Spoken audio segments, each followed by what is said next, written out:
Morning. So I realize some of you are still settling in. For the sake of being on time, I'm going to go ahead and get us started. So welcome, everybody. Thank you so much for being here. My name is Dr. Corey Cook. I'm an assistant professor of psychology here at Pacific Lutheran. I have the honor of introducing our first keynote speaker at our biennial Wang Center Symposium. So our first guest speaker today will be Dr. Naranjayan.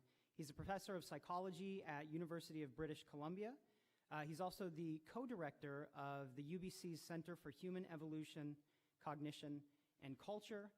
This is really an honor for me. Dr. Naranjayan's work is incredibly influential in the fields of social psychology, cultural psychology, and evolutionary psychology. Many of you, especially students in the classroom, are probably familiar with some of his work, even if you don't know it.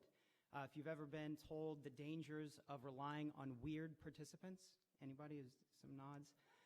Weird participants means Western, educated, industrialized, rich, and democratic. Essentially, we had to come to terms with the fact that across behavioral sciences, we had a problem with over-relying on students, and students rely on a certain demographic. And so Dr. Naranjayan kind of led a major push to branch out and start to test different cultures, and that was incredibly influential across many fields of research.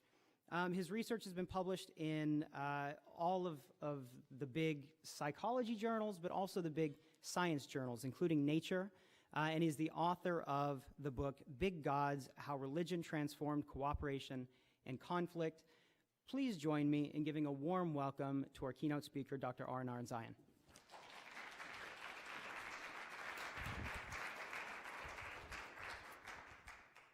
Thank you, Corey, for that generous introduction, and thanks for Tamara for this lovely invitation. I'm very excited to be here and to share some of my thoughts with you on the topic of polarization.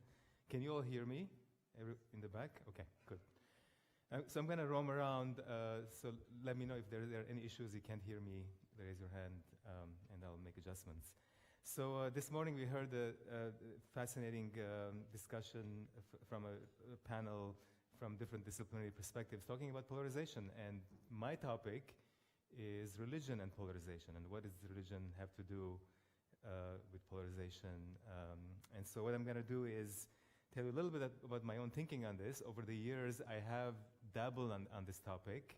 It has never been the central focus of my research, but whenever you study religion, what the origins of religion and how does religion factor into human societies and human lives and cooperation, conflict comes up all the time, and you don't have to believe me on this, because you can open the newspaper every day and there is some topic on religion and conflict, right? So the question is, like, what is it about religion and conflict?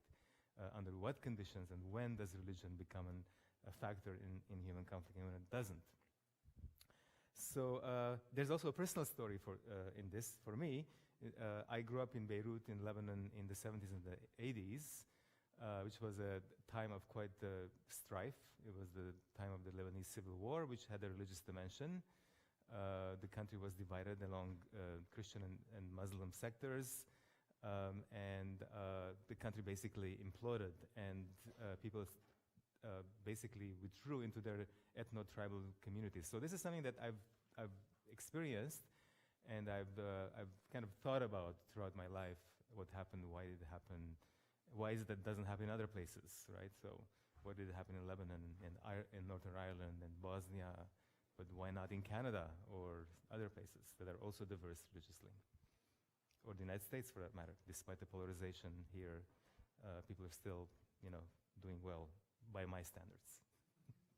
Okay, so I'm going to start with telling you a little bit about what I want to say, the main points of my talk.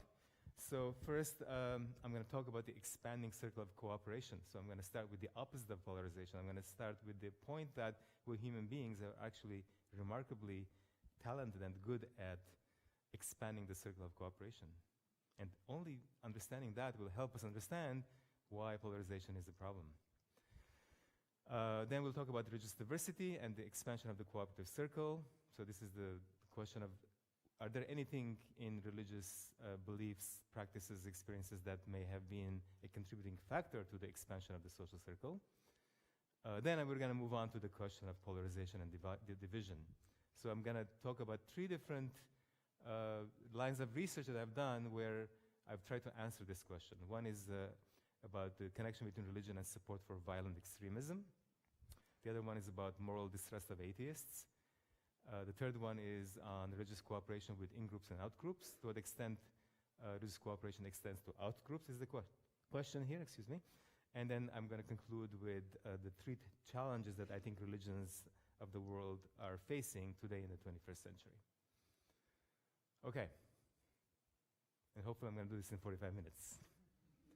Let's start with the expanding circle. So since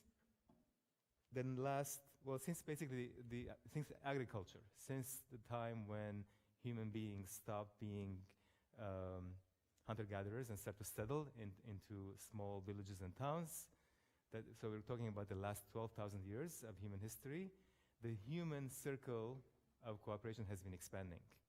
This is a remarkable story. It's an incredible story, and it's a puzzle. It's a puzzle because 2 things. One is that no other species can do this. We don't know of any other species where people have expanded their circle of cooperation among more and more individuals when these individuals are not genetically related. So for example, social insects can have colonies, but they're all related. So that's not a puzzle from an evolutionary point of view.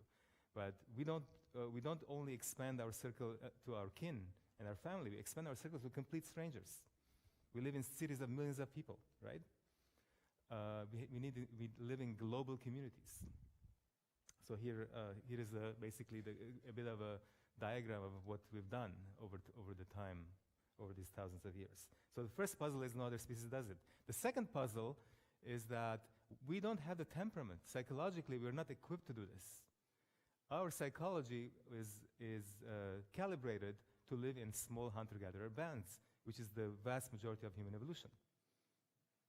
Our brains were designed to live in small, transparent communities of maybe 100 people, 50 to 100 people. And there is not a whole lot of evidence that psychology has changed that much over the last 10,000 years. So how can we take this kind of a psychology or a mindset, put it in global communities and do it? And we're doing it all the time, right? And this circle has been expanding. We're at the point where now we even discuss, for example, can we expand the social circle not only to our community, our local community, our co-ethnics, our co-religionists, which can also span the entire world for some religions, world religions. Can we expand it to all of humanity? Can we think of us, human beings, as a community, right? And we're vigorously discussing this topic, and many people think that we can do it and should do it. Can we expand it further to all living things, to all nature, right? So this is the argument that I'm sure you've heard of. Peter Singer, the philosopher Peter Singer, has made this argument already. Okay.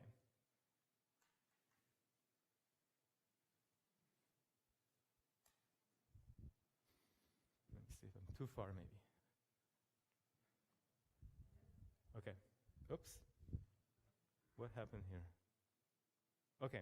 So if I could summarize in one sentence this accomplishment of the last 12,000 years, we could say is that our capacity to cooperate as human beings is more than what evolution required. From the evolutionary psychology point of view, we should have been able to do this, yet we're doing it all the time. And let me just flesh out very quickly the evolutionary logic of what I just said.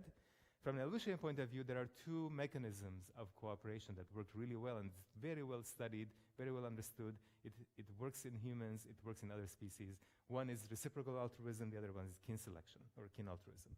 Reciprocal altruism is basically if you can get 2 individuals who know each other well, and they can monitor each other's behavior, and they have good memory to remember what that person did, and they can reciprocate.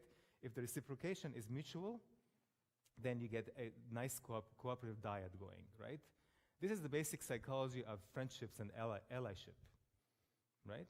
If someone invites you for dinner, you invite them back to dinner, but if they stop inviting you for dinner, you at some point say, I don't want to do it anymore. But as long as the cooperation is reciprocal, it can stabilize. It becomes a stable, reciprocal, cooperative act. This explains how limited cooperation among dyads can work. The second way that cooperation can emerge is among kin, among genetically related individuals. Sometimes this is also called inclusive fitness, where we have a genetic interest to help and cooperate with people who share ancestry with, close family members. The closer the family member, the stronger this tendency is. No puzzle here, there's no mystery. This happens across species. But neither of these mechanisms can explain an expanding circle of cooperation among strangers who are interacting with each other in an ephemeral way. You might interact with someone, you may never meet them again, but you're still nice and friendly with them. Why? It doesn't make sense. We don't have that psychology, right? But yet we're doing it. So what's going on? So here is one possible partial answer to this puzzle that brings us back to religion. This is a picture of Göbekli Tepe. It's the world's oldest known temple that has ever been excavated by archaeologists. It's about 11,500 years old. It's in southern Turkey near the Syrian border, which is basically a war zone now. I have not visited this place, although I didn't grow up far from it. But people have visited this place. They say it's a really fascinating place. I won't get into too much detail about it, but what's really interesting about it is that it has monumental architecture, and there is clear evidence of its date. The date is, as I said, goes way back before agriculture. So there has been no evidence found of any agriculture that predates this site. So hunter-gatherers came together from all over Anatolia and did whatever they did. They worshipped and did rituals. So it was a gathering place. And that might have led to also some settlements in that area, which then led to agriculture. So that's one interesting possible way by which religious rituals might have contributed to the expansion of the social circle, at least initially. How would have this happened? And this is something that was a topic of a book I wrote that Corey mentioned. The idea here is that when you have a growing circle of people who are unrelated individuals who come together, one way they can cooperate with each other is if they sincerely believe that there is someone watching over them and monitoring their behavior and rewards and punishes certain kinds of acts. So even if no one's watching, if a deity is watching, if the deity cares about morality and punishes norm violations, then these people might start cooperating. And in fact, this is exactly the kind of deities and forces that many of the world's religions followers believe in, despite the fact that these kinds of moralizing gods and forces are infrequent in the ethnographic record. So if you look at the world map by religion, you can see that the overwhelming majority of the world are followers of either the Abrahamic religions or the Dharmic religions. So the Abrahamic religions, you have Christianity, Islam, Judaism, and their offshoots. Then you have on the east, you have the Buddhism and Hinduism, and their offshoots. Together, they comprise an overwhelming majority of believers in the world. If you look at folk religions that are not related to these traditions, they're like 5% of the world. The rest is Abrahamic or Dharmic. So how did this happen? This is also a puzzle. How is it that these kinds of beliefs and traditions spread so successfully all over the world and became world religions?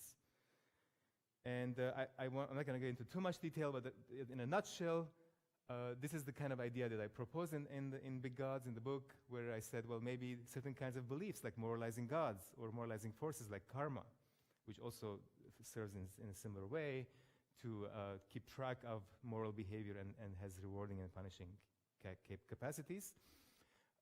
If these kinds of rituals might work in the same way, where people come together and do rituals together, that might also bind people together. as moral communities, even though they're strangers. That would lead to the expansion of cooperation to more and more people, including complete strangers. They become moral communities. With the expansion of cooperation, you have larger groups, which is what has been happening in human history. And with larger groups, these beliefs and rituals spread, leading to where we are today. Fast forward to 12,000 years, we have these world religions, and we have large-scale cooperation. So this was basically the idea in The Gods that I wrote back in 2013. It's 300 pages. I heard that some of you might be reading it, but I know it's too long. So if you don't want to read it, there's a shorter version by a Canadian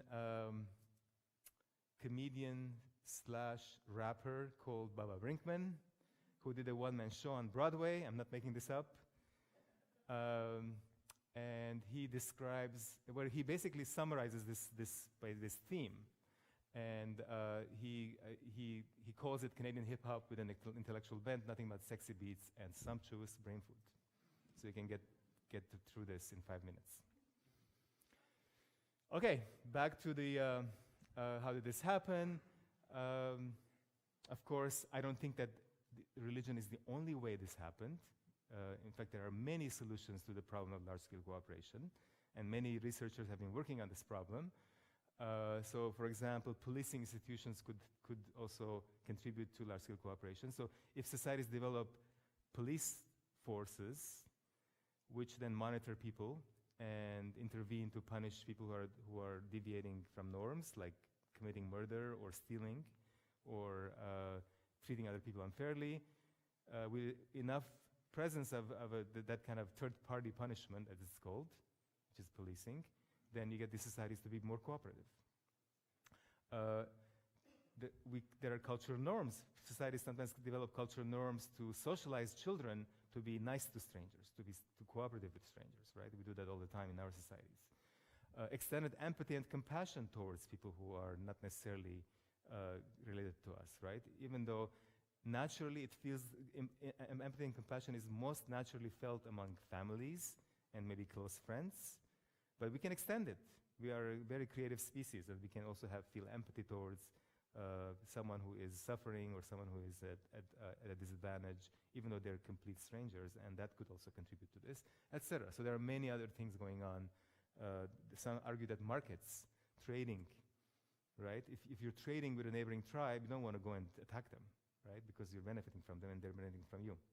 So trading and markets can also contribute to cooperative behavior across divides, etc., rituals, worlds and gods. So I wanted to make clear that I think that certain religious beliefs and practices are part of this big, larger puzzle. It's by no means they're the only explanation, which is something that some people have thought about what I said in the book, which is not what I think. So as a result, I revised the title of my book. And you remember in the 19th century, there were these Victorian titles. They were like abstracts, right? They would give you like the entire details of what the book is about. So this is the 19th century Victorian title of my book, which the publisher rejected. They said, this is not going to sell, stick with big gods. I said, okay. But this is the real title. Okay, now I'm going to walk you through some evidence for what I just described to you. I'm not going to get into too much detail in the interest of time, but just to give you a sense of how researchers interested in this question would try to address answer these questions. And then we'll talk about religious divides and polarization. So how do we know that something like this might have happened? Well, I'm going to show you 3 lines of evidence. One is ethnographic. So if this line of reasoning is correct, if moralizing gods or belief in moralizing gods and forces contributed to the expansion of the moral circle, then we should expect that in larger communities, in places where the societal scale is larger and more complex, you should expect more higher prevalence of moralizing gods, right? If this was not the case, the whole argument collapses.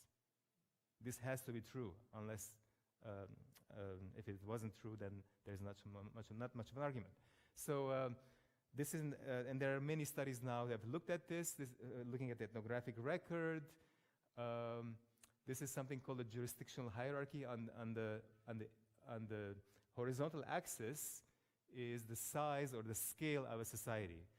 On the left side is communities. This is the simplest, smallest kind of societal structure. These are basically foraging bands, hunter-gatherers, where there is no structure, much of a structure. There's no hierarchy. They're egalitarian bands.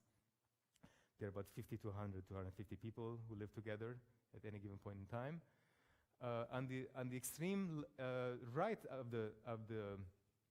this graph are large states and large states. That's basically the kinds of societies most people live in today, like US, Canada, but even a small country would be a large state.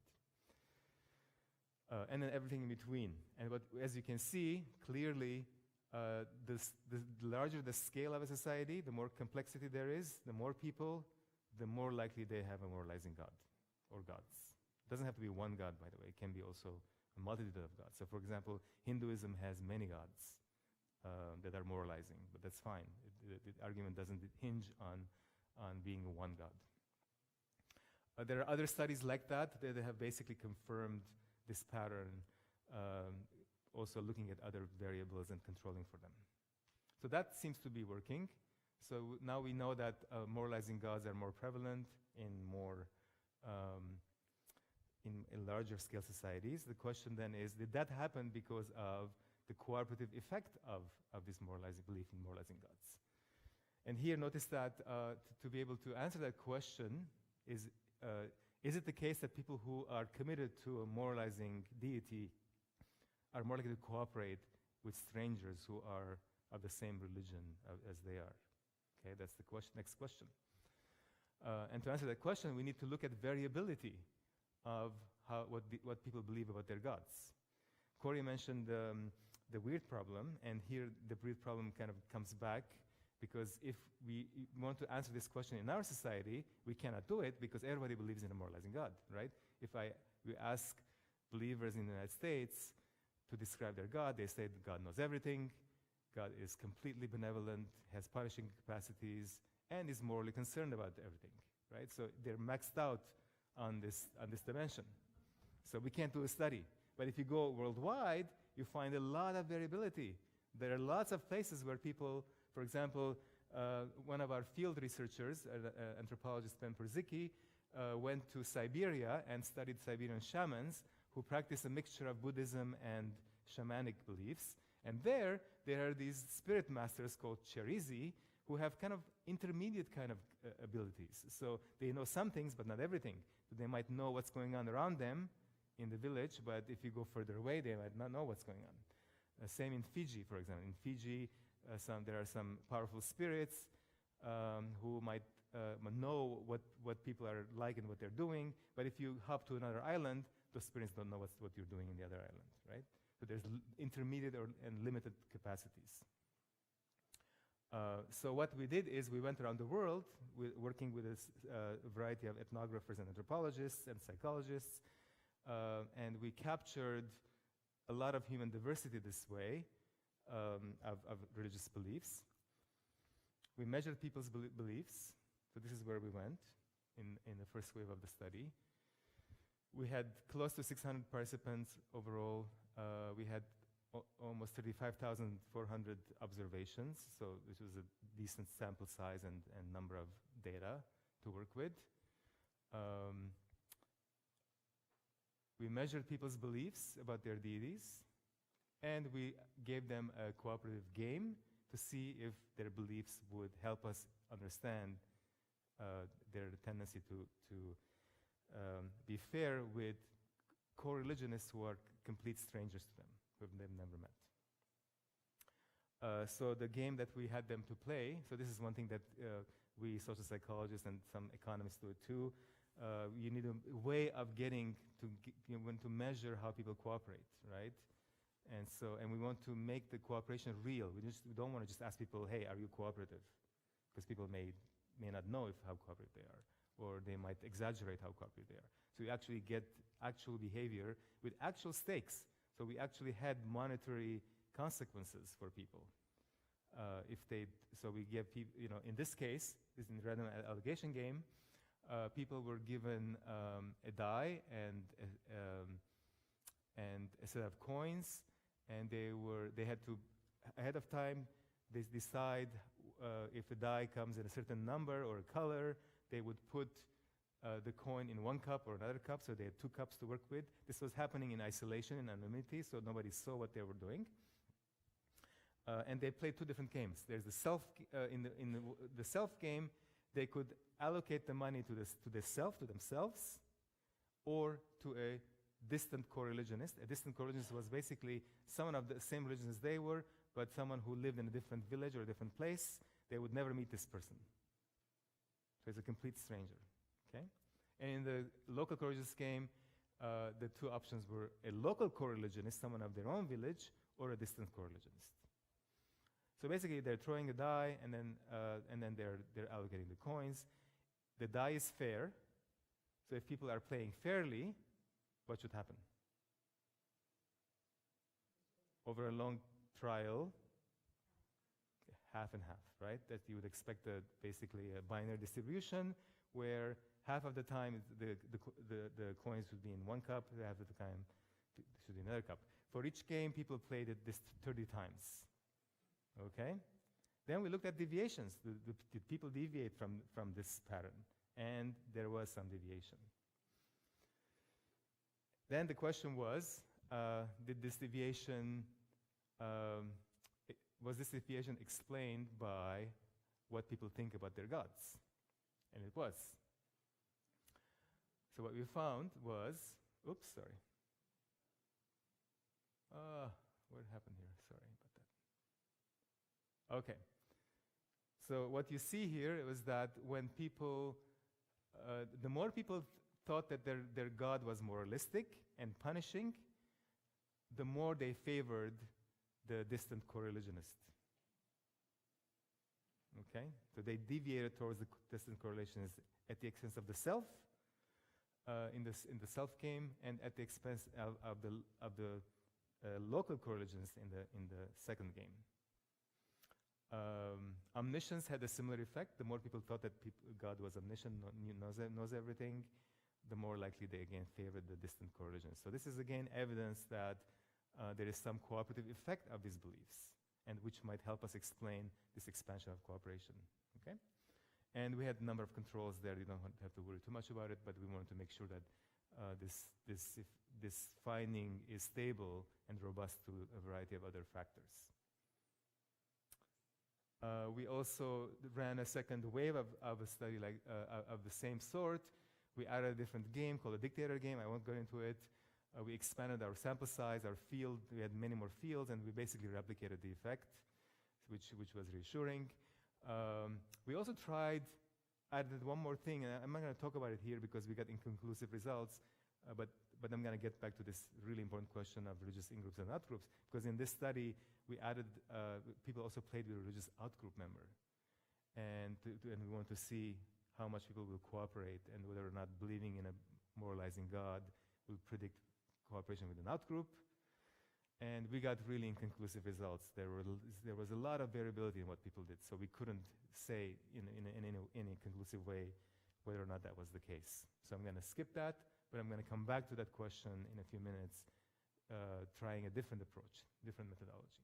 Okay, the third kind of evidence that I want to talk about, and I'm giving you highlights of this evidence. There's a lot more to this and there's a lot of more detail and many more studies. But in the interest of time, I'm just giving you kind of a feel for what kind of studies we do to address these questions. So far we have correlational evidence. We have evidence that ethnographically in more socially complex societies, there are more moralizing gods, belief in moralizing gods.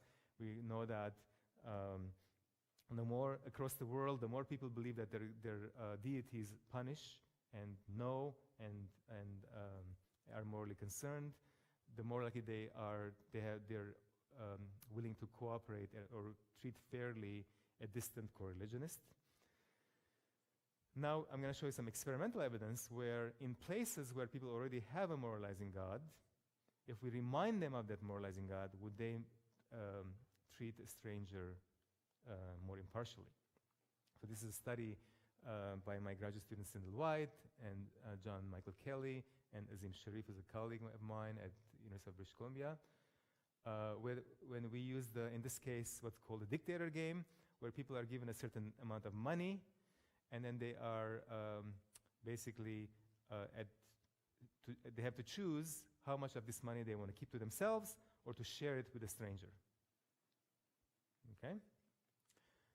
In this study, the particular study I'm showing you, participants were, this is how it worked. Participants in round 1 were basically given 3 opportunities to play this game. And they got different amounts in different opportunities.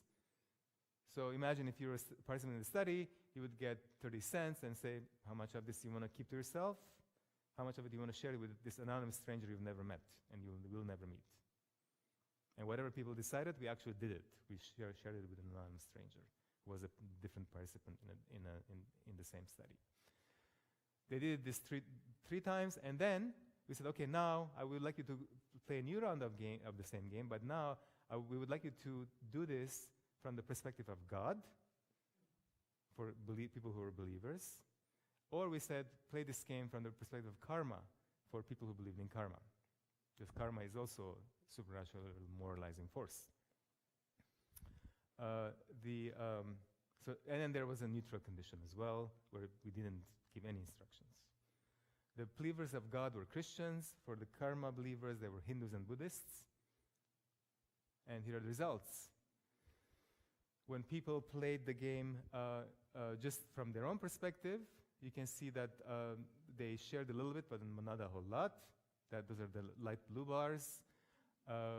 When we said, okay, play this game with the way that you want God wants you to play, or the way karma wants you to play, we had slightly different instructions in different studies, but it didn't matter. All of a sudden, people gave more. Okay? And it turned out that actually what was happening, I won't show you the details of the data, but what was happening was that people were most likely to shift when thinking about God or karma when they were initially selfish. They were acting selfishly. They were close to not sharing at all. But all of a sudden, they were like, oh, what God wants me to do, what karma wants me to do. And they started sharing fairly. They split the money in half. So it was a shift from selfishness to fairness.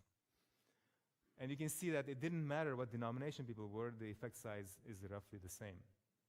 And we also, in other studies, found that if you give this instruction to non-believers, they don't do anything. So you have to have the belief. You have to have the belief to be able to respond to this kind of instructions. This is also some evidence that these beliefs are having cooperative effects. Okay, so that was the first part of the talk, where we kind of set the stage for how some religious beliefs and practices might have contributed to the expansion of the cooperative circle. But what about the other side of the coin? What about religious conflict? What about religious divides? Which is what we are here for to think about. When does religion turn toxic? Why is it that sometimes, religion seems to be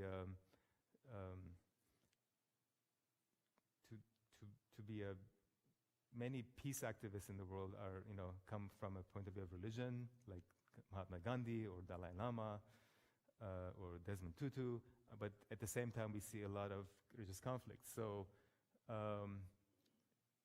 there's a picture of the Crusades there. On the right panel, those are minority Christians in Pakistan protesting against violence against Christians. On the left, you have violence against Muslims in India, and on the very bottom, on the left, is a picture of religious violence against Muslims by Buddhists in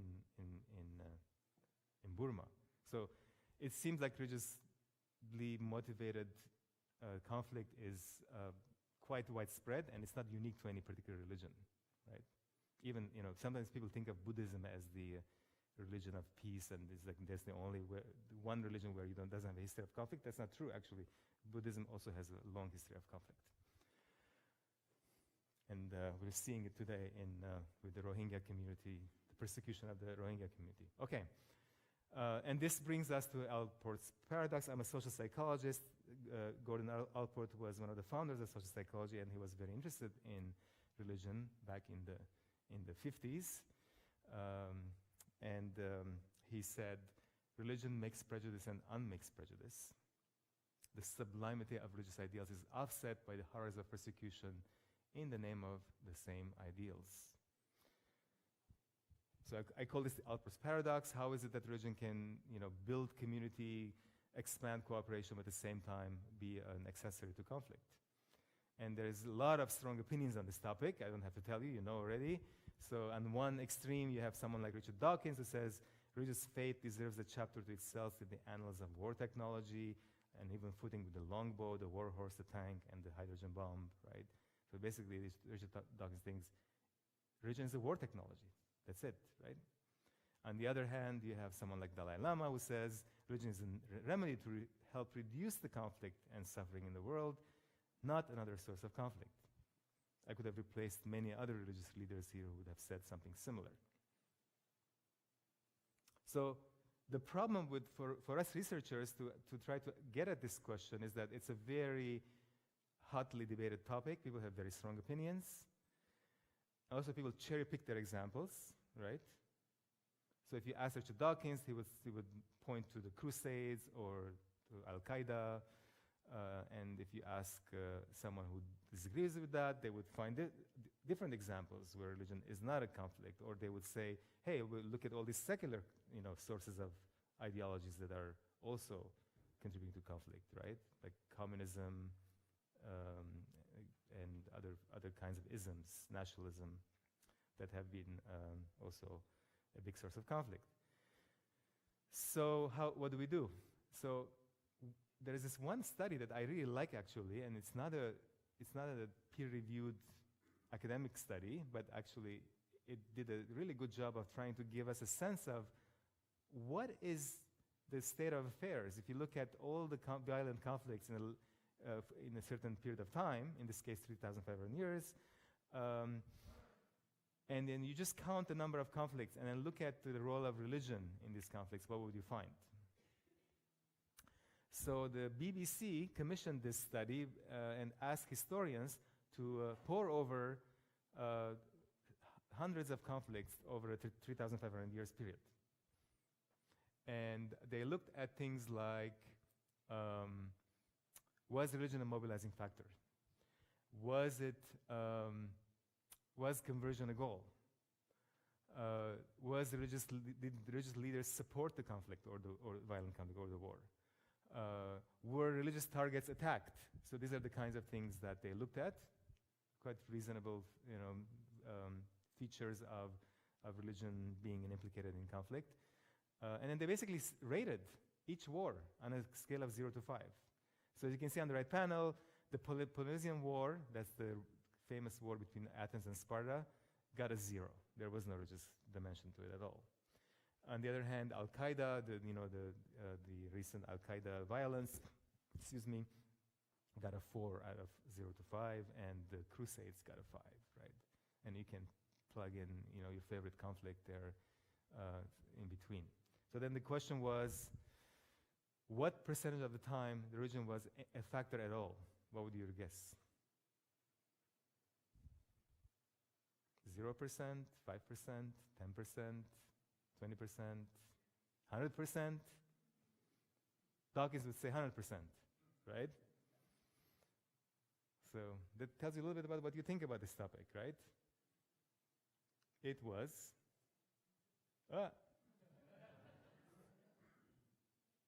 40%.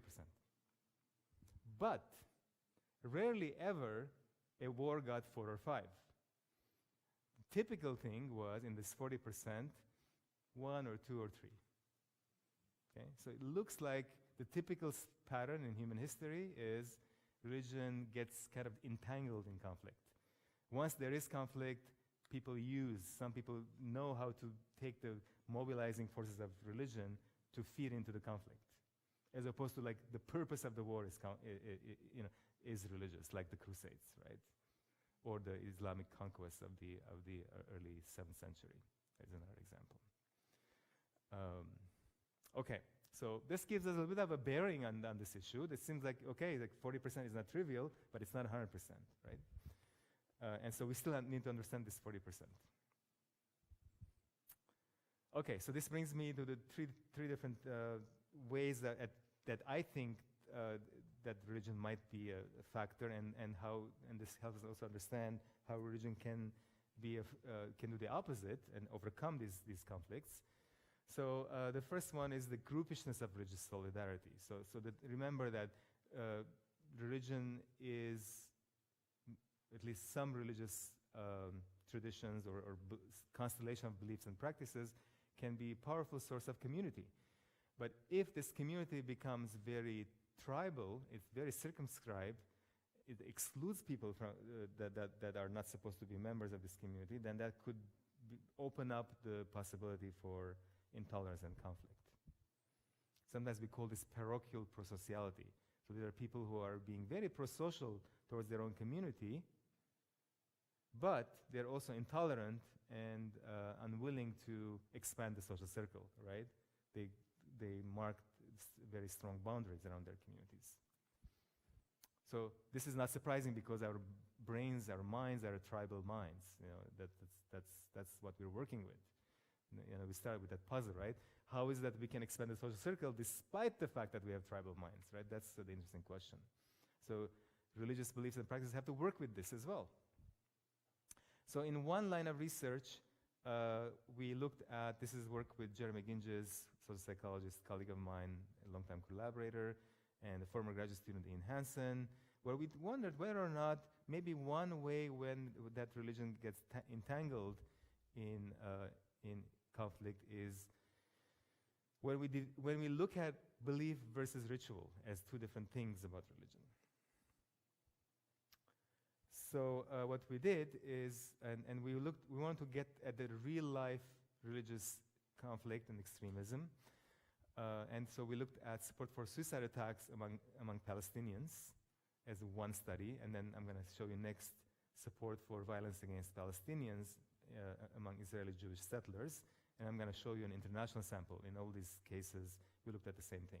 So what we did is, in this study, we had a representative Palestinian sample in the West Bank.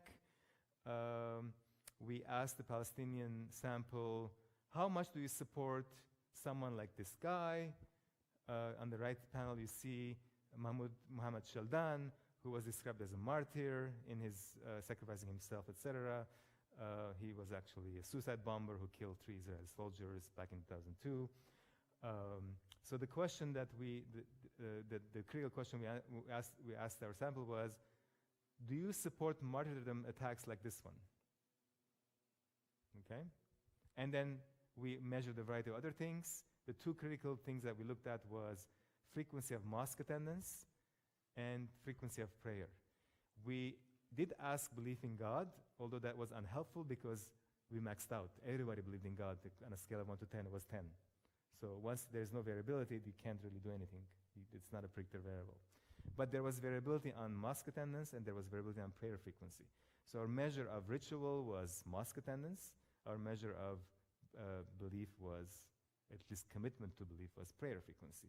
And we had a bunch of control variables. We want to make sure that whatever we find is not due to gender, different age, economic satisfaction. We even looked at support for the Oslo process because it was going on. The Oslo process is completely dead, but at the time it wasn't dead.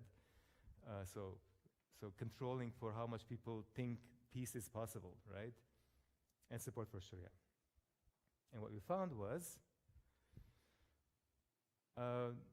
regular attendees of mosque were more likely to support these kinds of martyrdom attacks, controlling for all these other variables. But frequency of prayer was unrelated. You pray more, you pray less, had nothing to do with how much you support these kinds of what Palestinians call martyrdom attacks, and people outside, the rest of us, we call suicide bombings, right? So prayer frequency was unrelated, but mosque attendance was related. It increased the odds of supporting martyrdom attacks by almost 2 times. Okay. Next, we wondered, is this something unique to the Palestinian case? is it something more broader, more general? So in the next study, we actually sampled Orthodox Jewish settlers in the West Bank, and we want to find something that is a close equivalent to a suicide attack. Because Jews don't do suicide attacks against Palestinians because they have tanks. But there was this interesting case of Baruch Goldstein who once walked into a mosque and then started shooting people, and then he was overcome and killed. So it's the closest thing to something like a martyrdom attack. That's what Palestinians call it. And in fact, on his tomb, something like that is described. And there he has supporters. A certain percentage of West Bank Jewish settlers consider him a hero, although many of them don't and disagree. So there's also variability in both groups. So what we did in this study is we asked, do you agree that Goldstein's act was heroic? And did an experimental manipulation here where we before we asked this question, do you agree with this act is heroic, we reminded people of their we asked people, think about the last time you prayed. So there was a reminder of prayer. Or we said, think about last time you went to synagogue. And then we asked the question about, do you think this act was heroic? And what we found was, compared to not saying anything, when we reminded people of synagogue attendance, that increased support for this act, whereas prayer reminder, if anything, decreased this tendency to support this act. So, analogous to the Palestinian finding.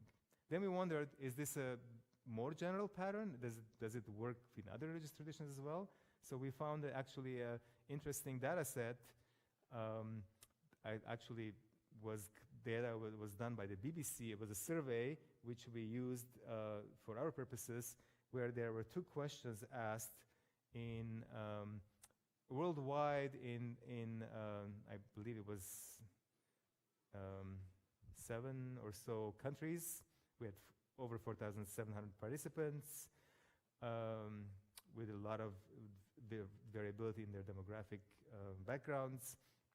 And we found 2 items where we thought was the close approximation to what we were calling parochial altruism or support for extremism or violent extremism that's religiously motivated.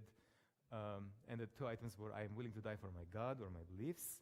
And the other one was, I blame other religions for the problems of the world. So do you agree with both? Kind of says something about this mindset of like, I think that other religions are a problem, and I'm willing to die for my belief, right? This kind of comes close to this kind of mindset. And then we also measured, or they had measured attendance levels, and they had measured prayer frequency. And we have these religious majorities in 6 countries, not 7, excuse me. We have a variety of traditions here: Catholic, Protestant, Muslim in Indonesia. We have Hindus, Jewish in Israel, Orthodox, and the full sample. And again, the overall pattern of results was largely consistent with what we found before. It was remarkable. Attendance seemed to increase the odds of supporting this kind of a mentality, but prayer didn't. And sometimes it went in the opposite direction, although in a mild way, not in a very strong way. Now I want to, so this generally says that there's something about attendance and ritual that seems to bind people together in a way that might be also a dividing factor, right? And prayer doesn't seem to have that kind of a factor. This reminds me of what the famous psychologist William James, who kind of presciently 100 years ago said something like this. He said, the thing with religion is that it gets entangled with dogmatism and other things that seem to be, then a source of intolerance. I also want to emphasize here is that I don't necessarily think that religious attendance and rituals are always have this effect. In fact, there are some newer studies that show that certain kinds of rituals, if they're done in a way that is more expansive, that can have the opposite effect. So places or contexts where people are performing rituals or attending services where there's a lot of diversity and there's a lot of inclusion, as opposed to this one thing in your own little community, then that could also have more effects that are more expansive and more tolerant. So this is still work in progress. We still have to figure out exactly what's going on. Okay, next thing that I have done over the years, try to understand religion and religious divides, is this idea of believing in belief. This idea that believers think that having belief is a marker of morality, and so if you're not committed to a belief, then you're outside of the moral scope of things. So this is basically the idea of moral distrust of atheists that Corey mentioned in his talk in the morning, because he's done some work on this as well. And so I'm going to briefly show you some data on moral distrust of atheists as another factor in divides and polarization. Now, it's kind of a puzzle. So basically, we're talking about distrust of atheists, and it's a bit of a puzzling thing, because if you think about it, why would people? If you're a believer, why would you have moral distrust of atheists? Because, as Ricky Gervais says, it's not like people, atheists or non-believers, they don't really have a worldview. It's not, except for a very small vocal minority, they just don't care about religion. They're just apatheists, as we call them, right? They're not atheists, they're apatheists. And Ricky Gervais says it very nicely. He says it's like atheism is a worldview, like not skiing is a hobby, right? So the other interesting thing is that the numbers of non-believers is very large. The world is about 12 to 15% non-believers. If these non-believers would come together and form a global community, which they don't, but if they did, they would be the third religion in the world, right? Right behind Christianity and Islam. That's huge. That is huge. But they're just scattered and they don't care. So why would you have this kind of distrust? But this distrust goes way back into history. So who can guess where is this quote from? This is the idea that free thinkers are free riders, right? So, which is what I'm getting at in terms of an explanation. So the quote says, "Those are not at all to be tolerated who deny the being of a God. Promises, covenants, and oaths, which are the bonds of human society, can have no hold upon an atheist. The taking away of God, though but even in thought, dissolves all." So this quote is saying, if you don't believe in God, I can't consider you a moral person. I can't cooperate with you. You're outside of the moral community. Anyone can guess where this comes from?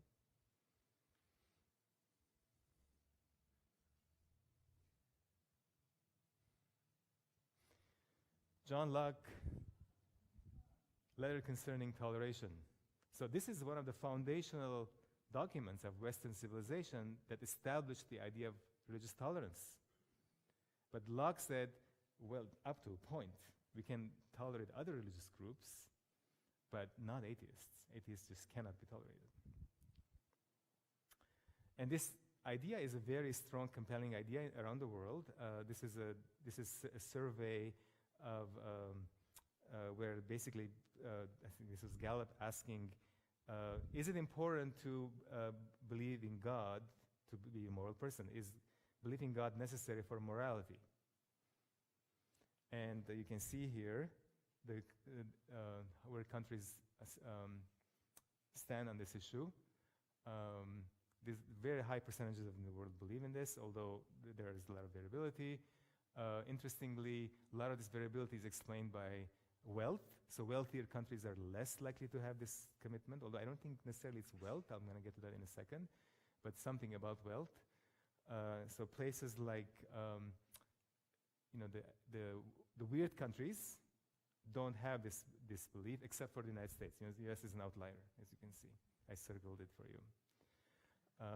Where it's a wealthy country, has strong institutions, it should be much lower on this than it is. Still US is a very religious place. So yes, it's more like North Korea and Tunisia and Lebanon and South Africa, etc. On this scale.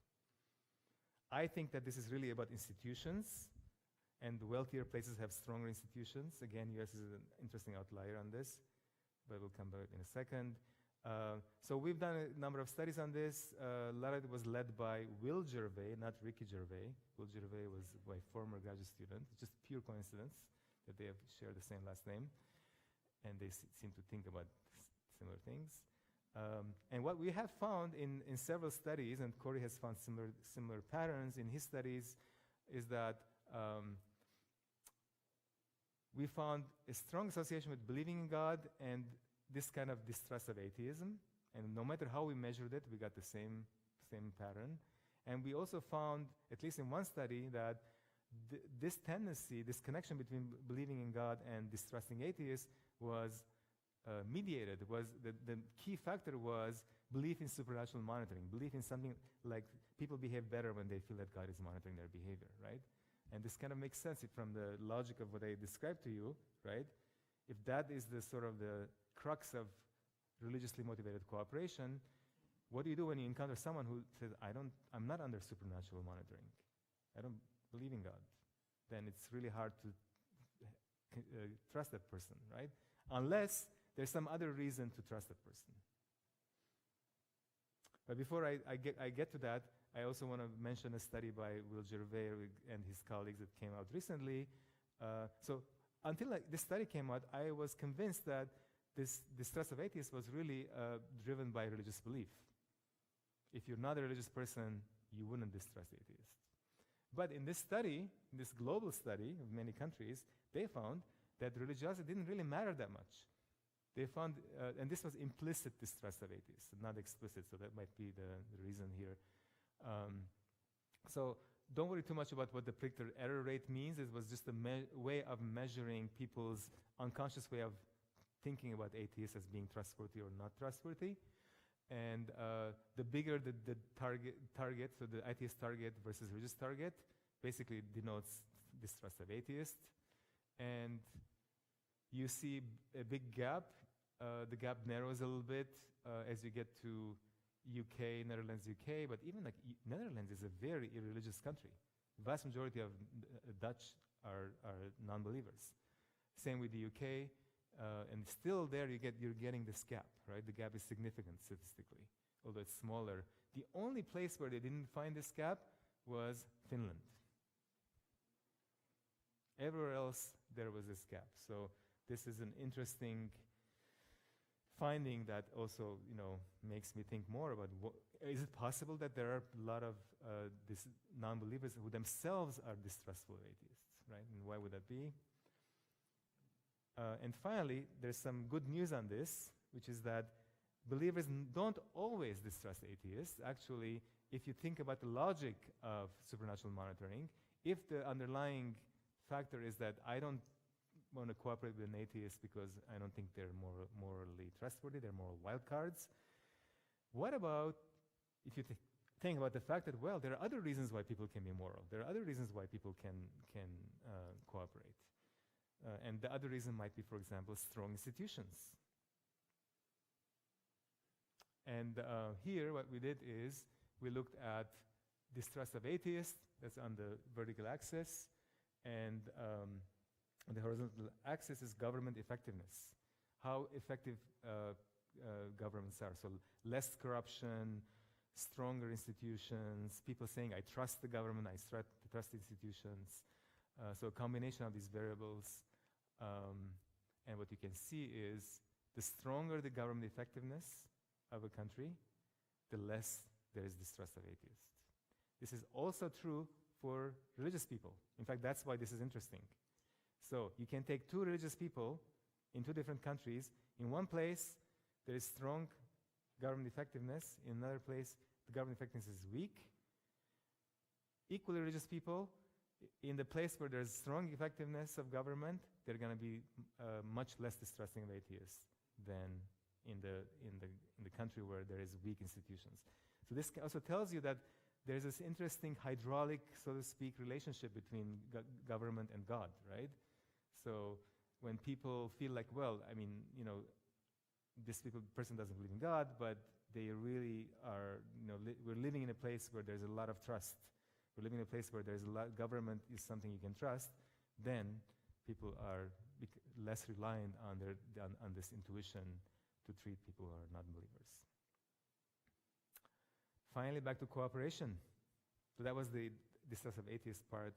Most recently, I've kind of gotten back to this question about religious divides, coming back to the question of cooperation and cooperation with strangers, and trying to understand how much of this cooperative effect of religious belief extends to outgroups.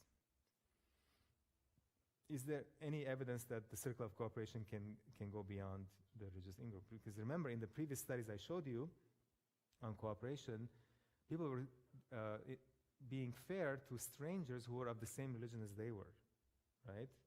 But what about if someone is of a different religion than you are? So this is a study that is still ongoing, and we just finished collecting data. It's a collaboration with Jeremy Ginges and Mickey Pasek, Crystal Shackelford, John Michael Kelly, and Alan Vishkin, along with Sinil White, John Michael Kelly, and Azim Sharif. You've seen a version of this already. I just want to walk you through very quickly about this new version of the study with in-groups and out-groups. So again, this is a dictator game. You get as a participant, you get a certain amount of money. You can share it with a stranger as much as you like, or you can keep all of it, whatever you want. So in the trial now, for some people, they always played the game with a religious in-group. For other people, they always played the game with a religious out-group. So in the self perspective, you get a certain money, and then you say, well, there's another person of the same religion as you are. How much do you want to share with them? That's it. Then you get a second round and say, now you're going to also play with a different person of the same religion as you are, but now think about what God wants you to do in this situation. Or think from God's perspective. Depending on the study, we had different instructions. The instructions didn't matter. We got the same results. In the round, there's a typo here. So in the second, and the bottom panel, it should be out-group, not in-group. Okay? Same thing, except now you're playing with a religious out-group.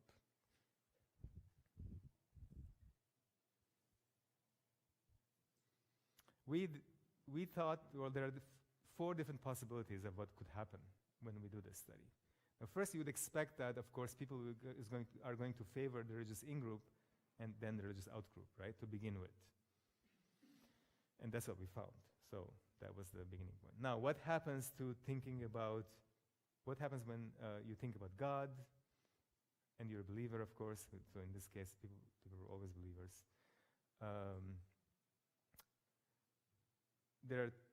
So basically, we're considering, on one extreme, it's possible that people are going to be very tribal.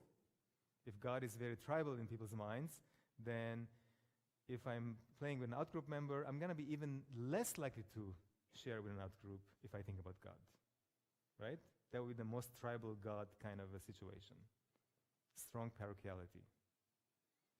Weak parochiality would say that, well, I'm not going to exaggerate that difference if I think about God, but I'm going to give more to the in-group than to the out-group if I think about God.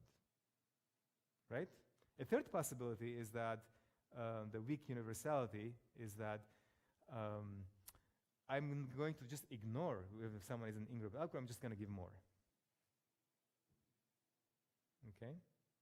But if I just give equal amounts to both in-group and out-group members, you still have an in-group out-group difference, but I'm treating people fairly, at least in the sense of when I'm sharing more equally with in-groups and out-groups. And strong universality would be the other extreme where not only I share equally, but actually share more with an out-group member so that I can wipe out the in-group out-group difference. You can see how you can take a simple question, is religion a source of conflict or a source of peace? Like a broad question, but if you're a researcher and you want to try to really get at it, it gets really complicated. There are so many different possibilities, right? So these are the 4 possibilities that we considered. What were your guess? What happened? We got very consistent results. That's why I'm reporting it to you. I have lots of messy results. If you want me to share it with you, I can share it with you. I'm very happy. They're actually posted online, so you can find them yourself, but I can direct them to you. But I was surprised at the consistency of the results. And I was also wrong on many things, and I can tell you. For example, I thought that where there's places of conflict, the effect will be very tribal. I was wrong on that. So anyone wants to guess? We have, at least you formulate your own guess, and I'll show the results.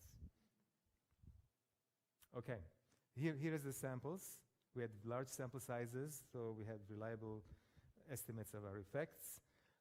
We had 3 samples in the USA, 2 samples of Christians, national samples, representative samples.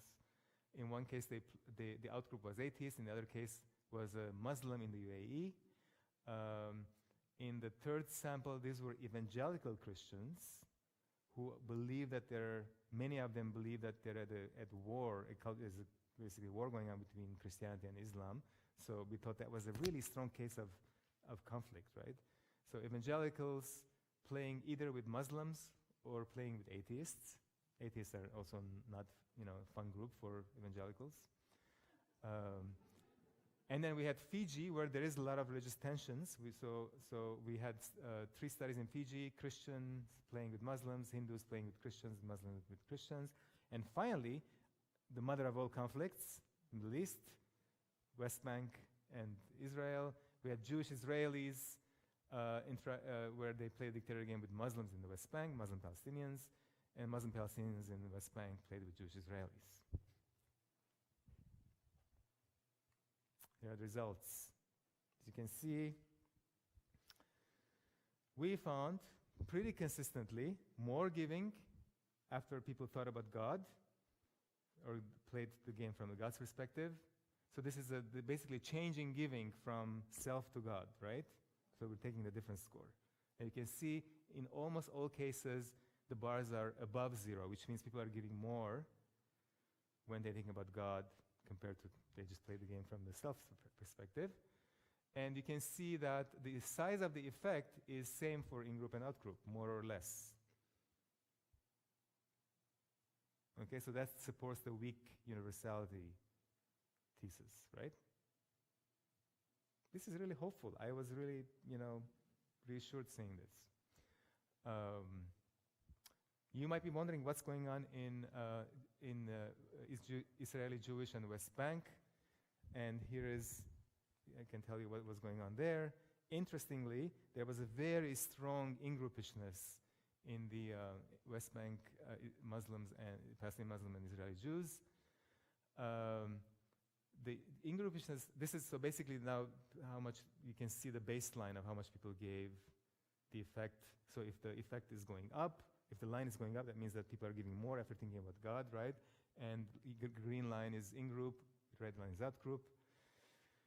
And for the West Bank and the Israeli Jews, they were very in-groupish, so in-groupish that there was not a whole lot of room to give even more thinking about God. Because at some point, this effect tapers off.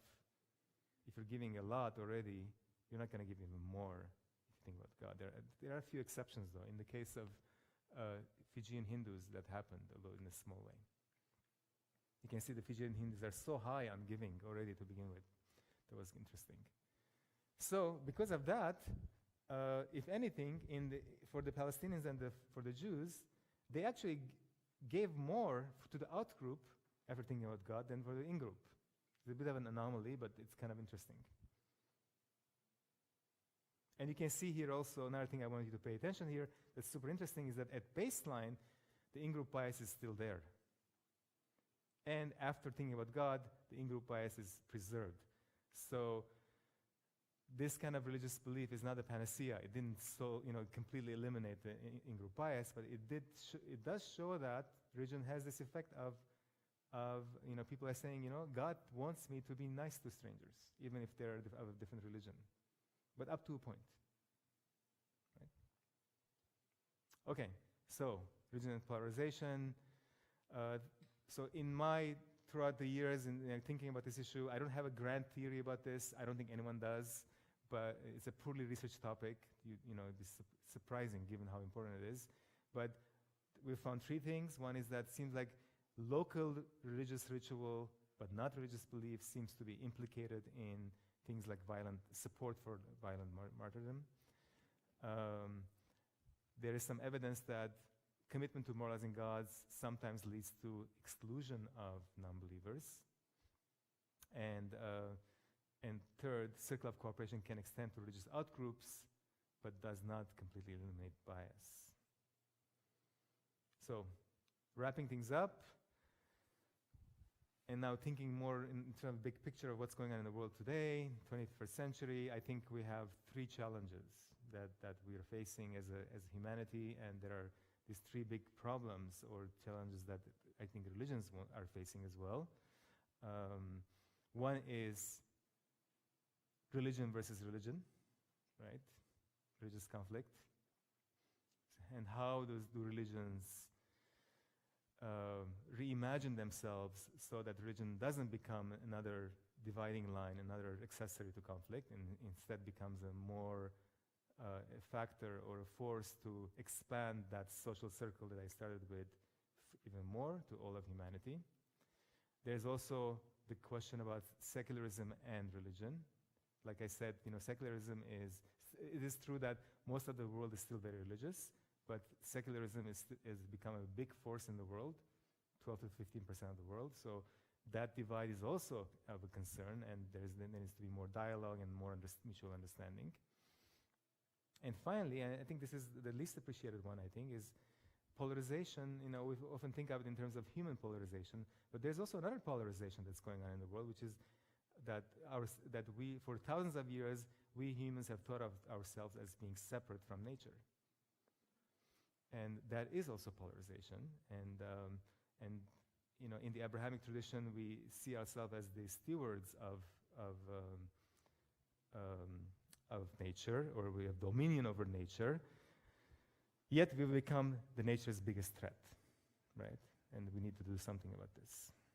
There is some hope, and I think religion is and religious belief has an important role to play here.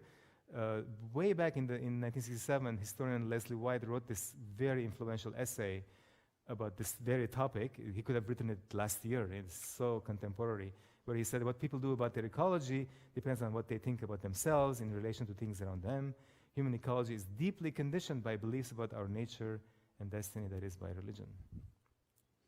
And there have been stirrings recently about different leaders in different religious traditions where they're making this argument. So Pope Francis is famous for his encyclical basically encouraging Catholics to take care of the environment.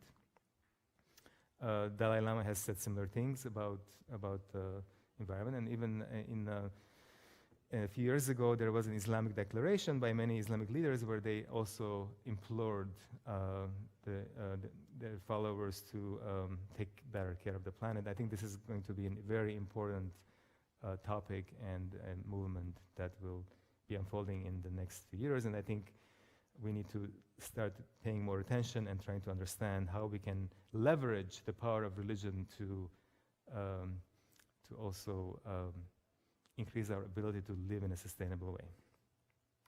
Thank you.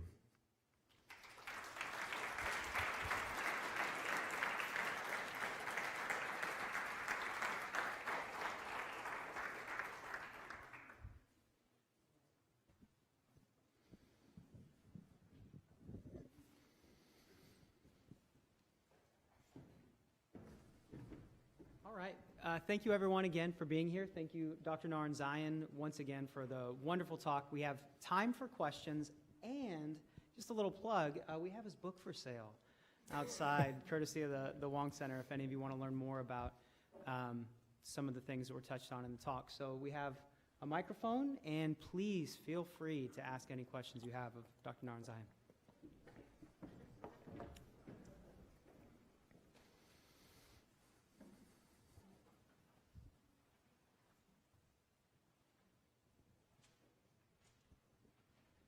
Thanks so much for coming.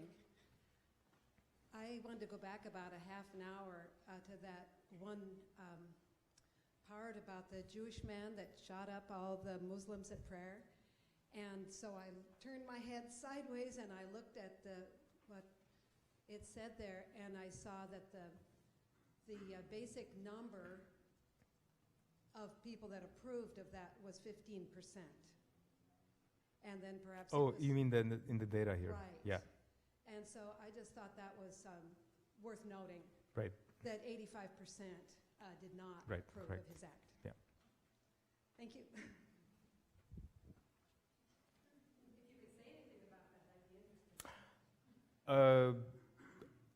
Nothing. I agree. The majority didn't see it as heroic, although he has a small but vocal followers. So, yeah. So, and what was interesting for us is that, we could shift this percentage around by, having people think about synagogue attendance or prayer. I had a question. It's a curiosity. Your data showed fairly consistent support from the in-group to the out-group at all different, with some exceptions.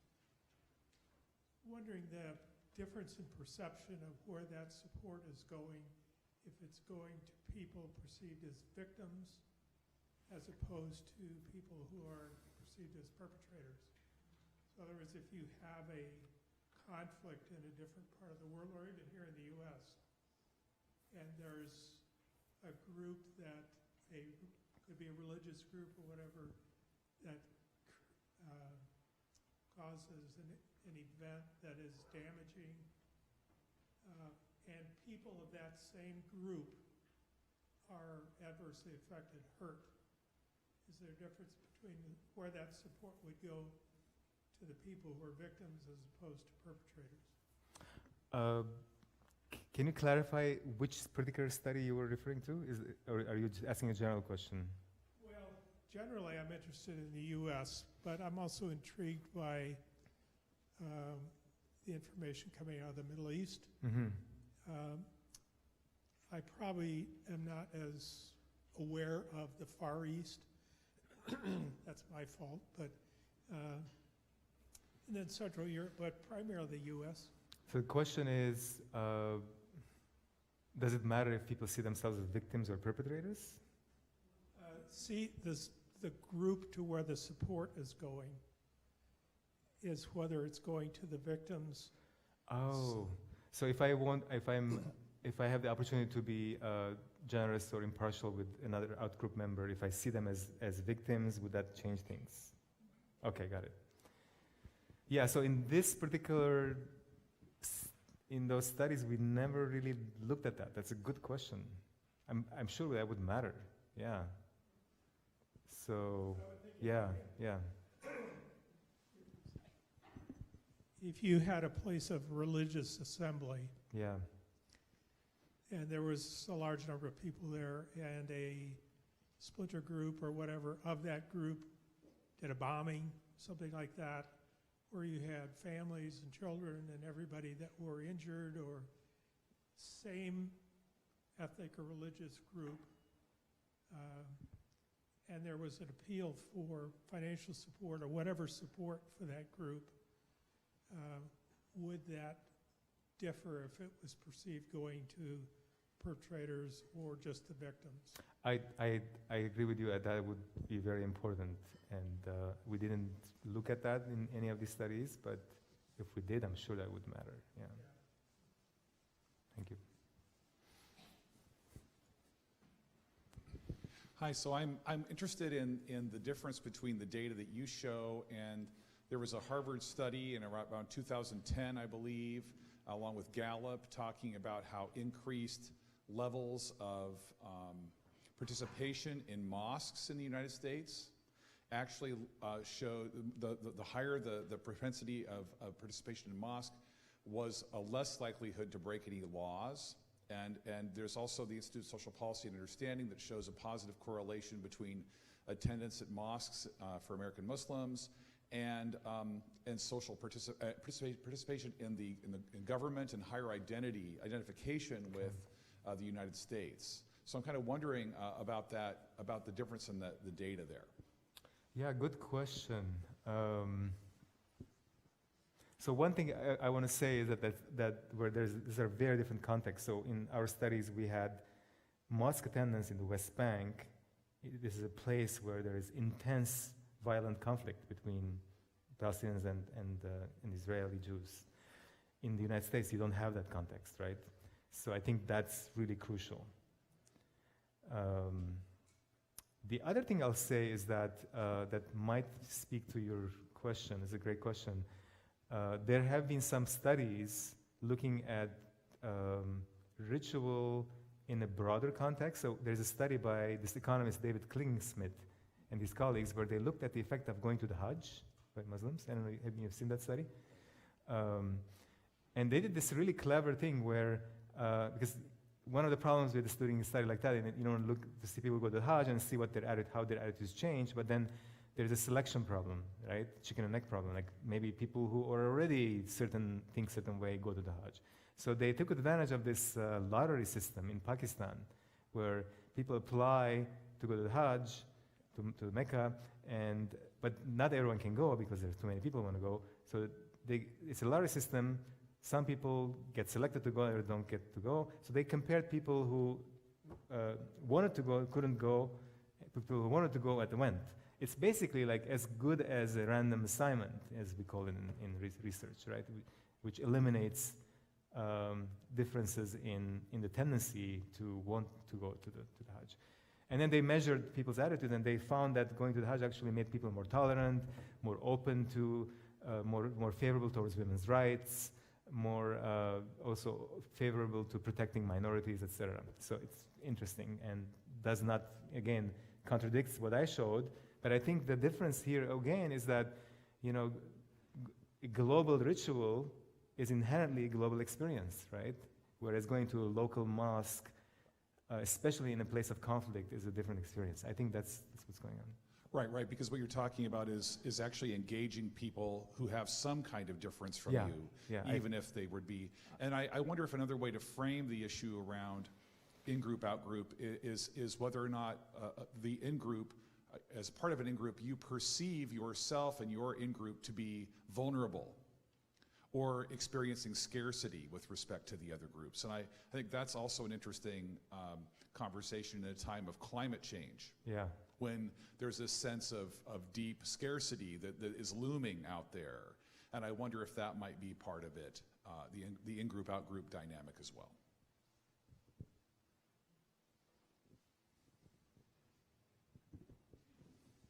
Hi, Hi. My name is Emery. Thank you for your time sharing your work. My question was about, I was wondering if you had more context to understanding like the distribution of money as altruism. So I was wondering about like the socio-cultural differences between the religious groups of seeing like the different religious group samples and their perception of kindness, like the idea of like donating money as altruism versus perhaps like letting like a stranger into your home as kindness, Yeah. and how that plays with like the in-group, out-group dynamic. Yeah, that's a good question. And you're right that that's a very crude way of measuring this underlying big variable. If we're measuring something like impartiality or fairness, but there are many ways of being impartial and fair and kind and compassionate, and we're not getting at any of those, right? So we're doing this one thing which is easy to do. I do want to say that it matters because it's, people in the studies want to keep the money. In many of these places, people actually, really appreciate having, we give them a day's wage in some of these places where we did the study. So we wanted people to really, to matter to them. We didn't want to just ask people, hey, are you kind with someone of a different religious group or a complete stranger? So that's why we did the money. The other advantage of doing the money is that we can standardize it across samples. If you don't do money, if you do different things in different cultures, that could be meaningful for that particular culture, but then you can't compare them. So it's a trade-off. So I totally, to my short answer to the question, great question. It's a limitation of these studies. Yeah, and we want to do more of those kinds of other things. Yeah. Yeah, can I follow up? Can I ask another question? Do you think it's really standard in terms of like the different groups' proximity to like how, you know, capitalism and works in different impacted groups? Like all those groups have different proximity to capitalism and like. So what we did is, if you're referring to that study that was done around the world, where we had people could share money with a distant co-religionist, we made it equivalent by giving people a day's wage. Whatever the day's wage was in that culture, that's what they got to share.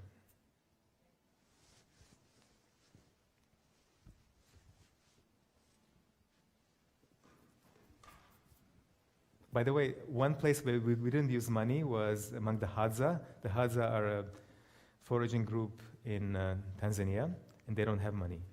So, but they have honey sticks. So we did the game with honey sticks. Hi there. My name's Eric. I'm in the religion department here. I've read your book. I really enjoyed it. In thinking about it sparked a lot of thoughts about a lot of things. As you mentioned, I think briefly in the book, the United States, and particularly this region, is a place at a time where religious affiliation is just dropping off, right, in huge numbers. But we're also facing a situation where, as a nation, we're having a decreasing willingness to trust government, so the social institutions, and decreasing willingness to pay taxes, right, to support people who we don't actually know directly, right? So your view from the north of us, what's going on with all that? Like, what do we do with all of that? Like, where are we headed? This is a very broad question, but I'm curious to hear your informed thoughts on that. That's a big question. Thanks for the question. U.S. is a fascinating place. It's a puzzle. Maybe if you live here, you don't notice that you're in a puzzle, but for social scientists, it's a puzzling place where there's high wealth, high religiosity, which is not atypical, strong institutions, but people don't trust the strong institutions. U.S. has America has the longest running constitution in the world, right? So it's like really strong institutions, but distrust of institutions. There's a book, isn't there a book on this? American Exceptionalism, I think it's called. I forget who wrote it. A sociologist wrote it. I think it's Walter Lipschitz, if I'm not wrong. So one thing that I can tell you, I don't think I can give you justice to your great question, and that's like we can talk about this for hours, but for a long time, it looked like the US was an outlier and religious levels were remaining high despite all the trends, the worldwide trends. But recently, data is coming out.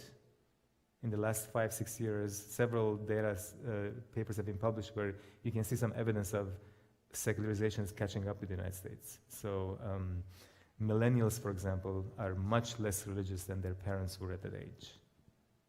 So there's a great decline of religiosity also in the United States, as is happening in Canada and other places. What is unclear from the data is whether or not this is happening broadly all over the United States, or is it just concentrated in certain places. So I don't think there is much evidence of decline of religion among evangelicals, who are like 45% of the country, if I'm not mistaken, and not a whole lot of decline among African Americans. But the rest of the country, I think there's decline going on. I'm Beth from the History Department, and I'm kind of piggybacking on what Eric said. If we broaden the scale of what we're thinking of as belief systems, and we think of the God of Fox News, okay. I'm thinking of the fact that in such a media-driven society, people's social experiences, the way they derive their moral understanding of the world and guide their actions accordingly, is often media-tied. So I'm thinking that partly what we might be seeing in the U.S., I think we do recognize that we're weird, by the way. I won't speak for all the Americans in the room, but I think we do. Is this sense that I am being told by leaders how I should comport myself morally, who the in-group is, who the out-group is. I'm listening fairly exclusively to those voices. I think there's a religious aspect, broadening it in that scale, to what's going on within the U.S., and then some of those beliefs about the in-groups, the out-groups, and how you should behave morally. So your thoughts on that. But I think if we go beyond going to the synagogue, going to the mosque, going to the church, to attending a ritual experience of listening to particular moral leaders through media, I see some parallels. That's a great question that unfortunately, I don't know if I have anything intelligent to say about it, but you're right that, I mean, people are getting a lot of their moral ideas from certain, media sources. More than, I don't follow much of social media. I'm not on social media, but I know that a lot of people are, and there's this increasing bubble, as the panel was talking about in the morning, right? Where people select certain kinds of media sources and then they refuse to listen to anything else. And then there's this creation of people are living in social bubbles. And you're right that that's really important, and I didn't say much about that here. Hi. Hi. I was just piggybacking off what my professor just asked. I was wondering if the government leaders in the different countries might also have something to do with the polarization between religions, because I noticed in India with Prime Minister Modi and his party, with people speaking out so strongly against Muslims, that just, I think it kind of leads into more kind of violence against that out group. And I was just kind of wondering if because even with here in the US, we've noticed I think I've noticed a lot stronger kind of unification of the evangelicals and stuff with our Republican president. So I was just wondering what you thought about government leaders as also polarizing factors. Yeah, no, great question. And I'm not a political scientist, but maybe some of you who are might have insights on this. I mean, are someone like Modi, so you were talking about the new discriminatory laws in India excluding Muslims from Indian citizenship.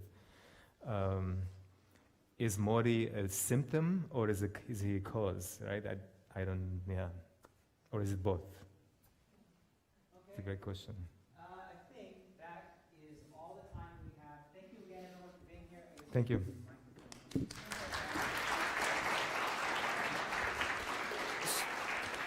So Dr. Norenzayan will stick around for just a little bit. He's a very busy man, obviously. But we will host him in the psychology department in Ramstad from 12:30 to 1:30. If you have other questions, you're welcome to stop in, say hello, ask your questions, and maybe we'll even have coffee. But thank you again, everyone, for being here. And let's give a round.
Dean of Inclusive Excellence here at the university, and I'm also an affiliate faculty member in PLU's newly revised Gender, Sexuality, and Race program.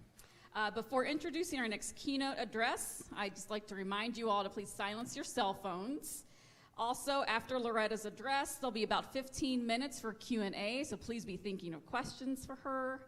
And finally, Loot Locker has copies of some of Loretta's books, as well as books featuring her writing for sale downstairs. So please make yourself down there to grab some of those. Now it's my distinct honor and pleasure to introduce our keynote address by Loretta Ross. Woo! Yeah. Oh, y'all are lively. That's great. Good. It's not an exaggeration to say that Loretta is a force of nature. And it is not an exaggeration to say that she has changed the conversation about women, race, and reproductive rights, working alongside other activist women of color to coin the term and develop the framework for reproductive justice in the mid-1990s. When Loretta speaks, people listen, and they should. Loretta is an expert. For over 3 decades, she has analyzed women's issues, racism, and human rights. Her activist and scholarly work focuses on the intersectionality of social justice issues and how this transforms social change. She is a nationally recognized women's rights and human rights leader. Loretta is a writer.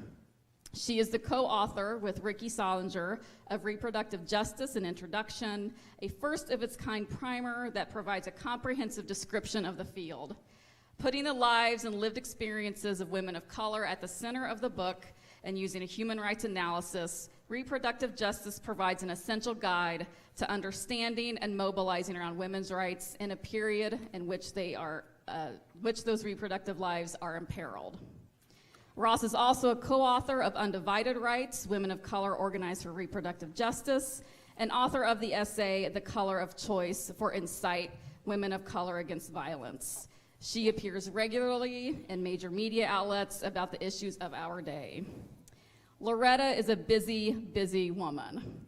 She was a co-founder and the national coordinator from 2005 to 2012 of the Sister Song Women of Color Reproductive Justice Collective, a network of women of color and allied organizations that organize women of color in the reproductive justice movement.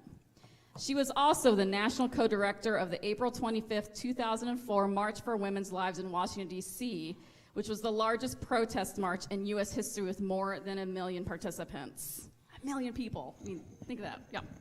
She is also the founder and executive director of the National Center for Human Rights Education, serving as a nationally recognized trainer on using the transformative power of reproductive justice to build human rights movements that includes everyone. Loretta is fierce. She has said, quote, "Tell your truth and get amazing results and responses." There is no better illustration of the sentiment than her own life. She is a model of how to thrive in light of trauma. Now she is turning her indomitable energy to call out culture. In today's talk, Calling In, Not Calling Out, Loretta will outline how to build a unified and strategic human rights movement that weaves our strengths together, that uses our differences as a platform for modeling a positive future built on justice and the politics of love, rather than a return to the past based on the politics of fear and prejudice. We must make a commitment to recognize and support each other. Building a better world requires us to transform the calling out culture into a calling in culture in order to build a united movement for human rights. It is not an exaggeration to say that Loretta Ross is essential, and she is here with us today. Please join me in welcoming Loretta to PLU.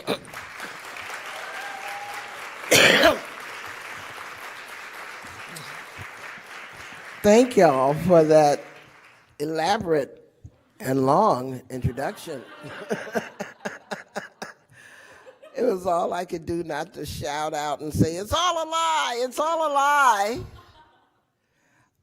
But it is my honor to be at PLU. This is my first chance ever to be at PLU, so thank y'all for letting a Southern girl like me come to your campus up here in the Pacific Northwest. Before I get into my official speech, I want to just bring more of my bio forward to tell you why I landed on writing a book about calling in the calling out culture.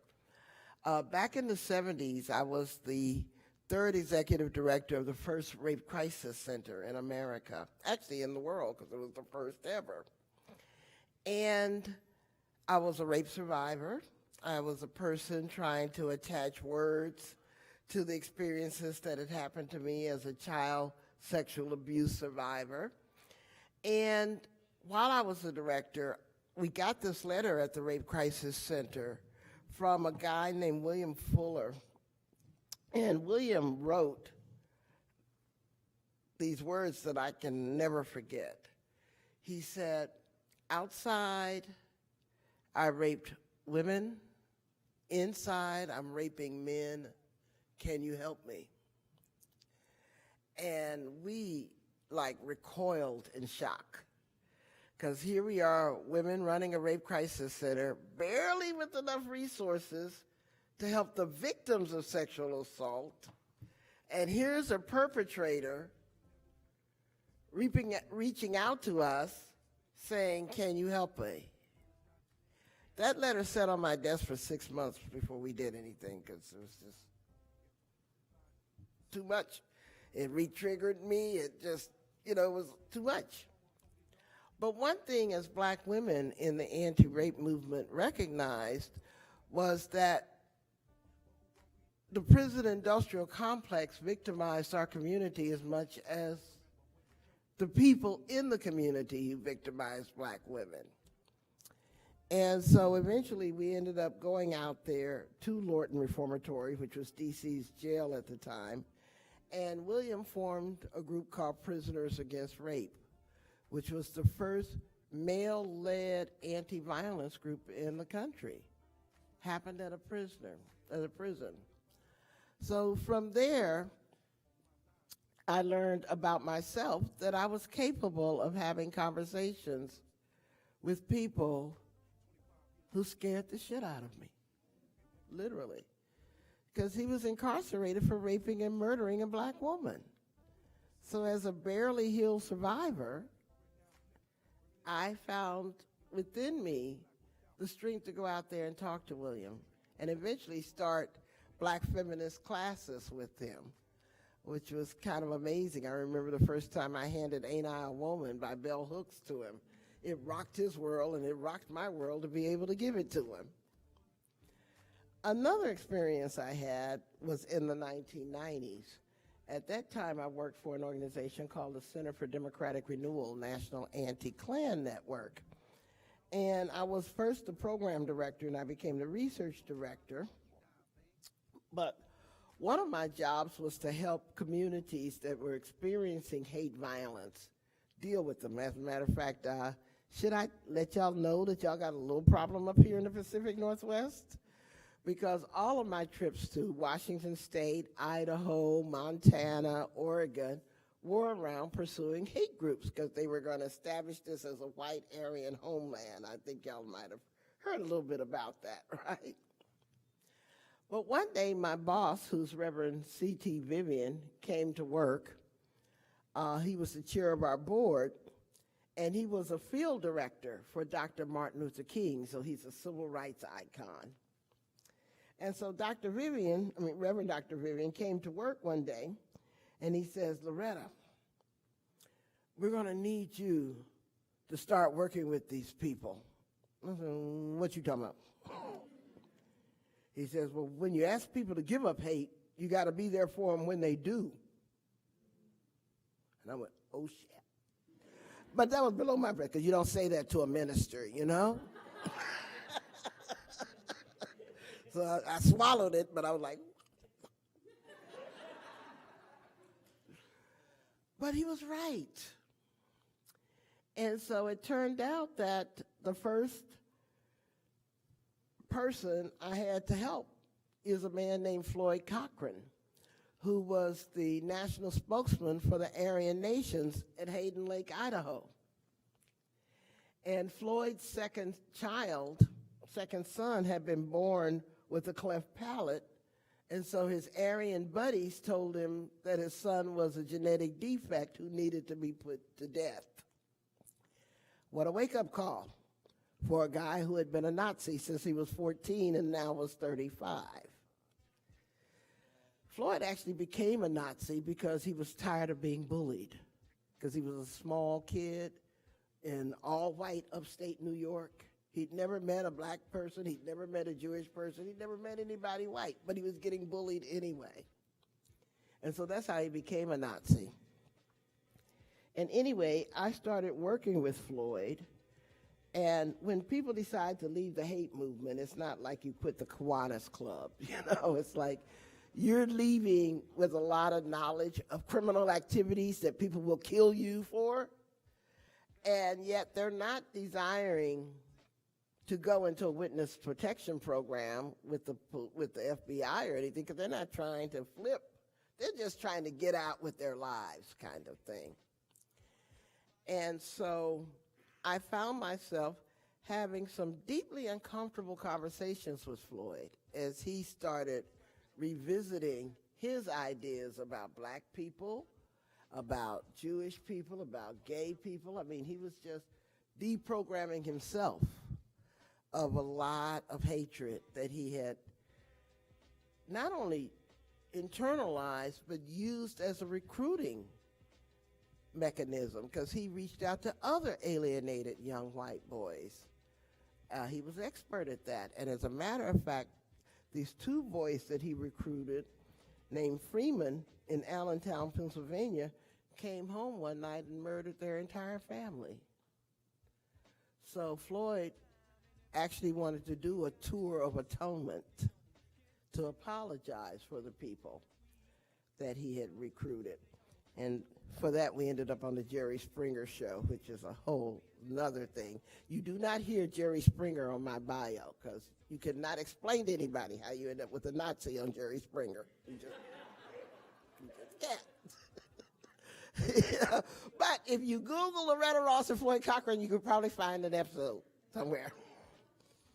Anyway, that experience with Floyd taught me that I was capable of having the most unlikely conversations with Nazis or ex-Nazis, because I didn't think that I would ever be in a position of having to witness and feel the humanity of someone who only wished me dead. I didn't think that I had that kind of capacity and stamina. And so it was that 5-year job of deprogramming people in the hate movement that taught me a lot about myself in ways that I was surprised, because I started out thinking, well, if you hate me, I'm all right hating you back. I mean, let's go. And at the end of that 5 years, I found out that if a black woman can't hate the Klan, who's left to hate? Yeah, it's like my hate list got real short. Now I only go for mean people and hypocrites. I can still hate them pretty good. But everybody else, I'm going to figure it out. So all of this body of experience led me to notice something about 5 years ago, because I was late to the internet, really late to the internet. The only reason I got on the internet at all was because I have a grandson who wouldn't answer his damn phone. Because he's that generation, right? But I could reach him through Facebook, he said. And then the minute I got on Facebook, he said, oh, Mom, that's for old folks.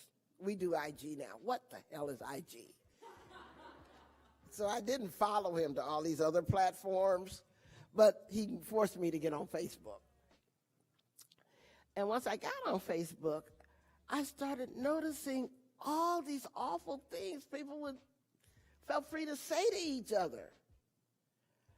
Oh my God. And so I started asking the young people around me, what's going on here? This was 2015, so like I said, I'm late.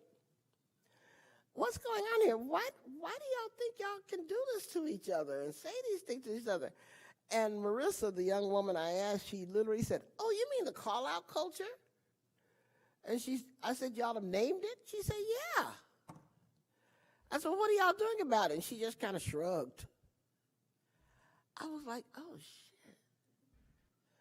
So maybe it's my ego, but I imagine that a woman who'd learned to talk to rapists, even as a rape survivor, a black woman who learned to talk to the Klan and the Nazis, even as a victim of racist violence, and as a black woman who'd been 50 years in the women's movement, even with some problematic white women, that I had something to offer about transforming the call-out culture into a calling-in culture.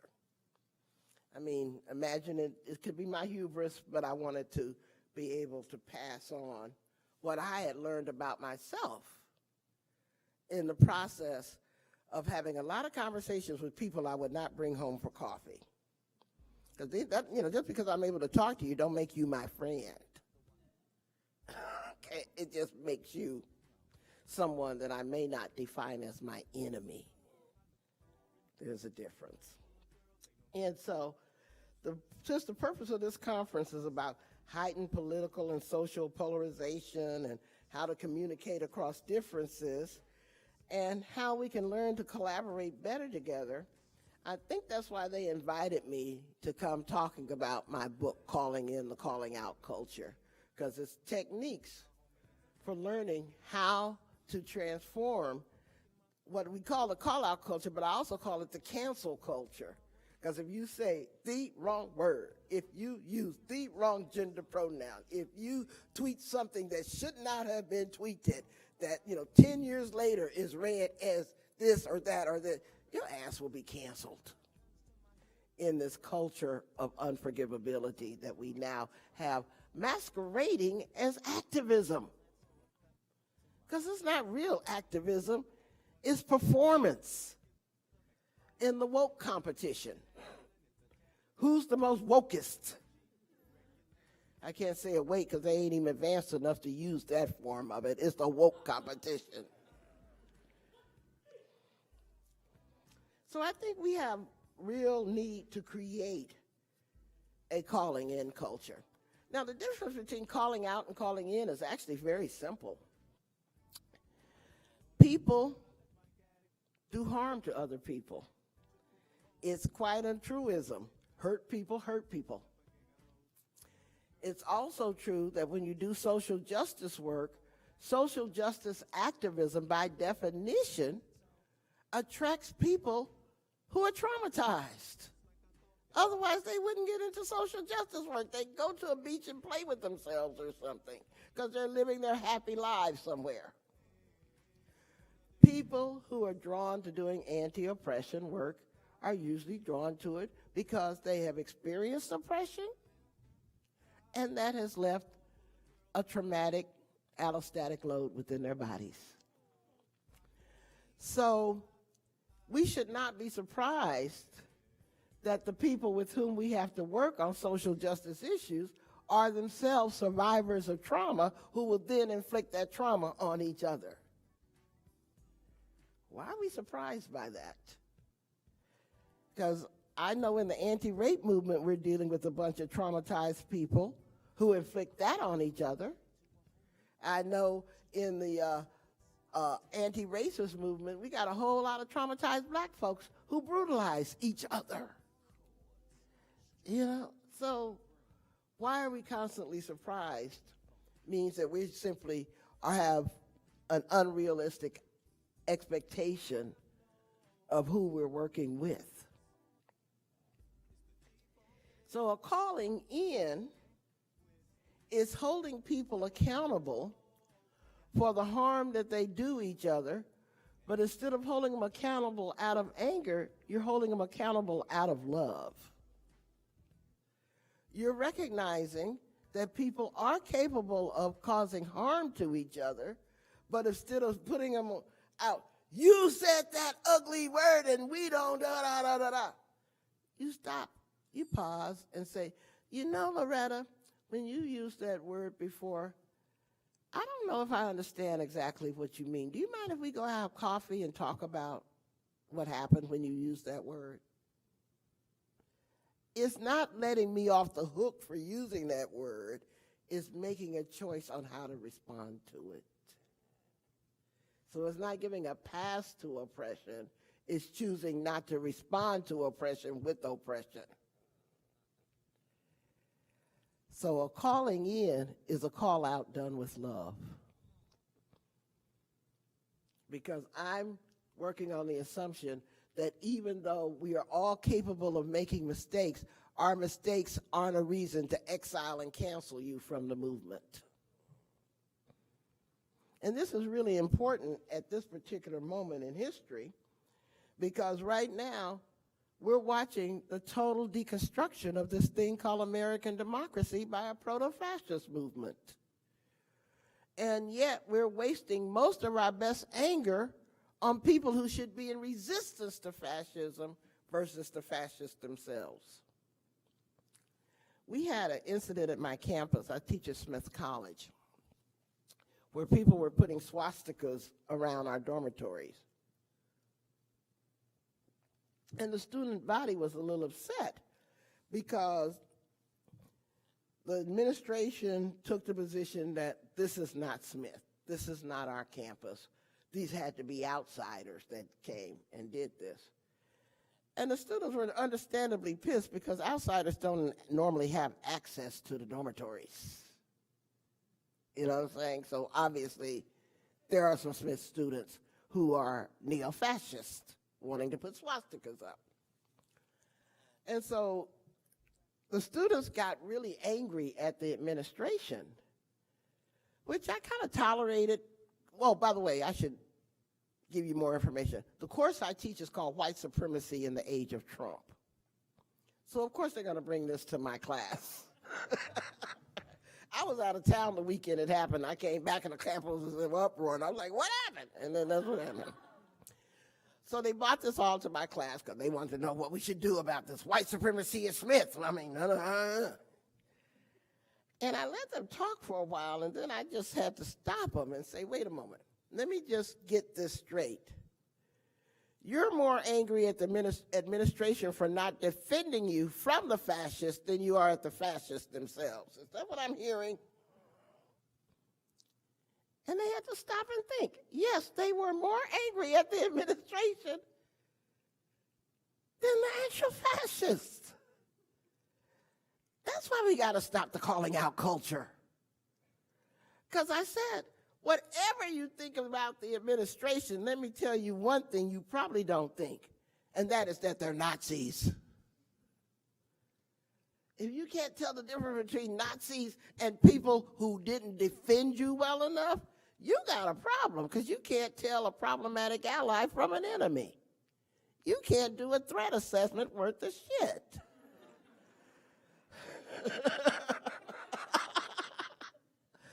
And yet you're supposed to be of use to the social justice movement? Fortunately, that caused them to chill a bit. Yeah, I mean, there's a human right of every student to protest the administration. I think that's just a student's human right. But at least have it as a smart-ass protest, something they're actually responsible for. Versus swastikas, you think they went around and held up a sheet so they could paint these swastikas and shock you the next day? I mean, really? So I think we're at the gravest crisis facing democracy ever. If you believe in democracy, I mean, there may be people who don't believe that democracy is the political system under which we should live, because it certainly has only been a failed democratic state to begin with. I mean, as an African American, I am quite clear about the failures of democracy. But, like many people say, it's a terrible system till you consider the alternatives kind of thing. But anyway, if you do believe in that, then it should frighten us with the active deconstruction of democracy that's taking place in full sight, so that a frightened set of angry white men can stay permanently in power. That's why they're attacking all of these things at the same time: voting rights, college education, the social services systems like welfare and Social Security, the attacks on the judiciary, the attacks on the media, the attacks on science, and what is truth, so that they can manipulate a very frightened minority of the population to consistently vote for them against their own better interests.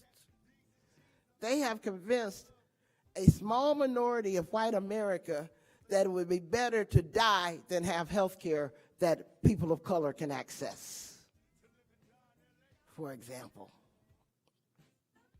So they have just hardened the battle around white supremacy. And while this is taking place in plain sight, we're arguing over who's the most woke. Okay. Using the cliche of a circular firing squad is not an overstatement. It is how we behave many times. The other thing is that when you self-indulge in the call-out culture, you're using what should be our greatest strength as our greatest weaknesses, and that's differences. When you use differences as strengths, you enlarge the shared pools of meaning. You have many different people giving their ideas as solving our problems. But when you have the same type of people giving their ideas to solve the problems, you end up with the same damn mistakes they keep making over and over and over again. And stuff. And so what should be a strength, we're defining as a weakness and acting like that. Unfortunately, no matter how we wrap radical language around that practice, it's just white supremacy. Where white supremacy as an ideology, because it's an ideology, it's not a race of people, it's an ideology. As an ideology says anything that's different from us has to be seen as a threat and a danger because it's different. And so that's why it is both racist and sexist and ableist and transphobic and homophobic and Christian nationalist and all these other parts of white supremacy, because it's defining difference not only as a problem but as a threat that needs to be eradicated.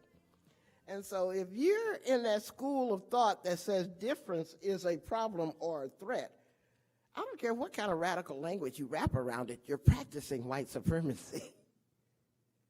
And stuff. So imagine how unoriginal you seem to someone who's a seasoned activist. And you come into our movements with all of this radical language, but you're incapable accepting that people will have different ideas than you have. One of my favorite self-appointed cliches, is there a word for when you create something but it becomes a cliche, but you created it? I'm trying to figure out that word. Anyway, one of my favorite ones is that when a lot of different people have different ideas, but they move in the same direction, that's a movement.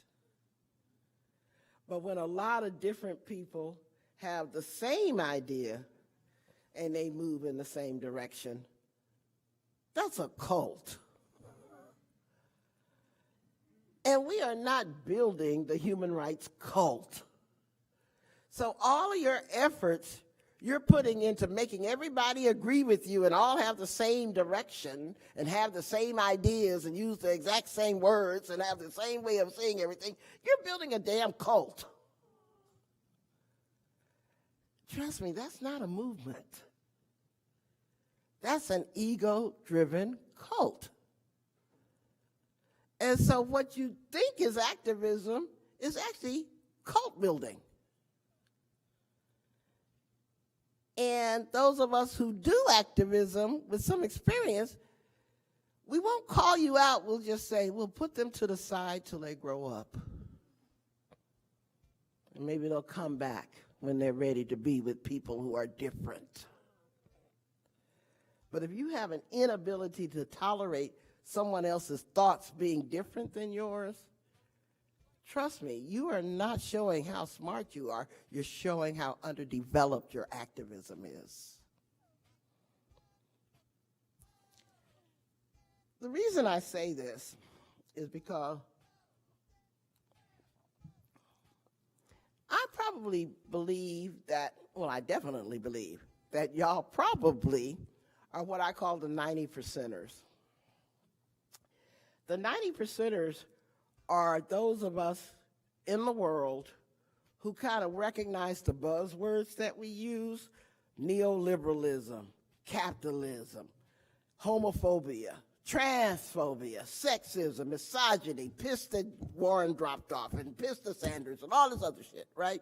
I mean, we have our own lexicon. We have our own set of words that we use. Intersectionality is one of our favorite ones, right? That we use.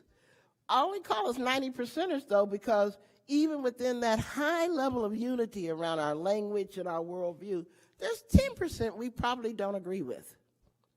Because I'm a reproductive justice activist, I may feel that working for abortion rights is the number one thing I need to work on. But someone else may believe that climate change is the number one thing that they need to work on. And someone else may believe that trans rights is the number one thing they need to work on, or indigenous rights, or disability rights. It doesn't really matter. The point is we're 90%ers with 10% disagreement. The problem that I see as 90%ers is that we keep trying to solve the 10%. Why? Why would we even set ourselves up to do that when the only way to solve the 10% would be to have clones? People who identically think exactly like you think. Since that is not scientifically feasible, it certainly is not politically feasible. Outside of the 90%ers, or what I call the 75%ers. So we have 75% of political agreement, not a high degree of unity, but we have a lot of shared values. So as a reproductive rights and reproductive justice activist, I may believe that the Girl Scouts are my 75%ers. They're probably not going to teach anybody about hardcore abortion rights activism, but they're going to teach about girls and women's empowerment. They're going to be talking about service to the community in a way that I can get with. I would spend none of my time trying to turn a Girl Scout leader into a 90%er.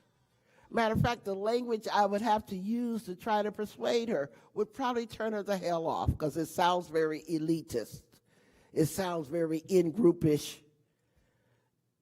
They wouldn't recognize intersectionality if it slapped them, kind of thing. But that doesn't mean the Girl Scouts aren't on my side, or I can't figure out how to work with them, not trying to turn them into 90%ers, but leaving them as 75%ers. Outside of the 75%ers are what I call the 50%ers. Now, these are folks like my parents. Yeah. I think that's as best as they would have ever gotten. My father was an immigrant from Jamaica. Very conservative, went into the military, spent 26 years in service to Uncle Sam in the Army.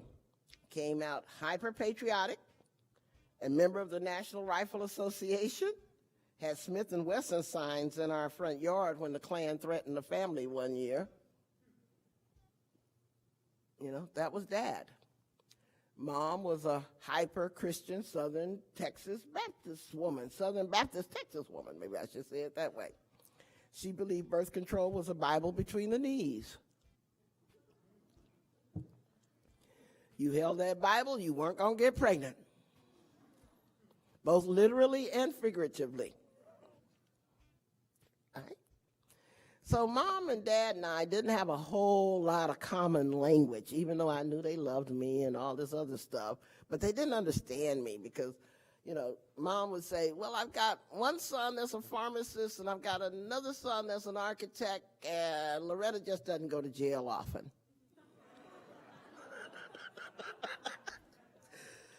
That's how they explain being a social justice activist. because they didn't believe in that. They were kind of just, to get along as a black family in this society, you stay quiet, you melt in, you do all the American dream stuff, and that's the way you're going to succeed. They didn't believe in active resistance, and as a matter of fact, they were glad when Dr. King got killed, and they said so, because they thought he was an embarrassment to the black community. He wasn't a melt in and get along kind of guy, as far as they were concerned. But my parents and I, 50%ers that they are, we share some values. We share strong family values. As dysfunctional as my family is, we still love each other. We enjoy coming together at the family reunions, even if we have to stay quiet. Well, I don't stay quiet. But, we got childhood sexual abuse going on in my family. So, of course, here I'm the feminist calling attention to it with the same brother that I need to hug. Yeah. They believe in community service. They're the ones that sent me out at age 11 to work at the local hospital, working with people coming home from the Vietnam War who were missing most of their limbs, delivering library books to them as a candy striper. So they inculcated in their 8 kids an obligation to serve the community. That's where my passion for social justice activism came from, my parents and stuff. They did not believe in just being isolated as a nuclear family. Our job was to help the community, and the community's job was to help us. This is what we did, kind of stuff. And so my parents would definitely be 50%ers, though, because I could never use any of this language I use with y'all, with them. My father invited me to come lecture at his local VFW, Veterans of Foreign Wars thing. You gotta have to be in the military to know all this stuff. But anyway, his local VFW chapter, and he was the president. And so I could come in there and talk about, what Uncle Sam has done and the dangers of capitalism and the military-industrial complex and all that stuff, not to a bunch of veterans, most of whom had been shot up in multiple wars. So I chose a different tactic. I talked about Uncle Sam promised y'all lifetime health care, and he's reneged on the deal because of the changes that the people in power have now made to health care for veterans. So I could talk all about neoliberalism without saying the words. And I got them because they knew Uncle Sam had privatized veterans' health care. And they were getting screwed, even though they had been shot up in multiple wars under one deal that the government then reneged on. And so these 50%ers, I'm not going to spend any time trying to turn them into 75 or even 90%ers. It's not necessary. All I want them to do is, when the going gets rough, be with me as a 50%er when we take on the healthcare fight. You see what I'm saying? And the problem with the 50%ers is that it's very possible that if I don't give them some attention, they could easily be swayed by the 25%ers. And those are the people that I basically call the Trump base. People for whom we don't have a common language. As a 90%er, we don't know how to talk to a 25%er. I mean, the only thing we may have in common is that we both need oxygen, and even that's doubtful. So we're going to talk about how bad Trump is as a fascist, and they're going to be saying he's the second coming of Christ. How are we going to have a common conversation with that? So part of the problem with this whole thing about let's end the polarization, you cannot end the polarization with someone who doesn't want to accept reality. I mean, so I'm willing to end the polarization down to the 50% level. I have not figured out a way to have a conversation with someone at the 25% level who's denying all the reality that I see. Nor am I going to deny that reality to keep from discommoding them. I'm not going to pretend that climate change is not happening just so that they don't feel anxious. I'm not going to pretend that white supremacy doesn't happen just so that they don't feel like I'm not calling them a racist. I mean, you know, these kind of things, there's just some things that would portray the things that I believe in too far for me to make a deal with that devil. Okay? And then below the 25 percenters, I call them the 0 percenters. These are the actual fascists, like Trump. Ain't a whole lot I want to say to President Trump, and I even hate to say that word together, except that I don't care much for the oxygen that you're wasting, because we need it for the climate change you're denying. Yeah? And that's as nice as I can be. You know, I'm not going to call for anything negative to happen to you, but I can give you my opinion about whether or not you're a waste of oxygen. Now, our job, if we care about democracy, if we care about ending fascism, if we care about fighting white supremacy, homophobia, and all this other stuff, is to figure out how to organize and get moving in the same direction from the 50 percenters to the 75 percenters to the 90 percenters. And we can use this amassed power to overwhelm the 25 and the zeros. That's what we're going to have to do. And we can't do that if we're so busy self-indulging in the call-out culture. So we're going to permanently be powerless but self-righteous. How does that work again? Because one of the things that the call-out culture has done is enshrine the pursuit of victimhood.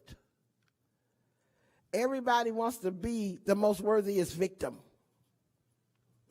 Yeah? Have you ever seen that, where people just so cling to the bad things that have happened to them in life that you can't even have a conversation with them without them being triggered about reclaiming a new victimhood status for themselves?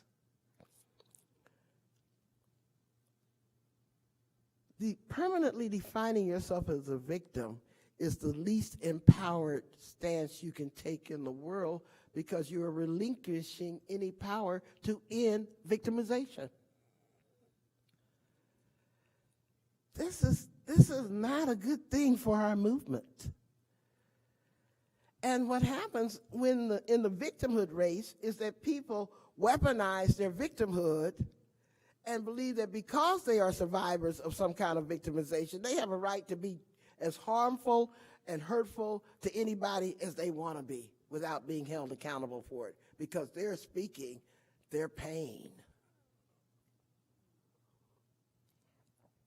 So what?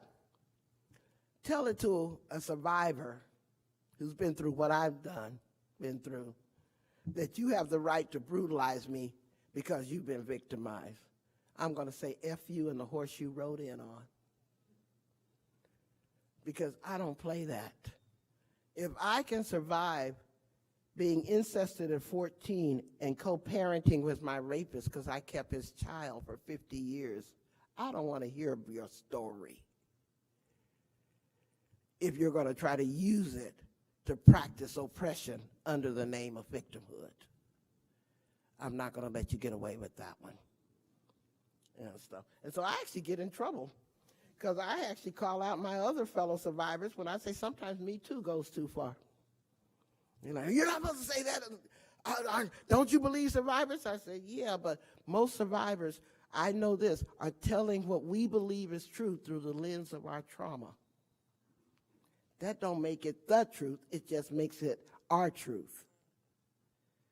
So if you don't have that necessary experience of dealing with trauma stories, you just get into an angel-devil reflex kind of thing, where you think there's good people over here and there's bad people over here, and you don't even recognize what we call the victimized violator, people who are capable of having their human rights violated at the same time they violate someone else's human rights. And a victimized violator, simply put, is the battered woman who beats her child, or the victim of racism who's homophobic, or the victim of transphobic who's misogynist. we have these victimized violators all around us and stuff. And yet they're trying to claim that they're the good angels working against the bad devils and all this other stuff, which is a very primitive, overly simplified way of seeing the world. So let me close by saying, I believe that we need a unified and strong human rights movement made of the 50 and the 75 and the 90%ers. And the reason I use the phrase human rights, not because I'm extraordinarily brilliant, because this is what our leaders have been calling for forever. I mean, the first time the phrase human rights was used in the United States in the struggle against racism was in 1858, when Frederick Douglass called on us to build a human rights movement. 1858. This was 90 years before the Universal Declaration of Human Rights was written in 1948.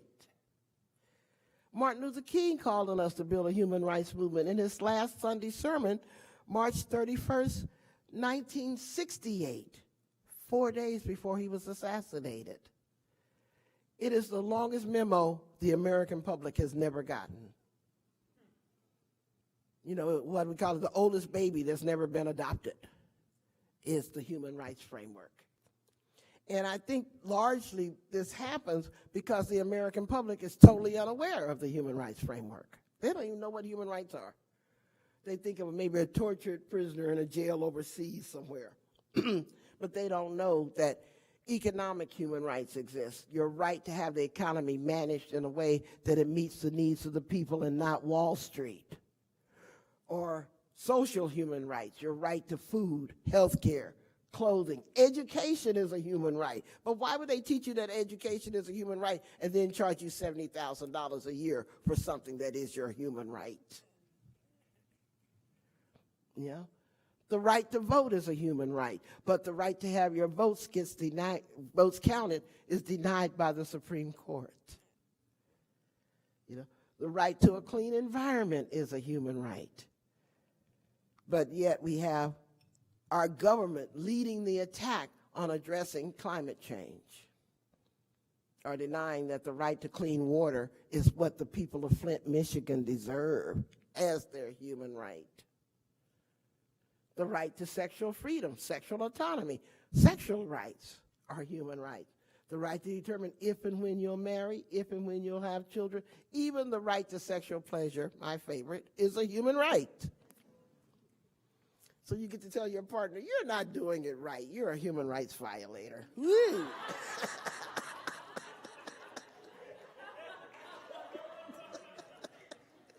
That'll make for some nice bedroom conversation. Civil rights, the right to be treated as an equal in society, the right not to be discriminated against. The disability rights movement is a civil rights movement because they have not attained simple equality. The queer rights movement is a human rights movement, simple equality. And I think that new human rights are coming up every day we need to be fighting for, like digital human rights. Because if you're not digitally connected, pretty soon you're going to be seen as subhuman. You're not going to be able to access banking or healthcare or education without being digitally connected. And so all of these leaders from the past have been calling on us to build a human rights movement. And yet we are so arrogant that we think investing in our call-out culture so that we destroy our attempt to build a human rights movement is more important than actually building that movement. Where do we go wrong? I like to think that I'm part of the women's wing of the human rights movement, working with the trans wing of the human rights movement, working with the environmental justice wing of the human rights movement, and the anti-racist wing. You get my point? We can all focus on what we want to focus on as long as we don't do our work in such a way that it violates the human rights of our partners. So I can't do work against racism in a homophobic way without violating human rights. I can't work against oppression in a way that then oppresses others. Yeah, we have to do it in a much more sophisticated way. And so I'm going to close by saying that we have to create a call-in culture and address some of the polarization, and I'm saying I go down to the 50%. I ain't trying to do the 25ers. And that doesn't mean you can't talk to 25ers. I'm actually an expert at talking to 25ers. But that was after 30 years of training to do this. This is not something you do overnight. I mean, obviously, y'all know how hard it is to even talk to your racist Uncle Frank at Thanksgiving. So it's not something you just do automatically, right? It's a learned skill. Because racist Uncle Frank may be a 50%er. But every time you call a racist Uncle Frank a name, he ain't going to hear you, and you're pushing him into the 25% category. Shutting down. And there's nothing wrong with you, and there's probably mainly very little wrong with Uncle Frank. Y'all are just in different places. And one of the things that I urge my class not to do, because I'm teaching them the techniques of building an anti-fascist movement against white supremacy, is not try to call out the people who don't have your advantages of learning about white supremacy. Because there was a time you didn't know what you know now. So you can't use your newfound knowledge to lord it over people who didn't have that opportunity. And stuff. You need to be smarter than that. You need to learn how to use this advanced knowledge that we're giving you as an opportunity to figure out, now, what's my strategy for the 75%ers? What's my strategy for the 50%ers? And how are we going to stay together so that we can overwhelm the 25 and the zeros and stuff? And so that's my speech on calling in the calling out culture. And thank y'all for putting up with me today.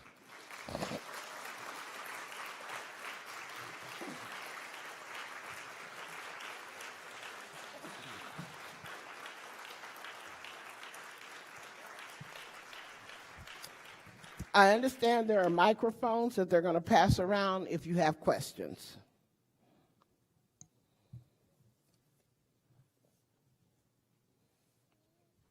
And how much time do we have for Q&A? 15, 20 minutes? Okay, thank you. Hello. Hello. Thanks for coming. That was great. So you said that white supremacy is an ideology that can change, and then kind of talked about a guy named Floyd Cochran. So I'm wondering, does that mean that like 0%ers can change their percentages? And I don't know if Floyd went past 25 and if you want to talk to him at all, but I'm wondering if it's possible if 0%ers can move up for 25%ers to move up, and can we accelerate that in any way? Well, I don't want to sound like that taxonomy is a rigid classification system, because on some things, people may be 0%ers and then 75%ers on a different issue. You know, so you may end up with both kinds of things in the same human being. Like, I've known people who are Trump supporters who also believe in environmentalism. You know, so you can't, neatly pigeonhole human beings that way. I'm doing calculation of percentages here, but not rigid classifications and stuff when it comes to human beings. People are much more complicated than that.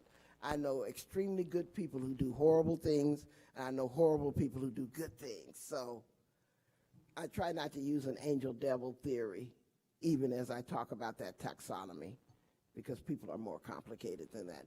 Now, Floyd Cochran, as a case study, what Floyd did after he left the Aryan Nations and was homeless for a while because Richard Butler kicked him off the compound, he went on and started a group called Education and Vigilance, which was about dissuading skinheads from joining the hate movements.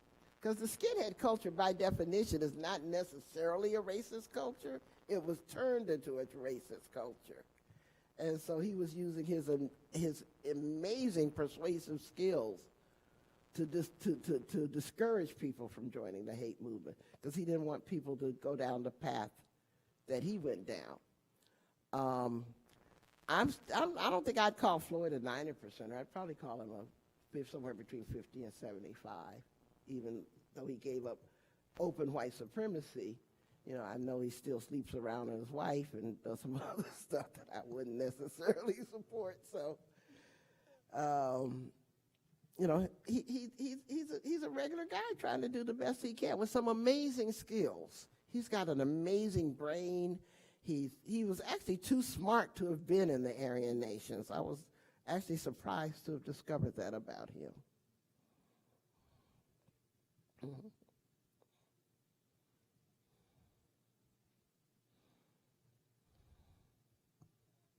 So I have a lot of family who are 25%ers, and I have a feeling that a lot of us have a lot of family who are 25%ers. And I was just wondering if you have any like tips on how to have a conversation with those people politely and productively. Okay, yes, I do. I teach it in my classes. First of all, I probably couldn't cover it in this short period of time, but there's a lot of readings that you can share with them. And for the first thing I say is don't call them names, because like any human being who calls a name has their hearing shut down. You know, it just doesn't work. Sometimes you can give them information if they're susceptible to facts, but most 25%ers don't give a damn about facts. Tim Wise has written an article that I would share, with you about don't bother me with the facts, and it's and he's white, talking about how difficult it is to talk to 25%ers. I would be happy to share my syllabus with anybody. Why don't I give it to you, and then you can share it? And on there is a lot of articles, maybe about 100 articles, and books that you can choose. I like David Billings' Deep Denial, which is the perspective of a minister who was in denial about his internalized white supremacy until he had his own epiphany. There are books by white women who've woken up. Robin DiAngelo's White Fragility is an excellent book. So all of this is on that syllabus. Robin DiAngelo, White Fragility.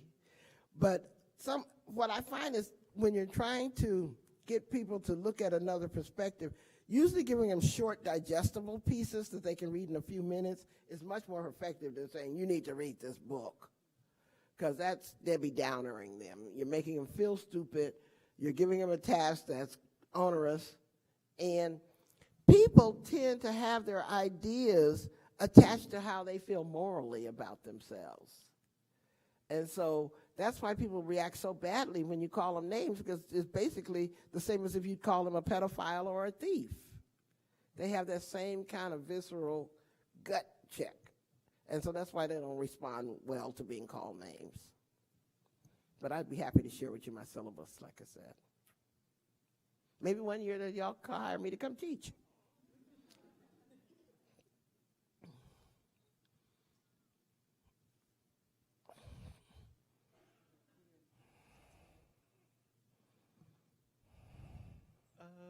You talked a little bit about when you ask people to give up hate, you have to be there for them when they do.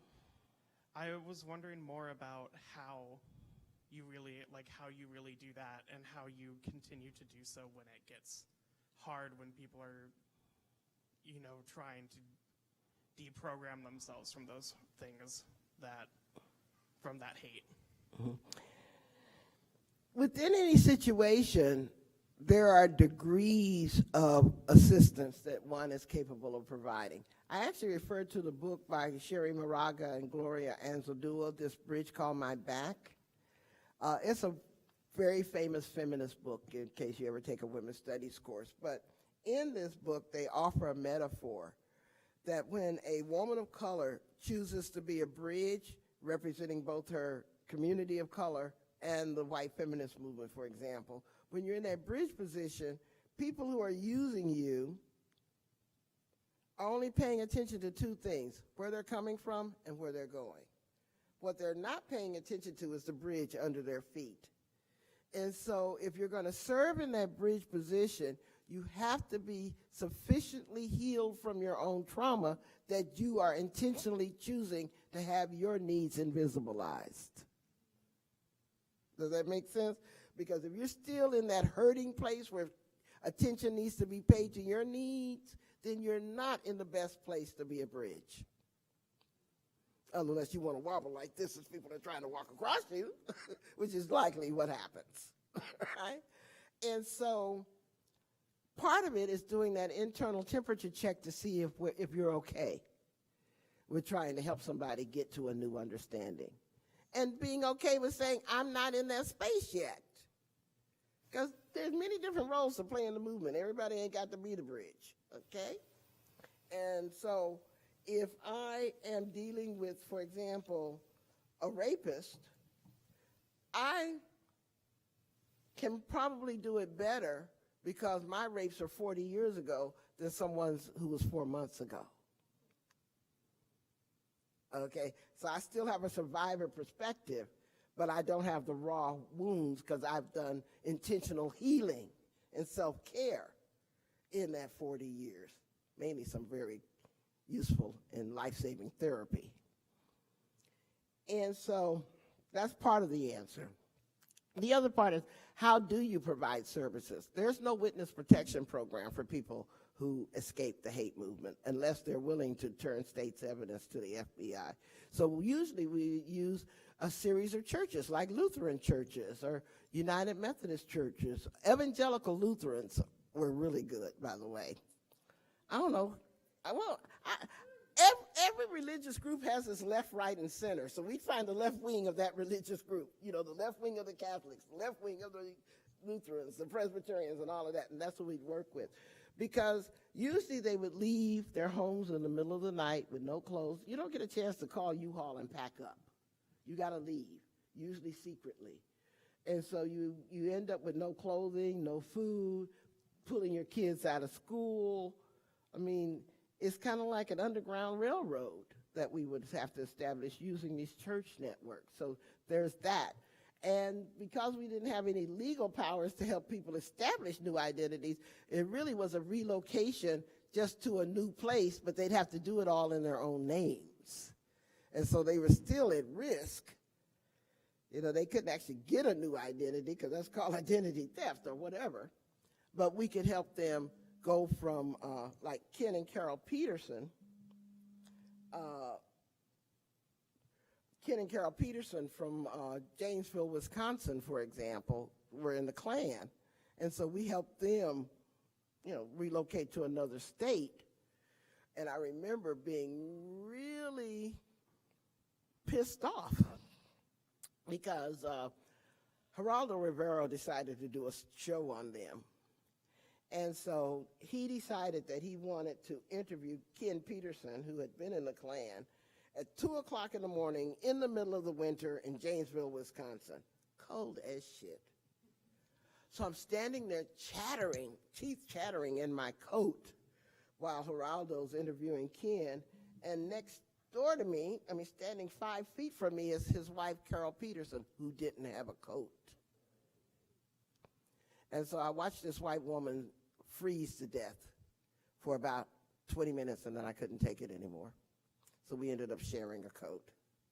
And I was like, damn, Loretta, whoever told you that your activism was going to lead you giving up your coat to a Klan bitch? I mean, what the hell?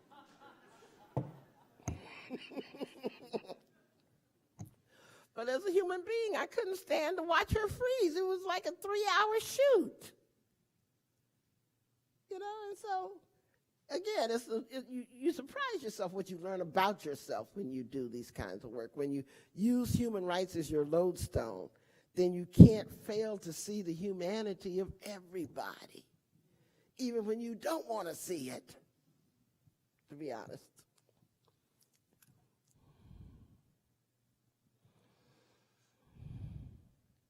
So I am the dad of 2 girls and a boy, and one of the things that my wife and I have really struggled with is making sure our son doesn't become Floyd. And one of the hardest things is watching our daughters go through the education system and just thrive. And my son coming through it and struggle. And because he has a family and a support system and we're there advocating for him, he doesn't feel alone. But I meet a lot of young men that feel alone. And I wonder about, and maybe that's our 75%, is I see those young men and I'm like, I want to do what I can to stop them. But I don't know if maybe you could talk a little bit about, because we've probably got a lot of future teachers and principals and everything else in this room, about how to maybe start there. Well, the best advice I can give is conscious parenting. One of the mistakes that keeps getting repeated generation after generation is somehow we get sold the myth that the best parenting is to keep our children racially and sexually innocent. In other words, don't tell them how the world really works. Just pretend that this is the world they're going to occupy until they get a rude awakening somewhere. I think that's absolutely horrific parenting. The same way that if you fail to teach your child to look both ways with crossing a light, why in the world would you have a child raised in a very brutal, racist, sexist society and not teach them about that society? And then when you don't teach your children that, you end up gaslighting them because the kids see it and the parents aren't explaining it and telling them, well, don't believe your lying eyes, just believe me, kind of thing. So it ends up being some of the worst parenting. Now, in particular to your situation, I actually have something on my syllabus about a parent whose 13-year-old son ended up joining the hate movement and what she failed to do leading up to that point and how she recovered a relationship with her son after that. But she went too far, in my opinion, by allowing him to go to some neo-Nazi rallies because she wanted him to find out for himself how bad they were. But she took a tremendous risk because he could have gone the other way, you know, by her tolerating this exploration and stuff. And so I'd be happy, again, it's on my syllabus. You'll see it. Just Google on the syllabus 13-year-old, and you'll be able to send him that article and stuff. But the best conscious parenting I think we can do is to educate in an age-appropriate way our children about the realities of life. Because I don't think we do any favors to our kids keeping them from how hard it is to struggle with money, how to make difficult decisions around food. I mean, you're not doing your kids any favor, and you certainly aren't doing the world any favors sending these untrained, uneducated kids to my college classrooms and expecting me to do it with one course twice a week. I have 50 kids in my white supremacist class, of which 46 are white. What they all say is how pissed they are at how this information was kept for them through K through 12.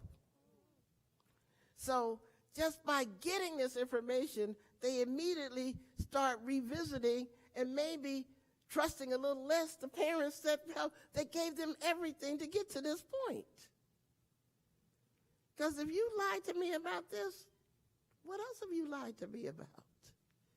Is a logical question they ask and stuff. And so, and apparently it doesn't seem to even matter what their K through 12 schooling is, because I've got 1/3 public school, 1/3 private school, 1/3 homeschooled. And the bottom line ends up being the same. And so we've got to do much better. We have to have a radical revolution of what is considered educational competence in our society. Particularly, how can we expect people to defend democracy if we don't educate them in what is necessary to defend it against? And so that's really important. I think we probably have time for one or two more questions. Speak now, forever hold your peace.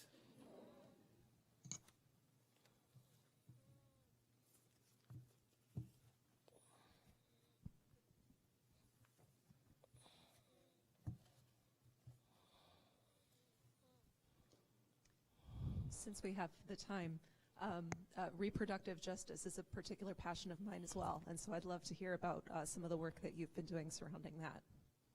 Okay. Most of the audience probably isn't familiar with reproductive justice. It was a framework that African American women created in 1994 that basically says everybody has the human right to have a child, to not have a child, and to parent the children that they have in safe and healthy environments. And even though it was a framework created by black women, obviously those rights don't only apply to black women.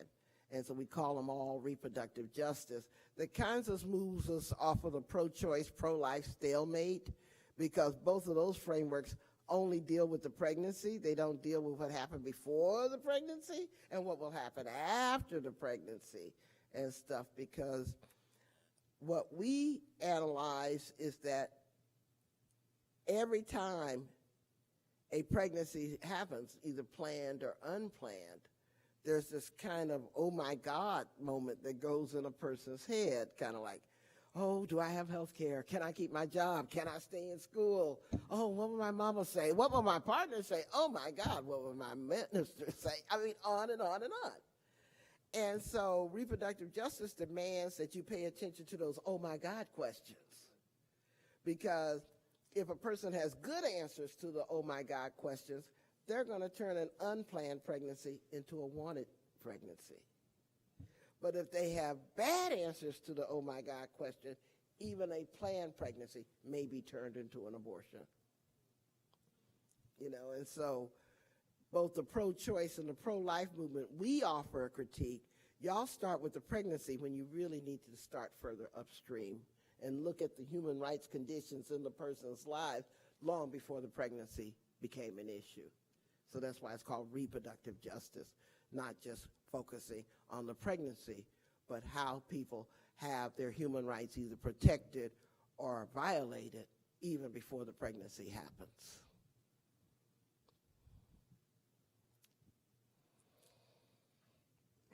So you talked a little bit about like not calling names and stuff when you're calling out or not calling in individual people. And I'm wondering how that applies to larger movements like within systems and things like that. I know that here on campus last year we had a pretty large pushback from the student population about the presidential search process. We got a new president, and it was categorized by a majority of the students leading that pushback as perpetuation of white supremacy, as they chose a white president and not the other people who were in the search process who were people of color. And I guess I'm just wondering whether you think that it's a good idea to like call those things out as white supremacy within those systems, or whether we would have gotten more done if we hadn't used those words. I don't know the particulars of your situation, but again, white supremacy is an ideology, it's not a race. So calling a president a white supremacist just because they're white is a misuse of it. Okay, because that's not. But if you had done homework and found out that there were ideas that president had that subscribed to white supremacy, then you would have been totally accurate and appropriate. Okay, and Zora Neale Hurston, who you may not have heard of, but she's a famous black feminist from the beginning of the 20th century. She has a famous phrase that we use in the black community, and that is, all skin folk ain't kin folk.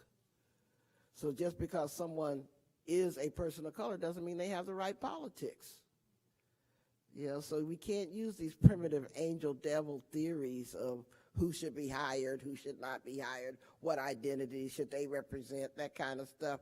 Because I know a lot of people with the right identity in the wrong politics and stuff. And so I would caution us to not fall into that primitive identity politics. Because identity politics was named by the Combahee River Collective in 1977, a group of black feminists. And Their idea was to use an analysis of one's standpoint to define who you are, and you use that definition of who you are to define who you would work in solidarity with them, other oppressed people. But identity politics has become so perverted nowadays, usually at the hands of white people, that it's become not a definition of who you are, but a definition of who everybody else ain't. And so you end up with this primitive identitarianism, which is just white supremacy, saying, well, I can only work with people that share my identity. I can only work with this queer femme, ... or I can only work with this, ... You know, this kind of stuff. And it's not radical at all. That's white supremacy. Ain't nothing new about that. That use of kith and kin system. If you aren't kin to me and I don't recognize you as being part of my family, I don't need to work with you kind of stuff. There's nothing new about that at all. And so, you know, that's not the first black feminist theory that's been perverted, but it's one of the more dangerous ones. So I recommend that if you want to protest somebody, do your research. Find their writings.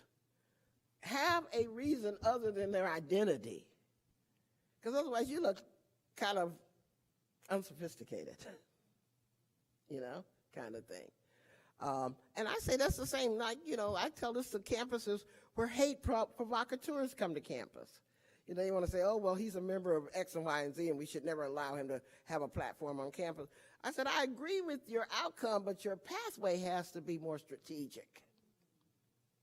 You don't deny him because he's a member of a hate group. You deny him based on you're doing research and exposing his writings. The, you know, recordings of things he said, the damage he's done to other campuses, that kind of stuff. Have some evidence, not just an opinion. Okay? That's the best way to do effective student activism, through evidence, not just opinions. All right, well, thank y'all.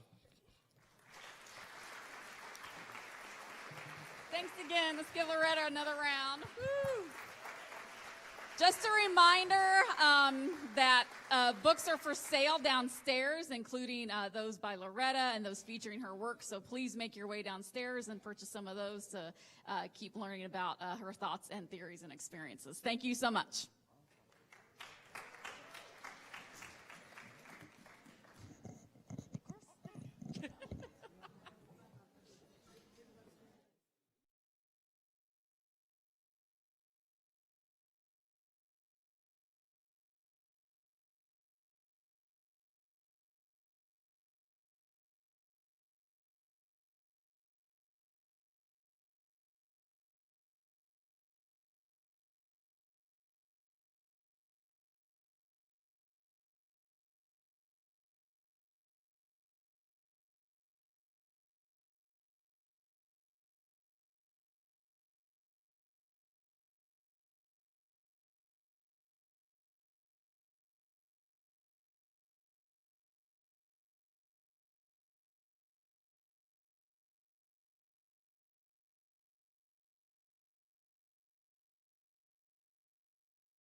The little grid, you'll be able to see our screen.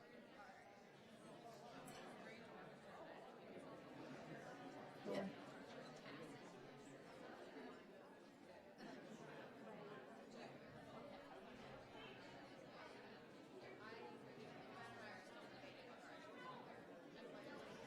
Hey, we just want to remind you that when you're ready to go big on the screen, it's your choice, right? Okay, I'll have to find someone to tell you that because I'm an inútil with technology. Just a minute.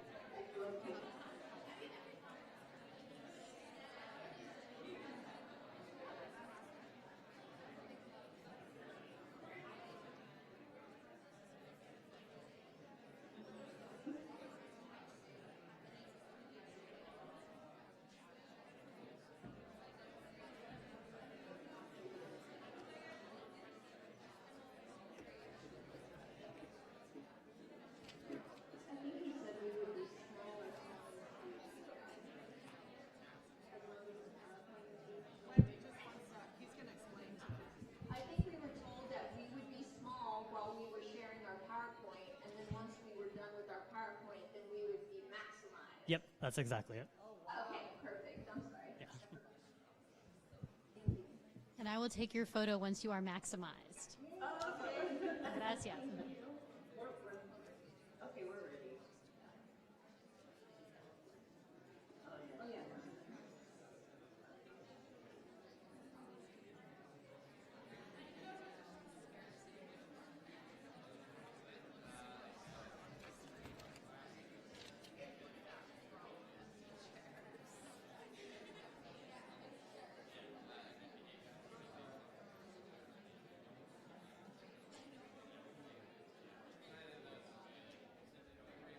Are we ready to start? Yes, we are. Muy bien. Okay. Bienvenidos y bienvenidas. Gracias por estar acá con nosotros el día de hoy. Y queremos dar una bienvenida muy, muy cálida a nuestras compañeras de Angry Tías y Abuelas. My name is Wendy Call, and I teach in the English department here at PLU. And I know that we have all been looking forward to this event for a long time. My students and I, some of my students are here, have been looking forward to this for a long time. I'm really delighted to be here to host this panel with our three honored panelists who are there in the corner of the big screen. And that is photos of more of the organization, including them, on the large screen. So we are here today to hear from these women, co-founders and leaders of the organization Angry Tías y Abuelas, which is based in the Texas-Mexico borderlands region of the Rio Grande Valley. And as you can see, they are here with us via video conference. So if we could all welcome them.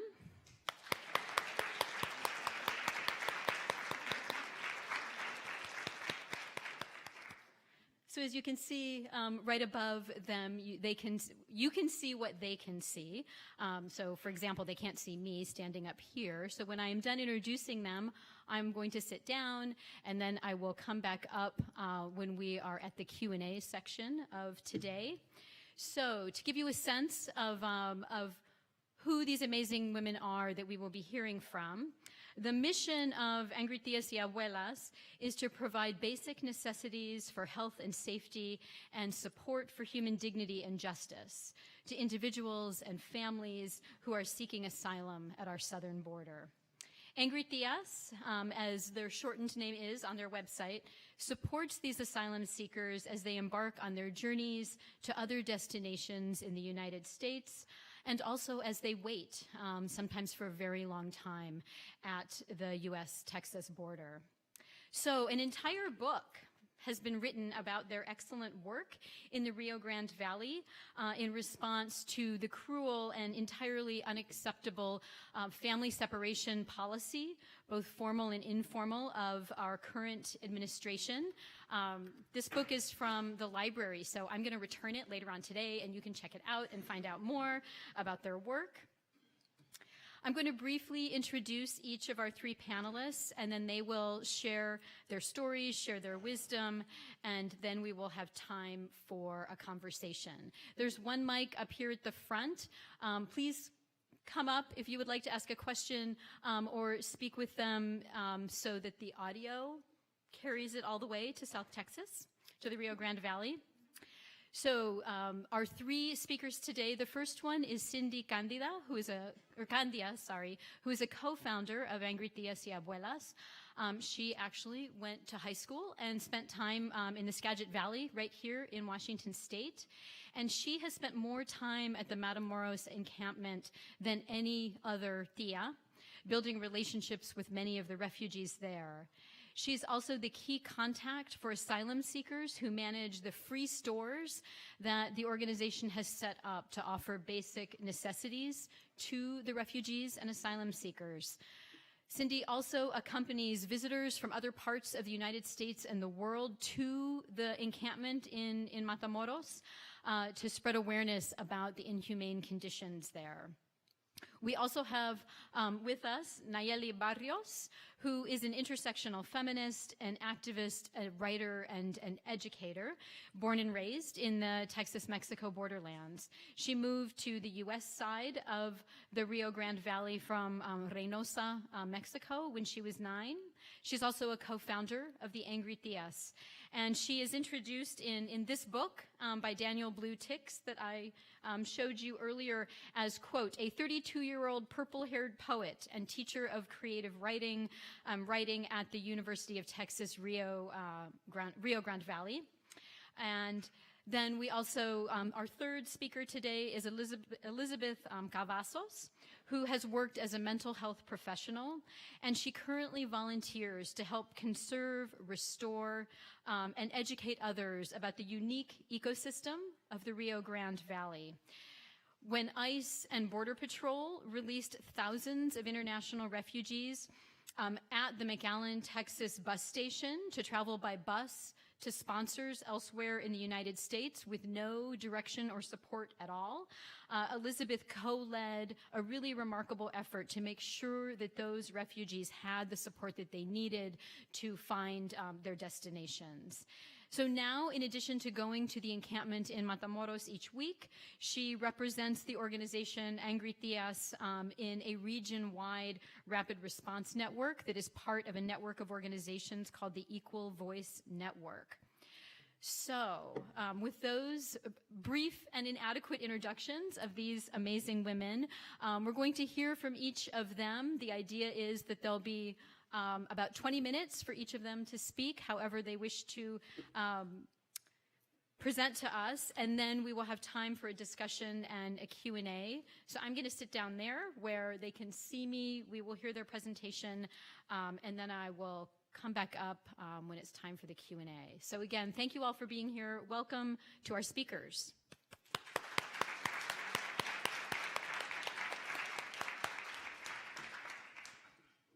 Okay. Thank you so much, Wendy, for the introduction. We want to first say thank you to Tamara and to Rosemary and Travis for setting up everything that we're here now. We're so heartbroken that we couldn't be there in person, but you know, we're going to give you all the info that we would have anyway, and hopefully someday we can all meet in person. So we're going to start off by covering some information from a PowerPoint that we have prepared to kind of give you some background info about all the things that we are doing and have done. So that's our picture, as you can see that. That's that's all of us. What's actually missing one, Paula, one of our newer members. Who are we? So there are 8 of us. Nayeli, me, we got Cindy, Lizzie, Elizabeth. We also have Joyce, Jennifer, Susan, Paula, Madeline. So we're, it's really one of the wonderful things that I think that I love is that we're a very diverse group of women, everything from age to just different kinds of like backgrounds and life experiences. And I think that really informs our work and our compassion.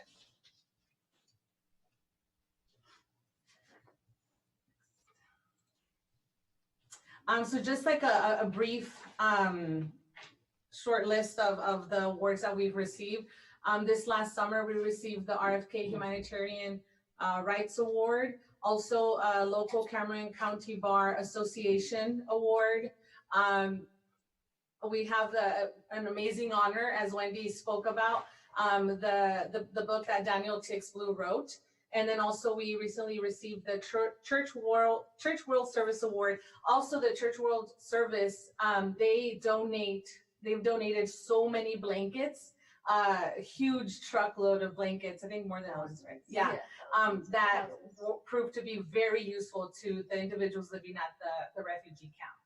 Part of the reason that we mention these awards at this point is just to let you guys know that we are a grassroots organization. We started less than 2 years ago, and we are a very small group. We just augmented the group with one person. We're 8 people, and we've been able to do some incredible things just by finding a gap, finding something that needed to be done and saying, I want to do it, I can do it, and doing it. And it shows that, you know, people can really make a difference very quickly if they find something they're passionate about like this. This June will be our 2-year anniversary. So these are some of the things that moved us to get started, to want to do something. Pretty much in order of how we ran into them. The encampments that we saw pop up on the Reynosa Hidalgo bridge, child separation, the detention center conditions that we've all heard so much about as well, and the overwhelmed legacy organizations. So these are the things that propelled us to do something, to take some matters into our own hands.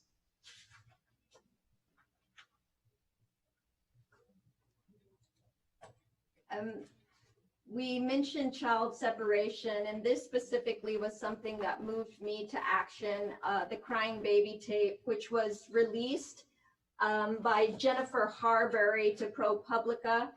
And when that tape was released, it galvanized the entire country against child separation, against the zero tolerance policy. And it was instrumental in ending those policies. So again, something like this was so critical and instrumental in changing my life, an immigration policy, and also bringing a country that appeared to be so divided together. And so that gives me hope that we can strive for that again.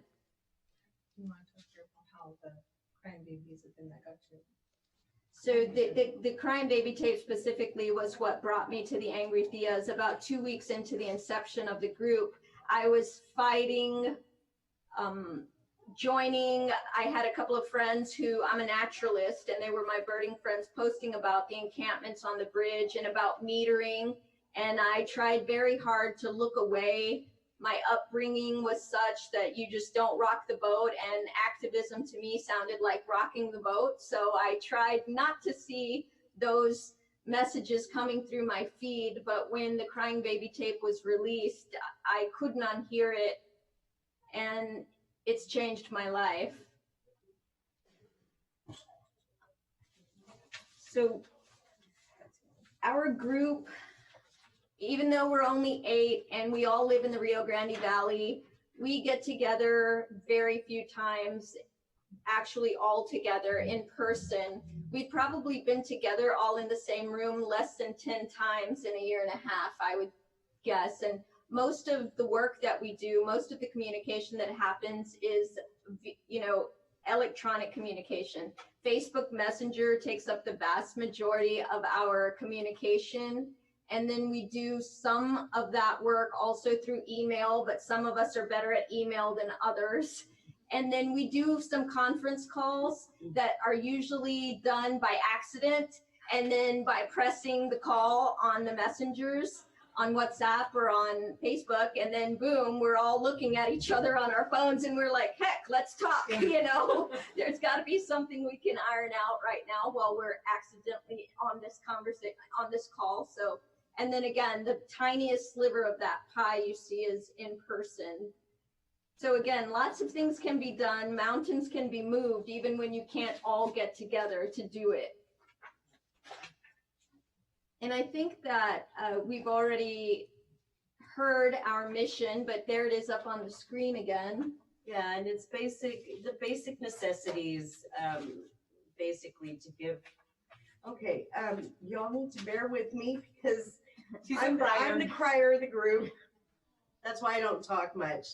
I'm the crier. These guys have given me my voice, given me the voice in the group.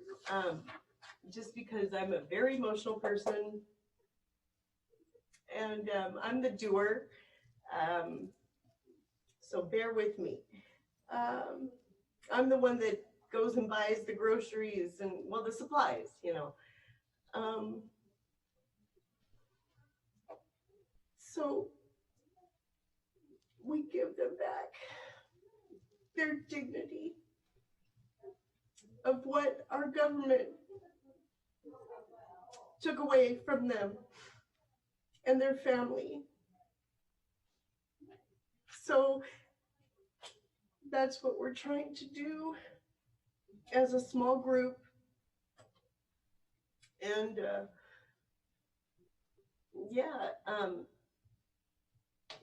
we're just trying to help them embark on their journey to get to their destination. And our mission, it evolves. You know, the immigration situation on the border is very fluid. It's ever changing. So that mission that you see, how we actually carry out the mission is always changing. But the preservation of the immigrant safety and the respect and the dignity and the justice for the immigrants, that's like the cornerstone. And that's what we always try to achieve in everything we do.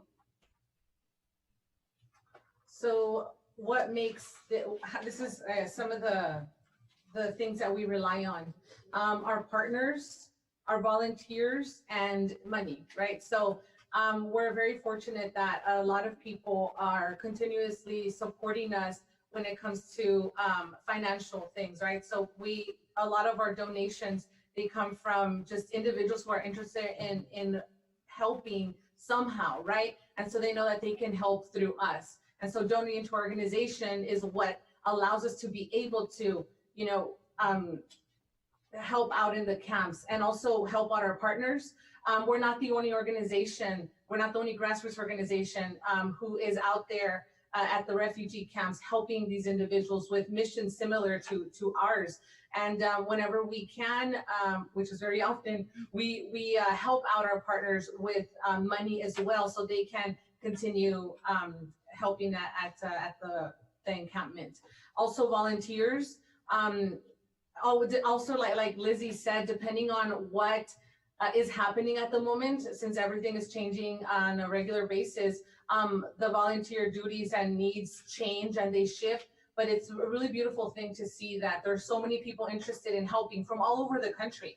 We've had volunteers who will, you know, come from California and they'll stay for a week or two just to focus on volunteering. Volunteers who will stay for a month or two just to volunteer. We've had people offer to help remotely, like with, you know, projects, or with even they've offered to help us with PR, social media, and now we have that locked down.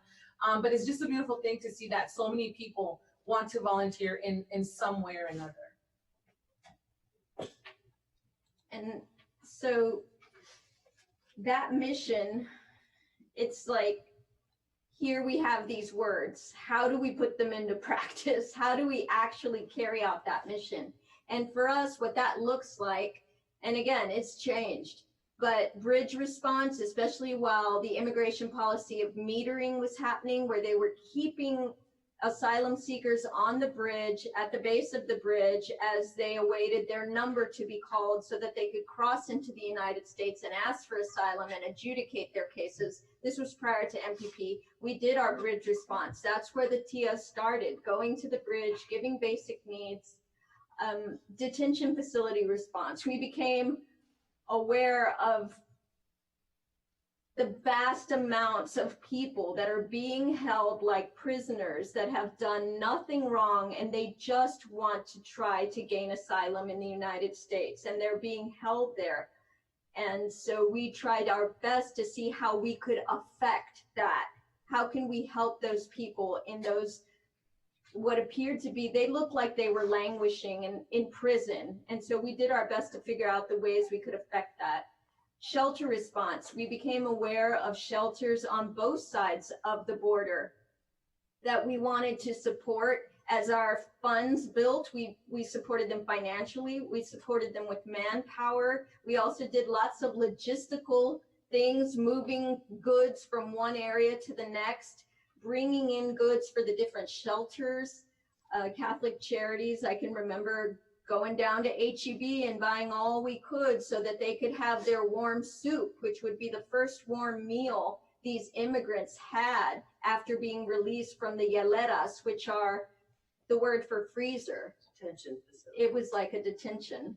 And then finally, our bus station response, which as was mentioned in our introduction, I spent a year of my life in the McAllen bus station doing all kinds of things. Our bus station response it's an interesting thing. I'd like Nayeli to talk a little bit more about it.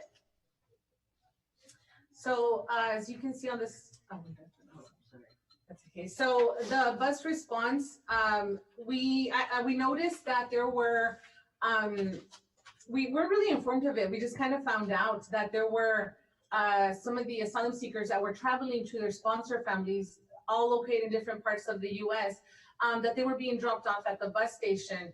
And a lot of them with no money for two-day trips up to, the East Coast or anywhere north. So that worried us. So we basically got our whole system set up to take supplies to them, supplies that they would be able to use on the bus ride. And so a lot of these bus rides were, 2 days, 2.5 days. The luckier ones had shorter trips with maybe like 7 hours.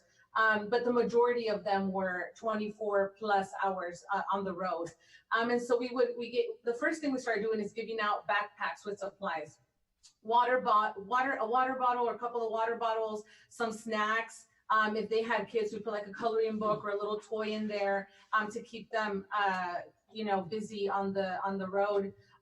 We also tried to give them some cash so that they were able to have money to buy themselves a meal on the way over. But we also would run into many different types of situations on a daily basis. The great thing is that the bus station is located really close to a bunch of little shops. So we would have situations where a kid had diarrhea and they had no change of clothes. And so we would run out to, one of the little stores close by and get everything that they might need for the, new clothes, clean clothes.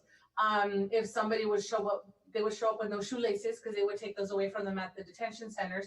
And so we ordered shoelaces in bulk and we gave them shoelaces. So anything from, just smaller things to larger situations, we would try and figure out a way to help them out. Another thing we would do is explain the bus tickets to them, because I don't know if any of you have ever seen Greyhound bus tickets. It's a really, really long string of multiple tickets. And so a lot of time, that confuses me. In grad school, I used the Greyhound bus a lot, and those were really confusing sometimes. So especially to them, because they're in English, and a lot of them, they don't know English. And so we would explain those things to them.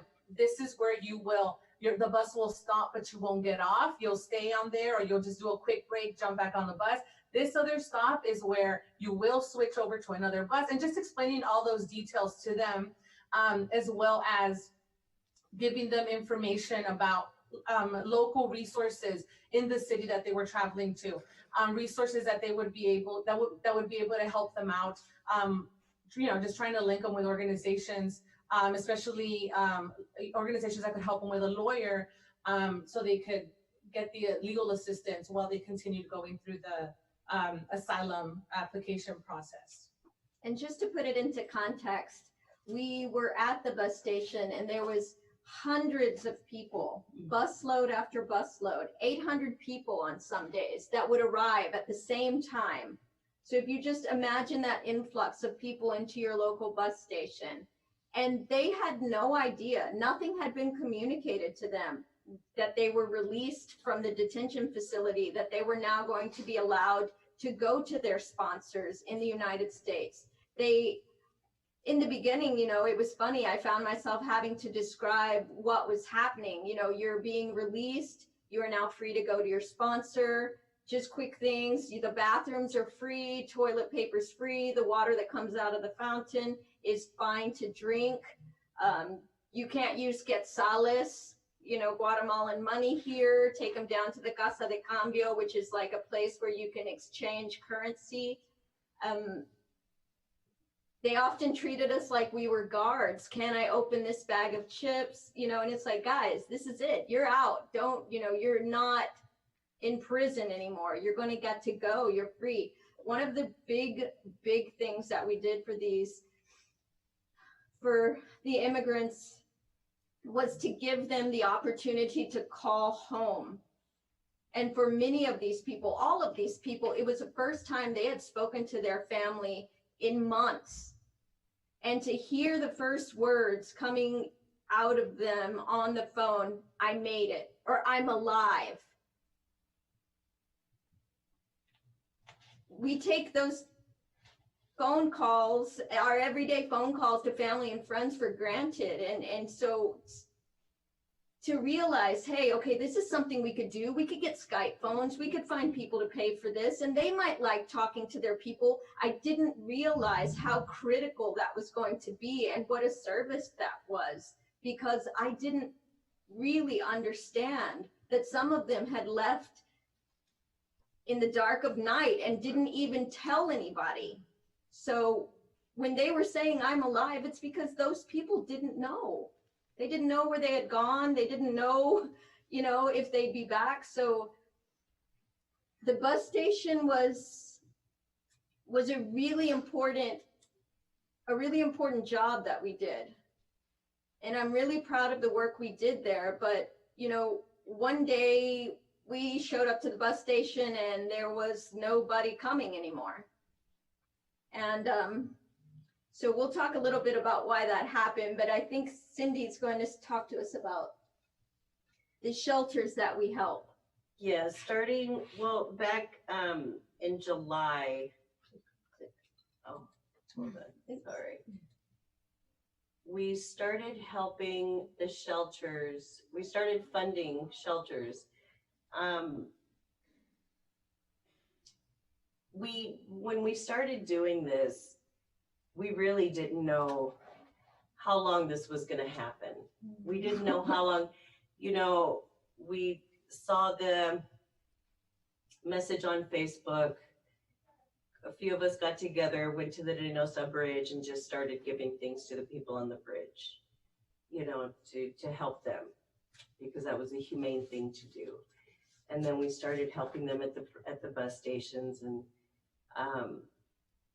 then now we're, 2 weeks after helping them at the bridge in Reynosa was the crying baby, the separation of children actually, and then the crying baby audio came out, and then we started helping shelters, and now we're funding shelters. Both in Mexico and on the U.S. side, because the shelters in Mexico are housing the most vulnerable people that are in the camp. The people, the children that have like Down syndrome, the people that have cancer, people that are really, really scared, I guess, So we're helping out the shelters over there a lot. And it basically changed back in July of 2019 when MPP hit.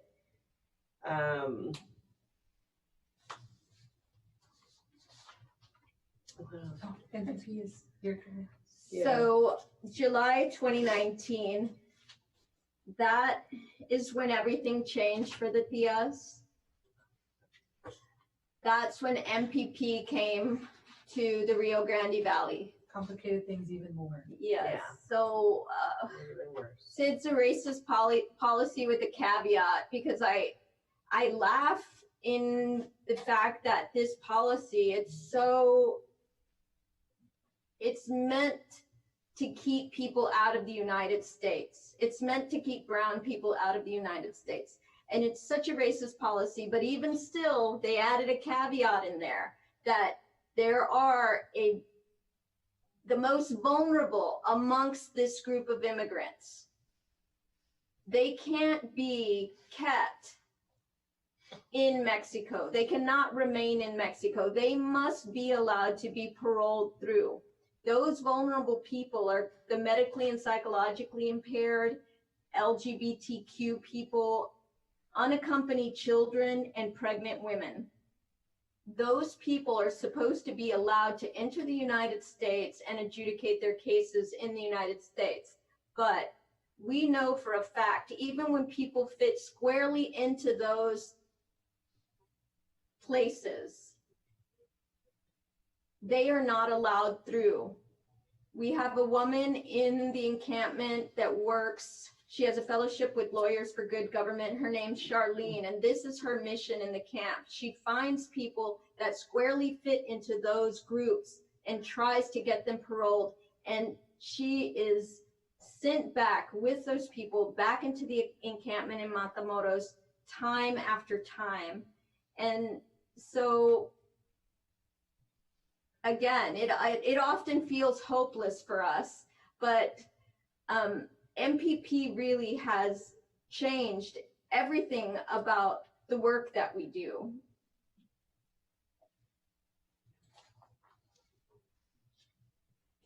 So we've changed because of MPP. And Cindy, you want to talk a little bit about how we've changed? What's our evolution been like? Okay, yeah, we've gone from helping like 40 people on the bridge to helping 800 people in the bus station to helping we're about 2,500 refugee camp. We're at about 2,500 in the refugee camp. And those are photos of like the Sam's Club photos. There are just a few photos. Those are before we got up to the 2,500, because now I buy by pallets. I don't use carts anymore. Now we buy by pallets of food and supplies.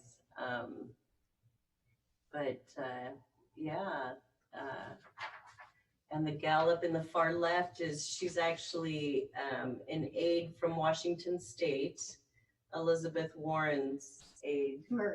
Elizabeth Murray, sorry, y'all. She came down here wanting to know what they could do to help. And it was nice to have someone from my home state come down.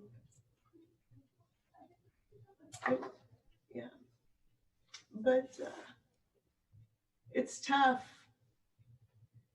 It's tough, and we stay strong. We don't cry when we're at the camp.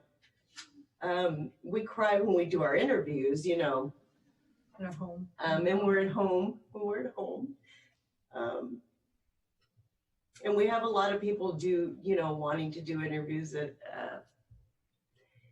the camp and stuff, and they want us to cry on the spot and all this stuff, and we can't. We can't, you know.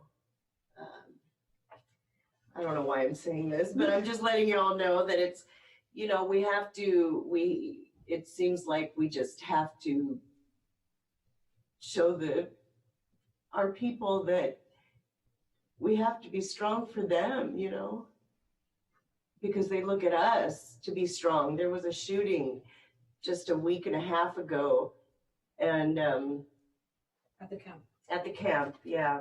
Well, not at the camp, it was just down the road from the camp. And I was there in the container where we keep the supplies. And the moms were looking at me, and I was like, oh shit, you know, I need to stay calm because, you know, and I asked one of the asylum seekers, one of our store managers, you know, that was a gunshot, right? And he said, yeah. And I said, God dang it, you know, and so we stayed calm, but I was freaking out inside, and the moms were getting their kids from the UNICEF school, and but you know, we had to stay calm. So, but everybody there is like family to us, you know. that's what I was gonna say. One thing that's interesting, they are able to go to the camps a lot more often than I do. And so they were telling me the other day that a nickname that they have, a term of endearment that they have for them is madre, which is mother. And so just kind of to highlight what she says about kind of us needing to be strong when we're there helping them, that just highlights that, like, you know, we see our mothers or those people that care for us as like those strong figures. Like, if they're okay, then I'm gonna be okay, right? And so it's kind of what I see with them calling you madre. They take a lot of strength from us as well, and that's just like so important, I think. Yeah. So that's just one example of like the crisis response that we do in Mexico, but there's so much more that we do within the camp. Like we do refugee camp organization. Like we mentioned before, we're part of a collective. Yeah.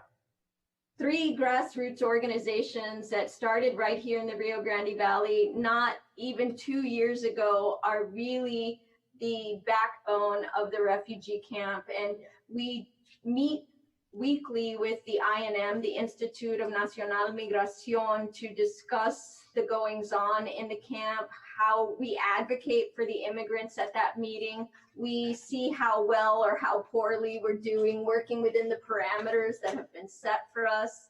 We also meet regularly with the leaders of the camp, it's an interesting evolution that happened within the camp. We noticed about 2 months ago, after we were really getting in our groove and meeting all the needs of the immigrants, the basic needs, we started to see them shift. And they started to talk to us about wanting to elect leaders. And they started talking to us about wanting to have a seat at the table. They wanted to be part of the brainstorming, and they were looking for agency. And that was super exciting to be able to facilitate that. And that's a major thing that's happened within the camp recently that we are so lucky to be a part of. I have chills the entire time. So it's really cool. And Know Your Rights presentations, chat facilitation, community education, and we really work hard to strengthen those partnerships that basically keep the camp moving. So there's some more photos. These two right here, I don't know if you can see the cursor. The highlighter yellow shirts. The highlighter yellow shirts. The one in the Longhorn hat, he's one of the original Team Brownsville. He and 5 other are the original Team Brownsville that now feed the refugee camp. And this is his boyfriend there. And they feed the actual whole 2,500 people. I mean, it's just amazing. And if you see these Adobe type stove, you know what? Yeah, stove cocinas. Yeah, and these are kind of the food that we buy. This is Jennifer Harbury. We have meetings at her home. That's us doing the distribution before we figured out the tiendas, the free stores that we stock. And now all of the immigrants can go to the free store in their zone, and they can get what they need at their leisure instead of standing in line for hours. So we're getting better at this as time goes. And it's all trial and error, man. You know, it's all trial and error. And then they started a garden, which the Mexican government does not like, but we've decided to go vertical garden now. So, and that's cool. We got permission. Yeah, we got permission for that. So, but what they don't like, I try to envision something else. You know, I'm Mexican, they're Mexican, and I'll go. So All right. I think that we're probably going a little long on our PowerPoint. Yeah, sorry. Can we kind of get a How are we on time? How are we on Yeah, how are we on time? time? You're actually doing just fine on time because the idea was that you would have like up to 20 minutes for each of you. So you combined your time together. So Yay, you're okay, good on so time. Yeah. So just forget we said that, strike it. We'll get back on. Okay, so all of this work that we talked about, that we kind of zoomed through, it would take probably a presentation in and of itself to tell you guys what things are done within the camp, the services that are provided. But just to let you know, the collective is several grassroots organizations and a couple of mainstays that actually have a foothold in other refugee camps. But the Team Brownsville, which again was conceived out of the Angry Tias, they created their group to address the needs that were cropping up in Brownsville, Texas. And so Team Brownsville is one of our major partners. Resource Matamoros, Gabby Zavala, that's her baby. She's actually in Matamoros. She serves as an office space for lots of different services. She houses the Lawyers for Good Government we already talked about, and many other services are given there, including religious services. Ayudándoles a Triunfar is a Mexican organization that assists immigrants and the indigent population in Matamoros. And then World Central Kitchen is Jose Andres's answer to people who are hungry due to natural disasters or other situations like the refugee camp. And they are teaming with Team Brownsville to provide dinner every night. That started about a month ago. Global Response Management, they take care of the medical needs along with Médicos Sin Fronteras, Doctors Without Borders. Lawyers for Good Government, again, that's Charlene's group that's assisting with a paroling MPP and also filling out 589s, which you guys is 12-page document that has to be filled out in English by the immigrants. So yeah, and they need that to even begin their asylum process. So they do a lot of that paperwork. Jody Goodwin is our superhero. She's an immigration lawyer that she fights tooth and nail for people, for immigrants, and she's the mama bear. And she always gives us advice how to handle new situations, changes in the policies. She's a phenomenal woman. And just recently, UNICEF and UNHCR have joined our efforts in the camp. So it's really great to have these organizations with so much experience come in and lend us their expertise and knowledge. And then outside of the camp, we have a few people that we also partner with. National Immigration Transit Assistance. Anybody that we hear about that actually does get into the United States and move to their sponsors in the US, we utilize this transit assistance to make sure their needs are met along their route. There's somebody we've worked with all the way back when we were doing our bus response when 800 people were coming through, as is Granny's Respond and Interfaith Welcome Coalition. Interfaith Welcome Coalition is based out of San Antonio, Texas, and we modeled our backpack program that we started in June of 2018 behind Interfaith Welcome Coalition's successful backpack program. And finally, Young Center is someone who has become vital to us. They are immigration lawyers and advocates that help just basically protect the rights of the immigrant children. They have created charlas and speak to parents in the camp who want to present their children as unaccompanied. They basically want to send their children alone into the US because, as we talked about before, that's one of the vulnerable populations that cannot be turned away. And we had an uptick of that happening in the camp, and we knew the parents didn't have adequate information about what happened to their child when they did that. So we connected with Young Center, and they've been so gracious in allowing us those minutes, those precious minutes of their time to speak to each individual parent when they're considering that Sophie's choice.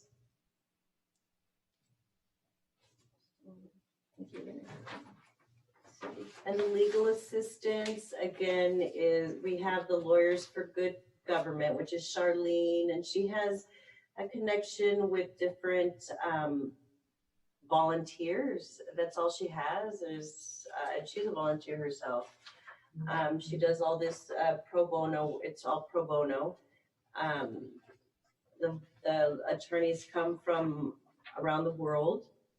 They fill out those I-589s for the asylum seekers. And like Lizzie said, they're how many pages? 12 pages. 12 pages long. And they have to be in English. Have to be in English. They cannot be in Spanish. And so that's what these attorneys do. They sit there every day, sometimes 8 hours a day, and they fill out these I-589s.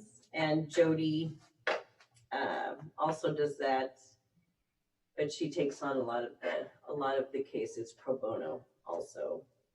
Let me see.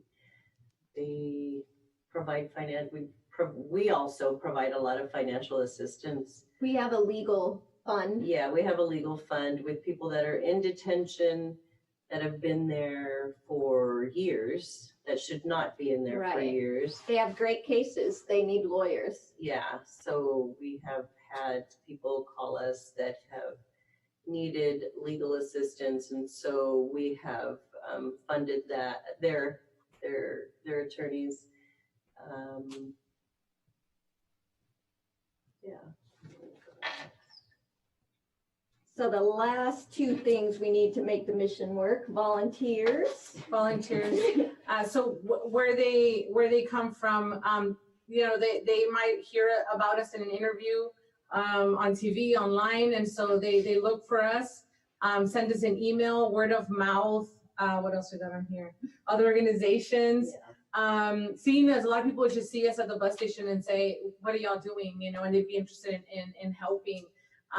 Through Catholic Charities, we are very active on Facebook, sort of active on Instagram, trying harder with the Twitter, and so, but that, people I think are also really drawn to our name. Like when they see angry tias and abuelas, I know a lot of people have asked me, or like if I'm wearing a tag, my tag or a button, they'll say angry. People always say, "I wonder what they're angry about," and I'm like, I know what they're angry about. So like I'll tell them what we're angry about, and so we receive a lot of inquiries from people about how they can help through our email, and our Facebook, our social medias. Money. The next one. So it takes us over $1,000 a day to run the camp, and that includes buying, amongst other things, just everyday household items for the camp, and food staples for them to have to prepare their meals.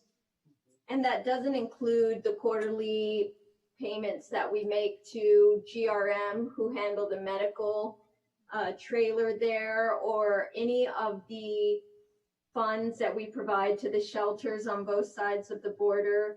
It doesn't include any of the legal fees so that we pay, and the stipends that we give to the immigration lawyers. So it takes a lot of money to do the work that we're doing. And the way that we get it is online donations. We have an Act Blue that people can access via our website or our social media, Facebook specifically.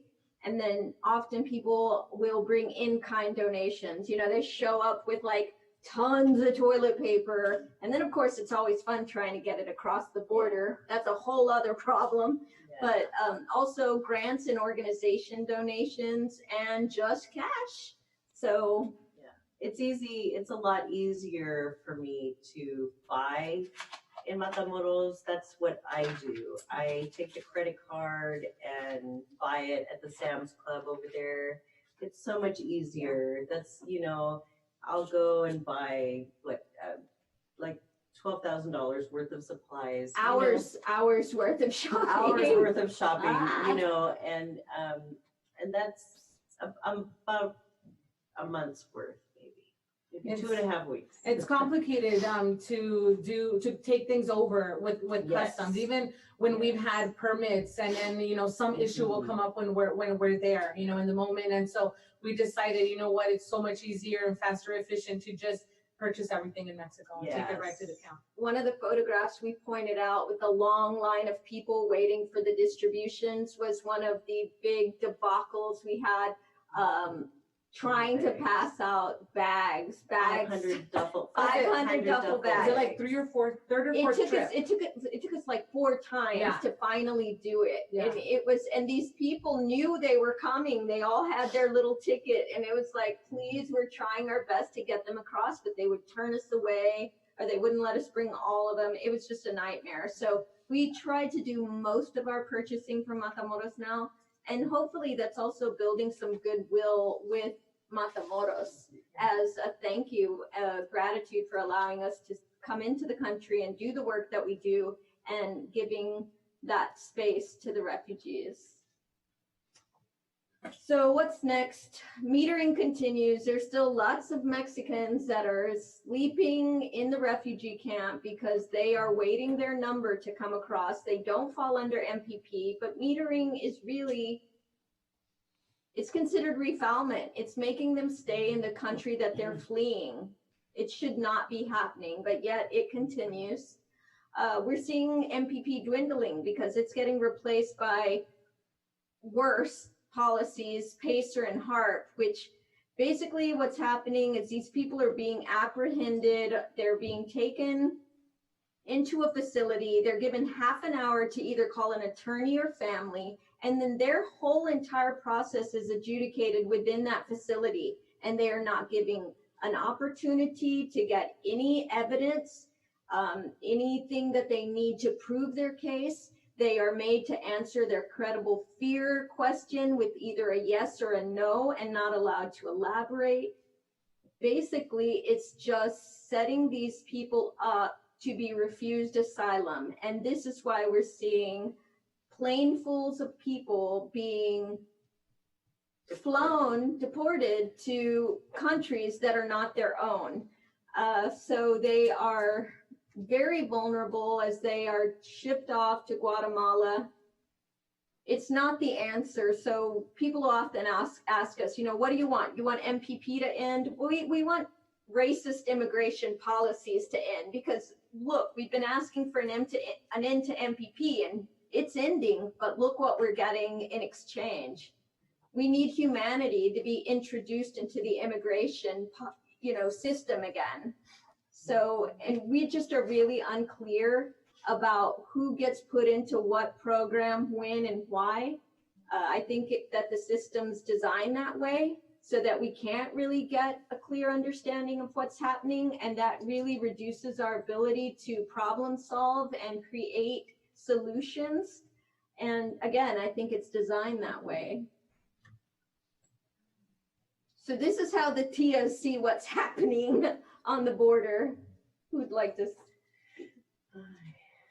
Crisis. Oh. So, Okay. So policies, MPP metering, HARP and PACER. So as we said, right now the MPP and the metering is MPP is what we're working with right now. HARP and PACER are what's coming up, and we're worried, and we're just wondering because they're all bad. It's like, how else will we have to reshape what we're doing and refocus what we need to continue doing? And it's just kind of scary, because at the end of the day, we'll figure it out. We'll find another way to make sure we keep doing our work. But the terrifying thing is what's happening to these individuals. We get to go home and be okay. And them, it's like, they don't know what's going to happen. They go back home. A lot of these people, they are running away from some threat. And so to have them sent back is very, very dangerous. And so that's kind of something that's coming up. The overwhelmed shelters in Mexico is something that we're still working with. Little access to legal counsel. There's so many individuals and there's not enough lawyers that are. And that's because there's already so many that are doing the work, but there are just that many people that need this legal assistance. And if they don't have that, they don't have much of a chance to really. No chance. Yeah, to get through the process successfully. The overwhelmed advocacy groups. That's us. That's us. And other organizations like us, we're stretched thin. But we're still just trying to fill in any gaps any way that we can. The tent city with no infrastructure. Everything that we do is to try and make their living situation a little bit more, a little bit safer, a little bit more dignified. And yet there's still so much more that they need. There's a lot of red tape we have to work with. We're stretched thin. There's just so many things that complicate us. We're just kind of trying to keep up all the time. And limited publicity about Remain in Mexico policy, MPP. I mean, it's called Migrant Protection Program, right? And so if somebody sees the name Migrant Protection Program, oh, it's to protect them, how great. But what it's actually doing is dangerous and it's inhumane. So if someone just looks at the name, they're not well informed about it, right? There's limited publicity of what it actually is doing to the refugees. How many of you guys knew that there was a refugee camp of 3,000 people on the Brownsville-Matamoros border? Show of hands. Can you raise your hand? If you knew there was a refugee camp. Yeah, limited publicity, Yeah. right? I mean, this is just illustrates the point, is that we are not giving justice to the situation because we are having a hard time getting what's happening here beyond the checkpoint. The checkpoint not only stops people, it stops stories. And so we are having a really hard time getting the message out to the rest of the United States, because I believe if people knew exactly what was happening here at our back door, they would become galvanized against it like they were with the crying baby tape. So really that brings us to the end of our PowerPoint presentation. So I guess. Are you ready for folks to ask questions? Sure. Who would like to ask questions? So I'm going to go back up to where you can't see me. Thank you so much. And folks are going to come up here and ask questions. Yeah. Oh, we could see them up closer too if we get rid of that. Or they could see us up closer. Before we start with questions, we're going to maximize you in a minute. Okay. So we'll see you. I just wanted to mention something that hasn't been made explicit before. As people come up and ask questions, please do that. You're all sitting still. As the coordinator of this event, I just wanted to make sure that everybody knew why our visitors aren't here with us. And what happened is very soon after Washington State became epicenter of the U.S. coronavirus, I received a very sweet email from our sisters on the border asking me if it was okay if they didn't come, because if they did, they risked contaminating their work in the camps. So I just want to make sure that all of you knew that that's why they're not here, and I wanted to express my gratitude to all of you here for showing up in person and in solidarity, because I know it's not the same to see people in the flesh, but I also wanted to make sure that you all knew why they weren't here with us today, which is a very good reason. So please step up and ask some questions.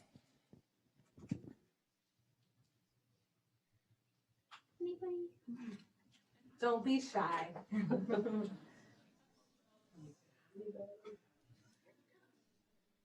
Yay, here comes a brave one. So I know that you all identify as a feminist organization. Woo. At least that's what I saw in some of your other public media. I'm wondering if you could articulate that position and how it relates to the work you do. So our feminism is intersectional. I mean, that's the way that we see it. And so as long as there isn't justice for one group of people, we understand that it's not gonna be able give justice to other individuals as well, regardless of what group we're talking about.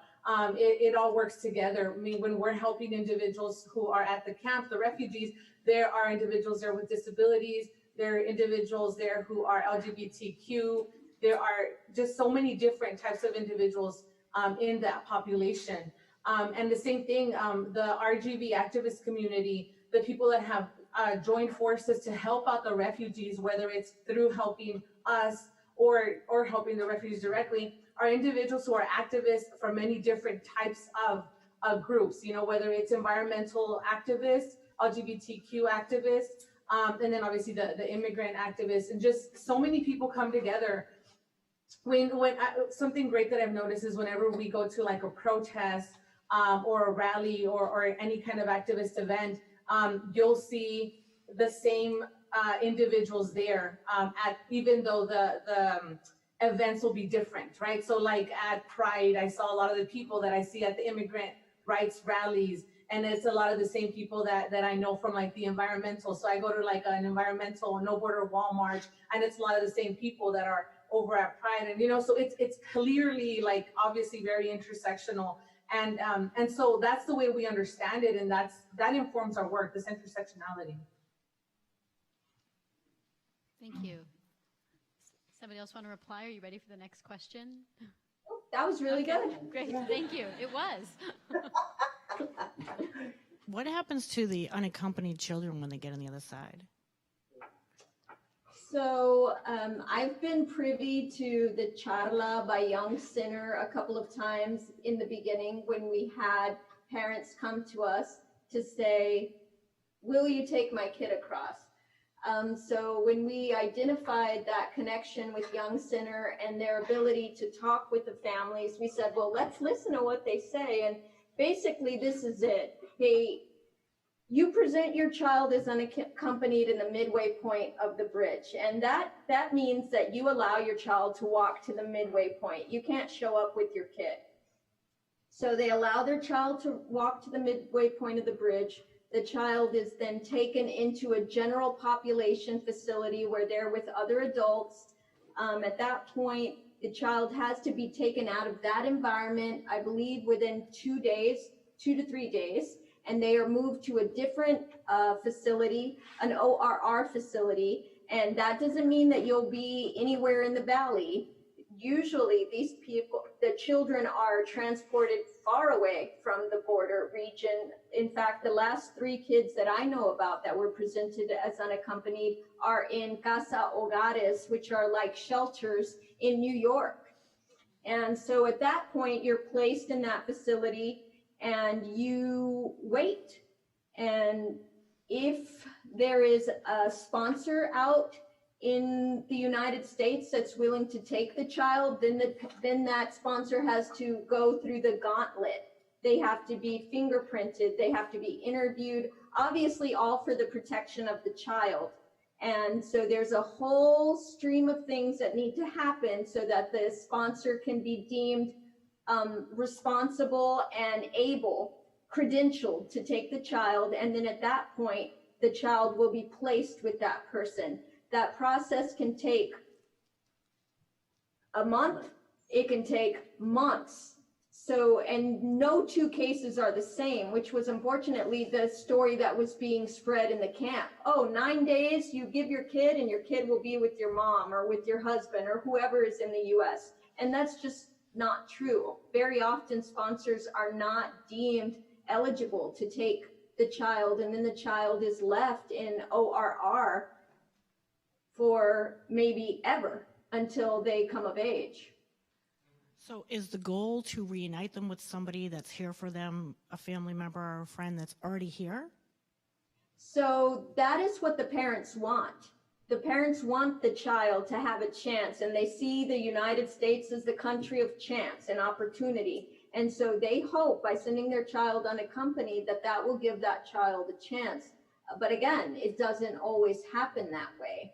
And it isn't clear the path for that child when the child sets off on that journey. But Young Sinner, if we can get them connected with Young Sinner has both lawyers and advocates that will advocate for that child and will take their cases and just follow them through the system to help them get to that end point that the parents so desperately want. But they're trying to get to a family or friend, or are you talking about a random person? Oh, no, a family or friend. That's what the parents want. The parents want them to end up with a family or friend, yes. Okay. That's it. Thank you. Thank you. Great question. Who else has questions or comments? Come on up. Thank you.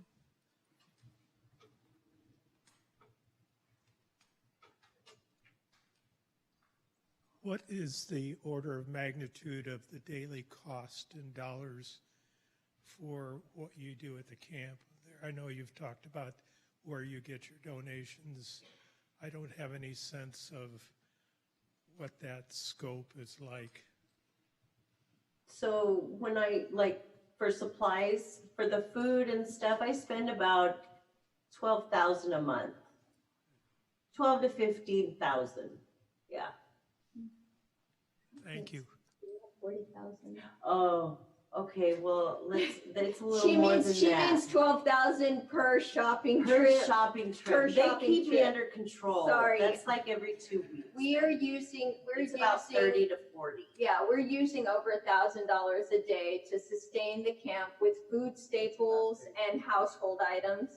And again, that doesn't include what we pay to medical services, to legal services, and all of the other services that we fund within the camp.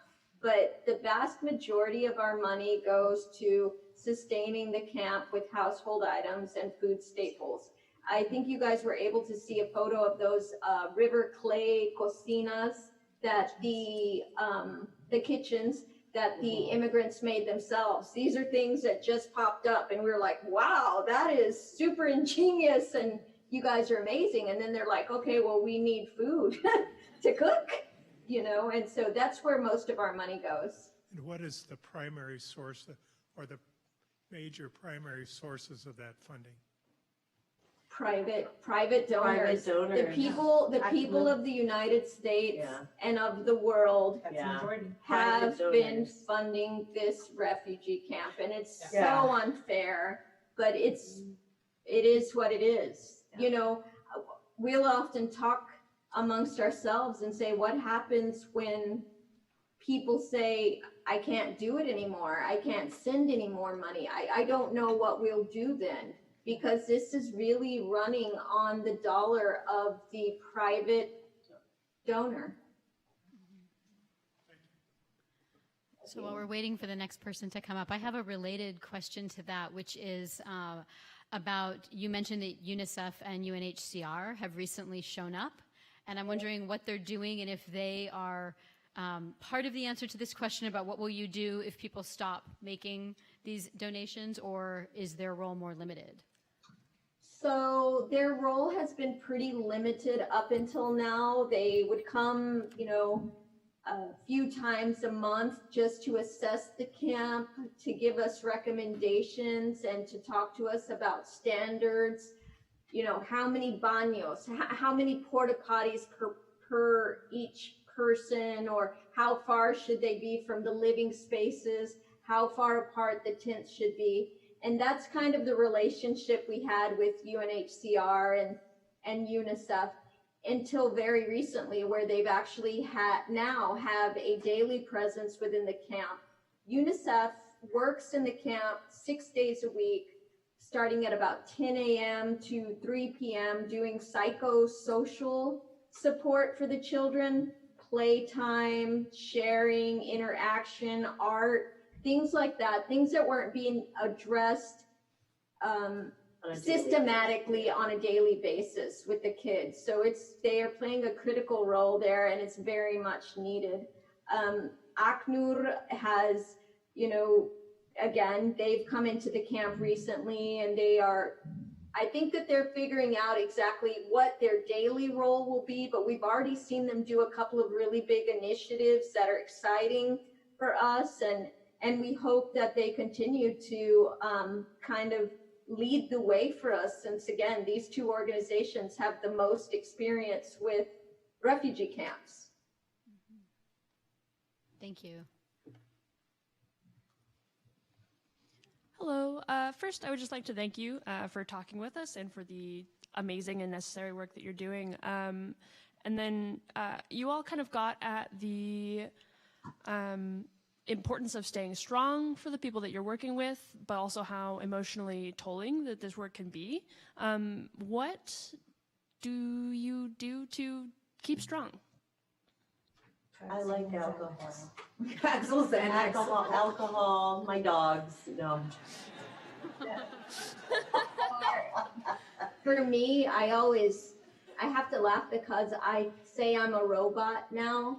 Like, I'm like, feelings, I don't have feelings anymore, and I think that's just self-preservation. I feel like I have this wall, and it's something that I have to do so I can, it's for sustainability, so I can continue the work that I do. But, you know, I tell a story that Cindy had the bright idea to bring coffee into the camp for the first time, and we have a tent store that we do most of our provisioning, we do most of our rationing there.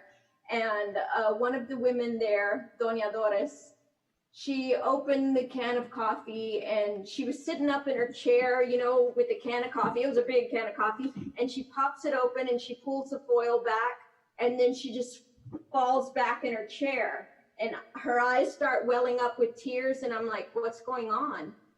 She said, it's been so long, I can't even remember how long it's been since I've smelled coffee.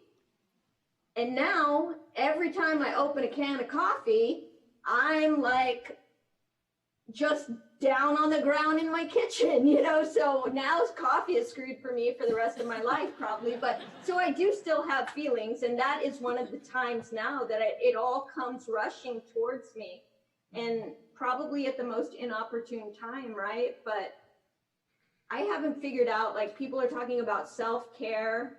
I don't know, I need that workshop. I have to figure it out.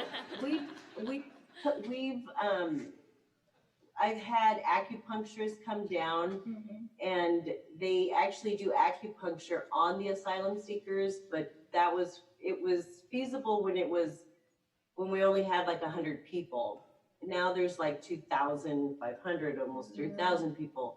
And what they do is they pick one day out of the weekend to do it on the volunteers, on us. And so they've taught us that we have secondary trauma, which we didn't know what the hell that was. We were like, okay, we know we like alcohol, and so ever since we've been doing this, we've liked it a little more, you know? And so it was like, no, Cindy, this is secondary trauma. We're like, oh, okay. So, and you know, our medications have gone up, and you know, our family doctors know what we do and all that stuff, but yeah. So I've, you know, dealt with anxiety and depression for a very long time since I was a teenager. And, you know, the last 2 years it's been more difficult for sure. And so it's just, you know, I'm very fortunate to have the resources that I have, you know, like insurance and counseling and a really strong support system, a lot of stability in my life. And so I always think, you know, the people that you're helping have it worse. And I know, and you know, people say, you know, well, that doesn't mean what you feel is invalid. I'm not saying it's not valid, but I try and remind myself, and that kind of gives me strength. It's like, hey, you know, you have counseling and you have a doctor you can go to regularly. You're going to be okay. This work needs to get done, right? And kind of like what Lizzie was saying about the coffee. So I also have some things that, like, you know, whenever you're talking to a refugee and they give you a story about something, it like impacts you. And then next time that something reminds you of that, it kind of reminds you, and it'll put me into this mood where I'm like, oh my God, the world is so unfair. Life is so unfair. And I'm like, yes, I'm okay, but that's not good enough, you know? And so it'll kind of throw me into this little space where I'm like, just back in that place where when they told me that story, just thinking about them. I hope that answered your question. Thank you. There are Doctores Sin Fronteras that are on the grounds now in the camp, within the camp. And we've had, since the shooting, the day of the shooting, I had, okay, I'm gonna cry. Okay, so bear with me.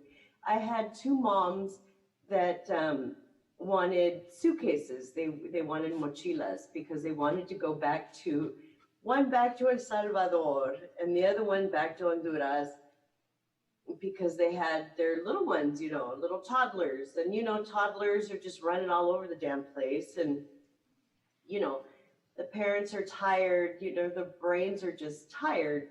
Mentally, they're tired. And I told them, I said, you know, if you just go to the Doctores Sin Fronteras, you know, they have the psychologists, you know, and maybe just let it out. Let out what you have inside, and maybe that'll help, you know, maybe that'll help you, because they've been there for like 8 months. They've been there for so long. And I tell them, remember the trip? Remember how long it took you to get here with that little boy? You know, remember what you had to go through to get here. And we are trying to make it as comfortable as we can for you. And we are here to serve you. As long as the money is coming in, we are here to serve you. And we always tell them that. This is what we are here for. We are here to serve you. You know, every time we cross that bridge, we are here to serve you. And that's it. We don't come here to do anything else, you know. We are here to serve you all, you know, and they're like, okay, Cindy, okay, you know. And so I'm going back tomorrow, and I hope they went, and I hope it helps them to be able just to talk to a shrink, you know, to talk to the therapists that are there in the camp, because a couple other people have done it, and they said it helps. You know, and it changed their mind to going back after the shooting. So I'm glad that they are there in the camp. Part of what we do also as the Angry Tias is we keep this living document that is every service being provided and every part of the refugee camp: sanitation, water, housing, medical, education, religion, community, and we basically keep it, and we put every service that's being provided under that heading: who's funding it, how's it evolving, what's changing, who's coming, who's going. And it's really allowed us to kind of keep a handle on the refugee camps, and also to share a lot about what's happening. And we can tell the people when they come up to us, hey, I need to see a lawyer, and we can say, well, you can go to this building at this time and this person will be there. So it's been a really cool document for us to help channel and facilitate for the immigrants. Go ahead, ma'am. Thank you. Hola, me llamo Charlene. I just want to thank you again. I have a question about the specific changes that you want to see in the immigration process and with asylum seekers, since you obviously can speak to and represent the community. So I just want to see like what specific changes, and like obviously you want the MPP, like that racist policy, not in place anymore. So what would you like to see that you would like to see like the next president try to implement? So just some humanity back into the immigration situation. That means that people are allowed, like the law says, to come to the United States, to request asylum, to have their cases adjudicated with sponsors within the United States, for there to be a clear path to asylum and to naturalization for those people that are in our country as undocumented, that have been contributing to our country for years in the shadows. I think that's what we want. We just, it's always been that. It's always been that way. It's always been that way. It's only been since 45 has been in office that he's changed it. He's the one that has changed it to make it so inhumane to our people. He's the one that has made it this way, you know. Yeah, as soon as you step foot into the U.S., you are able to seek asylum legally. You have that right. Anyone has that right. And we have to decriminalize it, because Yeah. basically what we've done is we've criminalized seeking asylum. These people are being kept, the ones that are allowed into the United States, there's some of them that are being kept in detention centers, and not the don't think about the prison that you see on TV with cable TV and people lifting weights and getting college degrees. These are horrible detention centers with frozen burritos, moldy food, and it's costing the taxpayers a lot of money to keep them there when they could be with a family member, having their cases adjudicated, and either becoming United States, gaining asylum, or being allowed to return home, you know. But we just want humanity reintroduced into immigration.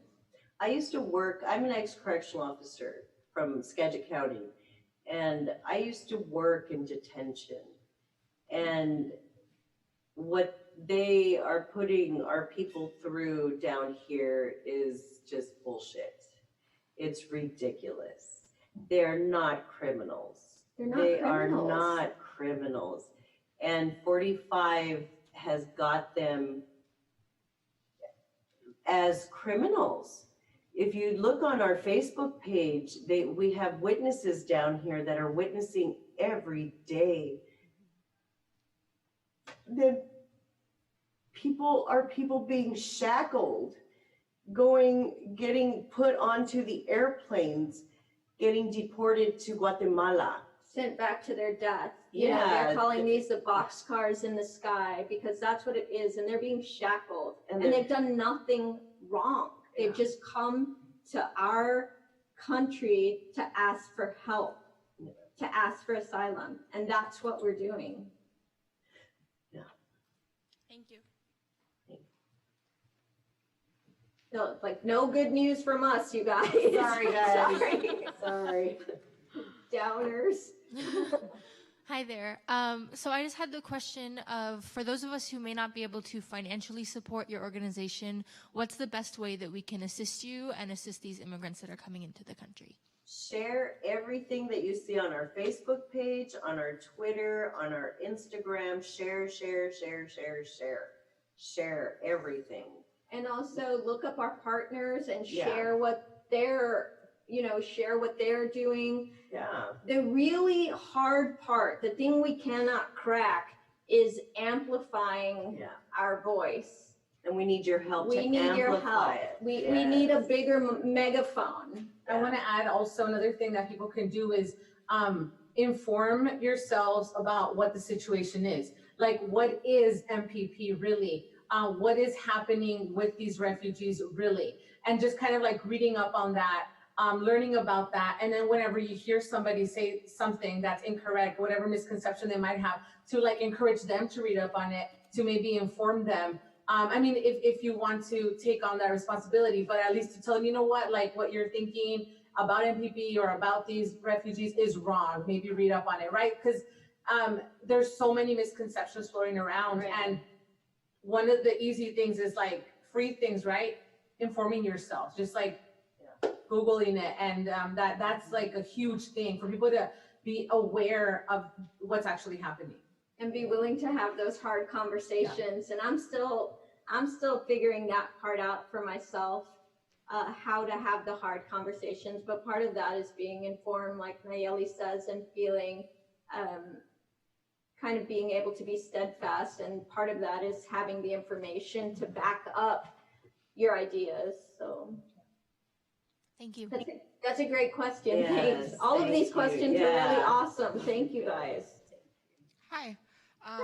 You guys mentioned that there are psychologists on site that help support these refugees, but you were also surprised to find out that you had secondary trauma. So I'm curious, to what level do you feel your organization is trauma informed, and what are you doing to support the trauma that these refugees are experiencing? So, great question. Médicos Sin Fronteras, Doctors Without Borders, is there 5 days a week with a psychologist and social worker. And we try to channel people that we identify as having psychological issues or issues with the family dynamics or anything related to that that's not physical. We try to channel them to Doctors Without Borders.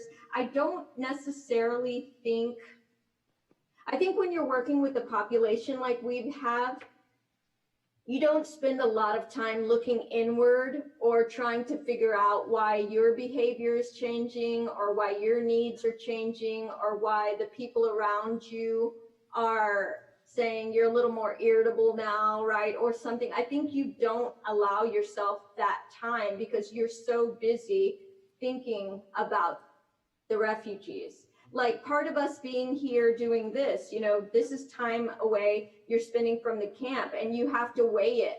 Like, yes, but we're helping inform a group of people about what's going on down here. And there may be someone sitting in that audience that's going to say the right thing to the right person or be able to identify solutions or whatever. So, you know, you have to prioritize, like, no, doing this work that we're doing right now, speaking to you guys, is really important. And, but it does make you feel guilty because you're not working for the camp. So I don't think we allowed ourselves to identify that trauma in ourselves. Yeah. You know, I don't think, and once we did, then it's almost like you feel guilty about feeling that way. Like, look at what these people are living. They're doing primitive camping for over a year. What right do I have to complain or feel bad? You know, so you don't even allow yourself those feelings because you think about them. So I don't know. I don't have a good answer for that. All of that. That's part of the problem. That's part of our problem, is we haven't figured out how to feel comfortable and validate those feelings within ourselves. Thank you. Thank you. Good question. We need work on that. Hi. I just want to thank you for saying, here am I, send me, that you saw the need and stepped up to do it because no one else was doing it, so you did it. I want to say that one of the biggest detention centers is here in Tacoma. There are 1,500 people on the Tide Flats, and there are agencies working here to help those people as much as they can. But here are my two questions. One is, you did mention religion, and I wonder if there are regular church services or something there in the camp. And my other question is, I don't know who else to ask, with the child separation policies that we had that happened, and the babies in cages and everything, what's this? You said the policy has changed. Well, yes. Are there still children, you know, taking care of each other in these prisons? What's going on with all that? So the policy itself, child separation, zero tolerance policy, this, you know, blanket, if you come across irregularly, you're going to have your child taken from you. That in essence has ended, but child separation is still happening today. Unfortunately, the iteration that it is right now forces the parent to be the bad guy because he's sending his child to the midpoint of the bridge on his own. So there's still a separation happening, but they are the ones spurring that. And that's unfortunate because that adds another layer of guilt to the parent. Also, those people that are allowed to come into the United States because they don't fall under MPP. MPP does not, Mexicans don't fall under, the contiguous countries do not fall under MPP, neither does Africa or Haiti. These people are still coming into the United States, and if their child is 10 years or older, they are being separated from the parents during the entire time they're in processing. And so that's still happening. There's still many, many kids in ORR that are not with parents. So yes, I mean, I would not say that the policy is truly ended. It's just changed. And then your previous question about religions, Yeah. I'm all looking in my We have, master like- document. Yeah, we have like 3 different churches that come. We have Pastor Abraham, who is very vital to the camp. I can't remember the name of his church, but he brings wood for Leña. the leña, for the cocinas to cook. He brings the wood 3 days a week. He brings water to the water rota containers. Do they have services? Do they have church He has services? Yes, services he at the has- Resource Center. Yeah. Daniel Behrens has services at the Resource Center. Pastor Venancio does a service in the camp. So They're all Thank different you. days. Catholic Charities has talked about putting a chapel in the camp, so we're super excited about that. And that doesn't mean that we're gonna have some brick and mortar. That means we'll probably construct some large tent and set it up so that people can go in for prayer. So yeah, I mean, I think that the religious aspect of their lives is being addressed, but these people, our refugee brothers and sisters, what I have found with my work there and at the bus station is that God is a great mitigator for them. And from the moment they wake up to the moment they go to bed, it's God. So, you know, that's a question that we should ask them. And I'm glad that you brought that up because they are often part of the problem solving, but I don't remember us discussing religion. And are you getting enough? Are there enough services for you to fulfill that part of your life? Because it is so critical to them. I've never met a more spiritual group of people in my life. And certainly not primitive camping. Seems like Sunday services would at the very least create some kind of a weekly rhythm. Right. Help No, with a absolutely rhythm, yeah. true. Thank you. Thank you.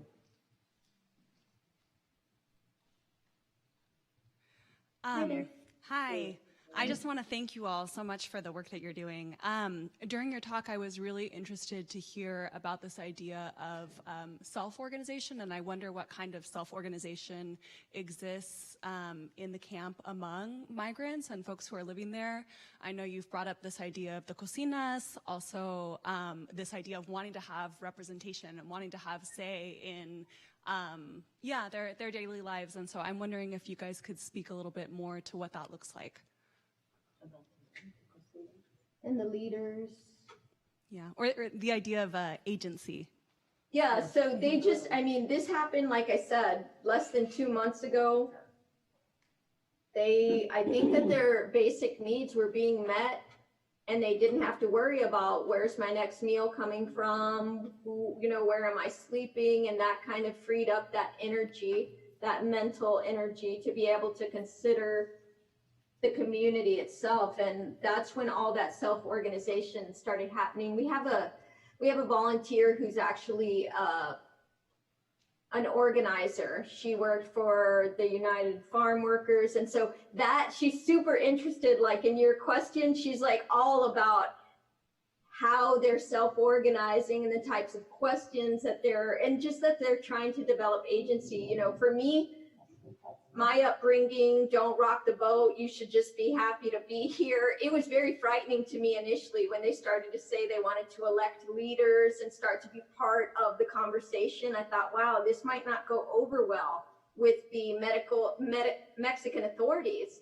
And so I was so freaked out when they started saying that. And everybody I talked to would say, that's amazing. That's so wonderful. So I started to think about it in a different way, and I started to kind of feed off their energy, and it has proven to be the most exciting change in the camp because the solutions that they're coming up with obviously address the problem so much better than we can, right? I mean, who knows better what they need than they do? So, yeah. Great, thank you.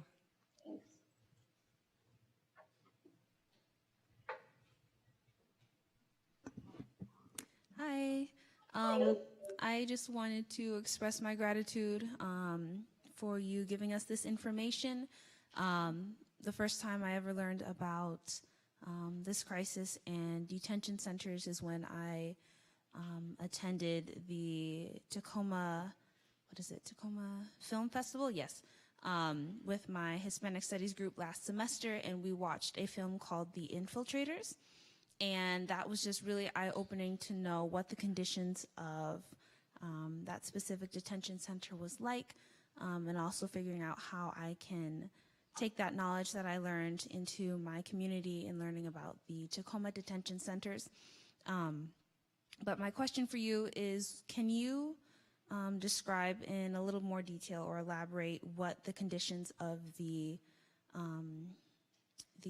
encampments are like? Are they anything related to what I see like in Seattle and Tacoma with homeless encampments? Just not to get too graphic, but just wanting a better sense. Do you still see that photo up there? No, it's not being shared. Oh, there. Well, the last photo of the how do you share? Where do you share? Oh, the photo, the last photo. We're gonna try to share it. See. It's all dirt. And it's always windy because they are right on the river. Yeah, the river's right alongside. They are right on the river. And so the wind, they get the wind, the northern and southern wind. So whichever way, the wind is blowing, they're gonna get it. And I think that's good. And so, the wind, they have to, that's like their cocina, I'd say. Yeah. What happened? Oh, they can't show them. They did. Oh, okay. Yeah, no, I already shared it, yeah. Okay, so yeah, it's very dusty, dirty. That's why I'm like all mormada, real congested up here, because I go and, I'm not gonna wear a mask, first of all, because it's disrespectful, I think, for myself. And I'm just not going to, and so, but the dust is just flying all the time. It's just flying all the time. And so, it's in a park. It's a large park. And when it rains, it gets really muddy. It's very muddy. Slick. It's very clay-like consistency, so any moisture whatsoever creates a very slick surface. So inevitably, we will have people that break arms, legs when it's rainy.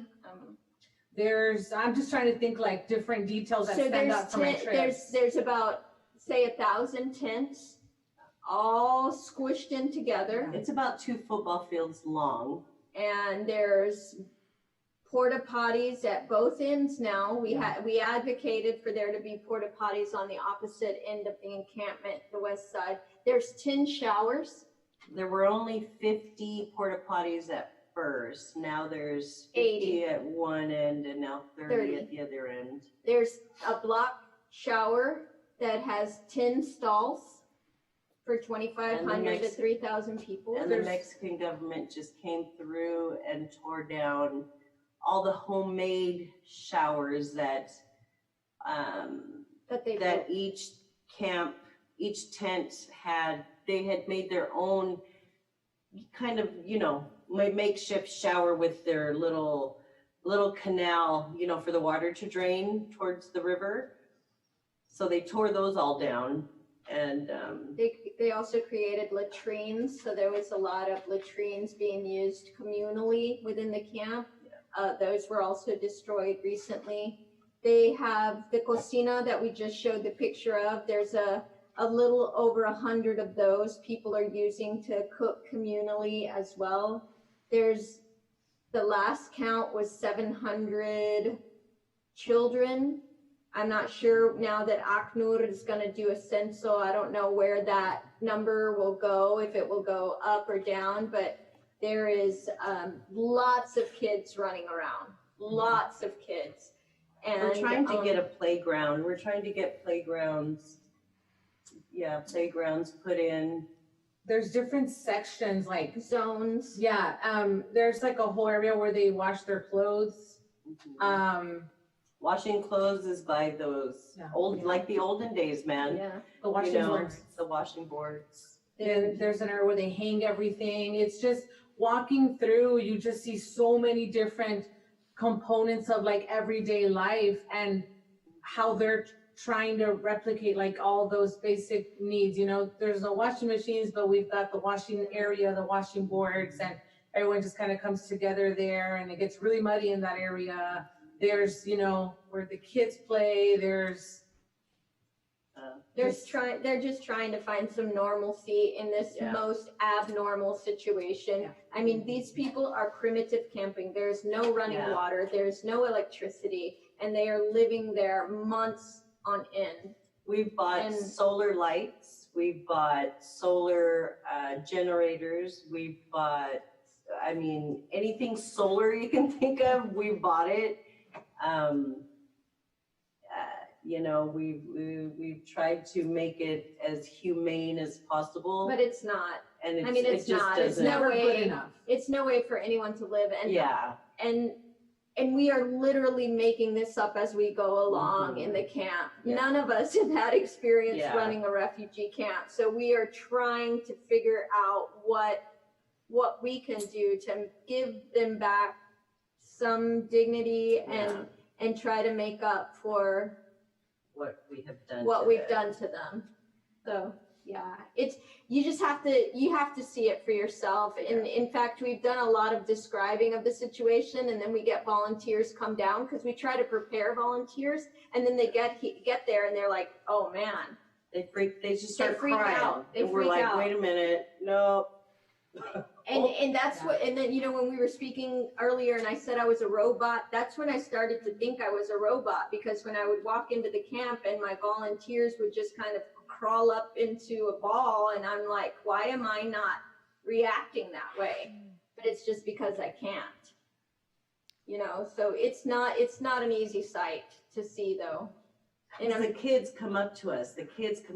Lizzie, Cindy, you know, Naeli, they come up to us and hi, and we are smiling, hi, you know, and oh Jesus, so you know, many and we're of like, hi, you know, and it's tough. So many of the refugees that I've, you know, helped, they really want to share their story. So that's another thing. Like they want, it's, you know, it's a relief, like just for anyone when you're feeling some kind of sadness or desperation, anxiety, you talk it over, it helps you. And so many times I've been in that situation where they want to share with you, you know, they want that company, just like with the children and the parents, you know, there's this closeness that can happen, whether you're just sharing 5 minutes with them or whether you see them regularly. Thank you very much. So we have 2 more people that have been waiting patiently to ask their questions. Thank you for these really overwhelming and incredible answers. So I'm going to ask those 2 folks to ask their questions quickly so that we can end on time. Wanted to express gratitude for you all being luchadoras in the truest sense of what I know that word to mean, and also wanted to offer a resource that I just found out about last week that's based out of the Seattle area. It's the Trauma Steward Institute, and I will see if I can send a connecting email with Tamara. You all are doing so much, and also just want to make sure that you all have the support that you need to maintain your own well-being.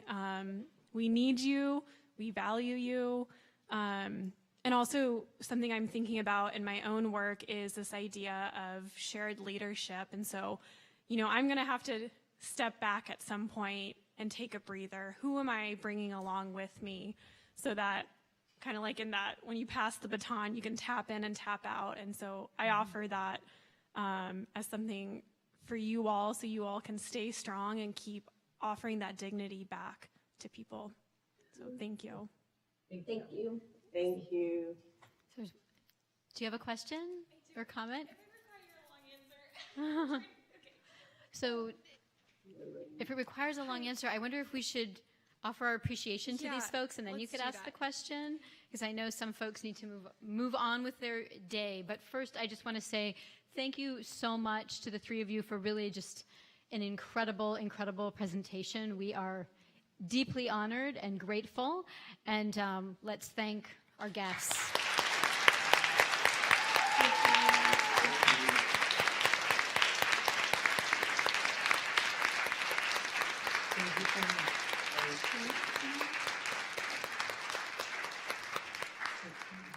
So thank you all for coming. We have a good list of things that we can support, things that we can each do as individuals. Thank you all for coming. Thank you again to our guests. And we have one more person who would like to speak with you, if that's okay. Thank you all. If that's okay. Yeah, Okay, hello, hi. I also want to thank you so much for being here and for sharing your experiences and your work with us. I realized while I was listening that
Christians, interfaith dialogue, migration, and refugee support and advocacy. We're going to dive into a few things.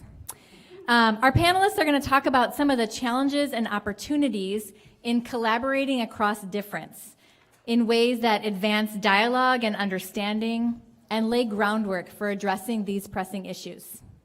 So each panelist is going to kind of present to you for 15 to 20 minutes. I'll introduce them kind of one at a time, and then be thinking of questions that you'd like to ask, because we will make sure to leave time at the end for your brilliant and thoughtful questions. Full bios are available on the website, but I want to give just enough of an introduction so that you're ready to hear from our panelist. So, Brianna Brannon is a 13 grad from PLU, and she works as an immigrant accompaniment organizer with the Church Council of Greater Seattle.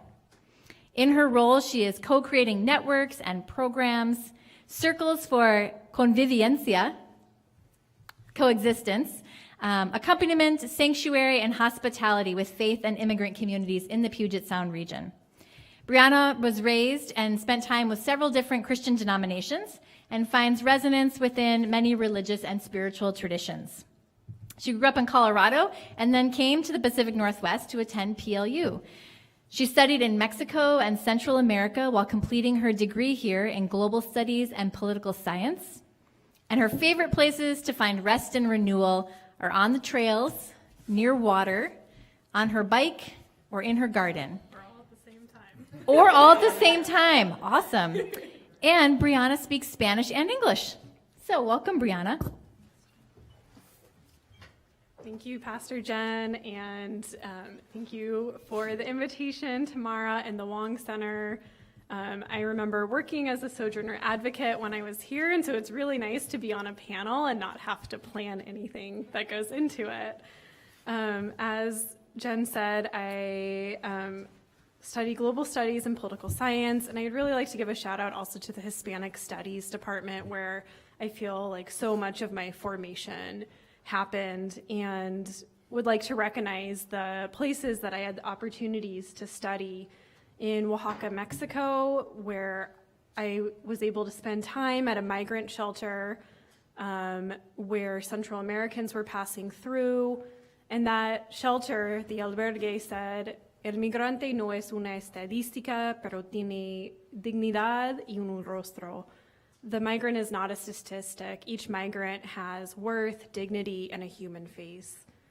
And then that really led me to ask even more questions. And I think I see Dr. Kelleher in the room, and was trying to figure out where else I could keep learning about what was happening with this international migration crisis, and was able to work it to study in Nicaragua and spend some time also in El Salvador. And so for those of you who are students in here, I really encourage you to find ways to have those opportunities as part of your time here. So I'm currently working with the Church Council of Greater Seattle. I've been there the last couple of years, and I interned there right after I graduated from PLU. And it's a historically Christian organization, and I work in interfaith and secular contexts all the time. So I work with community members who are Christian, Jewish, Unitarian, Muslim, and who are secular. And we are figuring out together, how do we live out practices of accompaniment, of walking with one another, of radical hospitality, of practicing openness when so much is telling us to close ourselves off? And what is solidarity, living it out, not just in words, with immigrant community members in the Puget Sound region look like? And so I'll go into a few ways that we're figuring this out.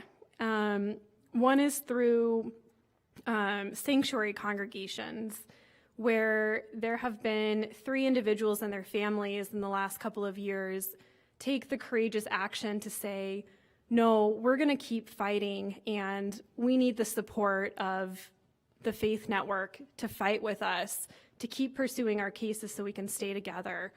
And so I'd just like to name Jose Robles, who was in sanctuary for a year at Gethsemane Lutheran Church in Seattle, Jaime Rubio Sulficio, who has been in sanctuary almost a year at St. James Episcopal Cathedral in Seattle, Maria Pablo and her son, who are in sanctuary at a Jewish Reconstructionist synagogue in Olympia.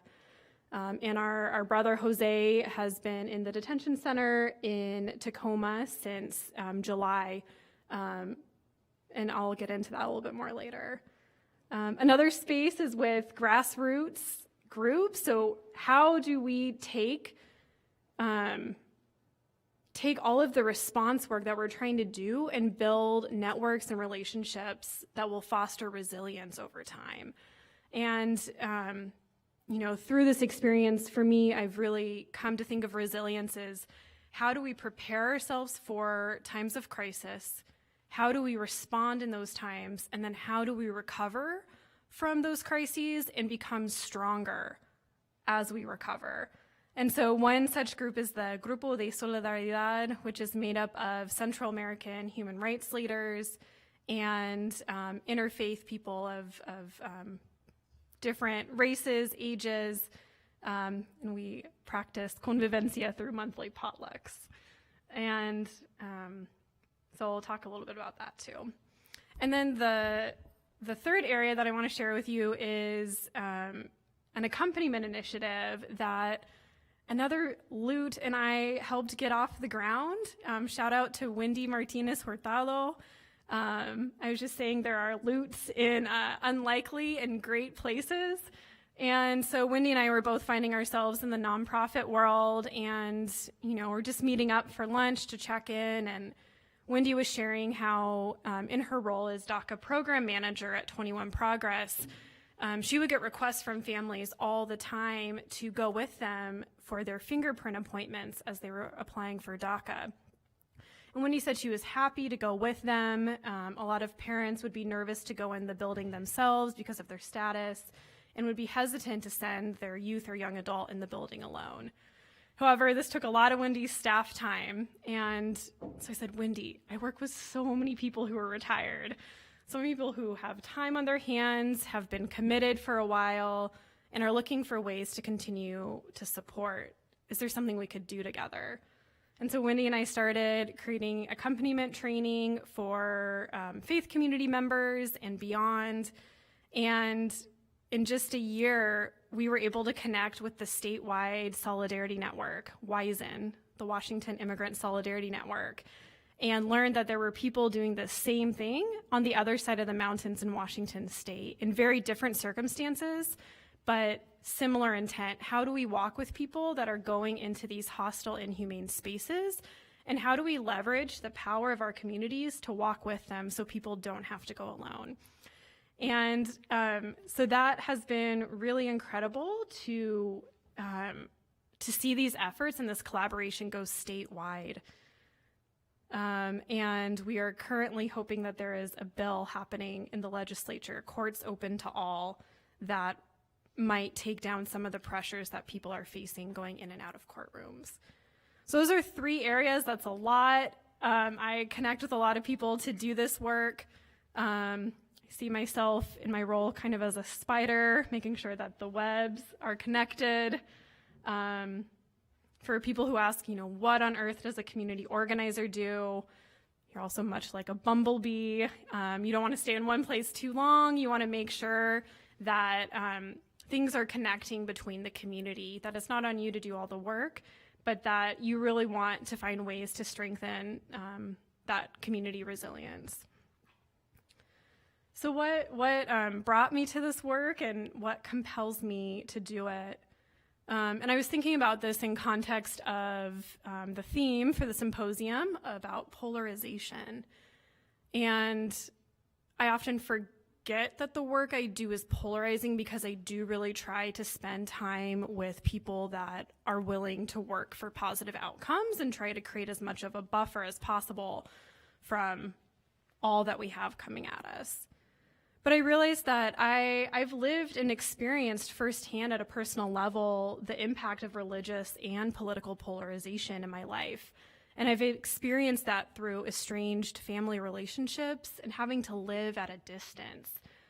So I grew up in Colorado Springs, Colorado, which some people may know as the evangelical Christian Mecca of the U.S. In 2014, it was ranked as the #4 most conservative city in the US. And I grew up there. I grew up Catholic, going to Mass with my grandparents every weekend. But then in high school, we started going to the ELCA youth group that was really active, but we had to keep that on the down low from my Italian Catholic grandmother.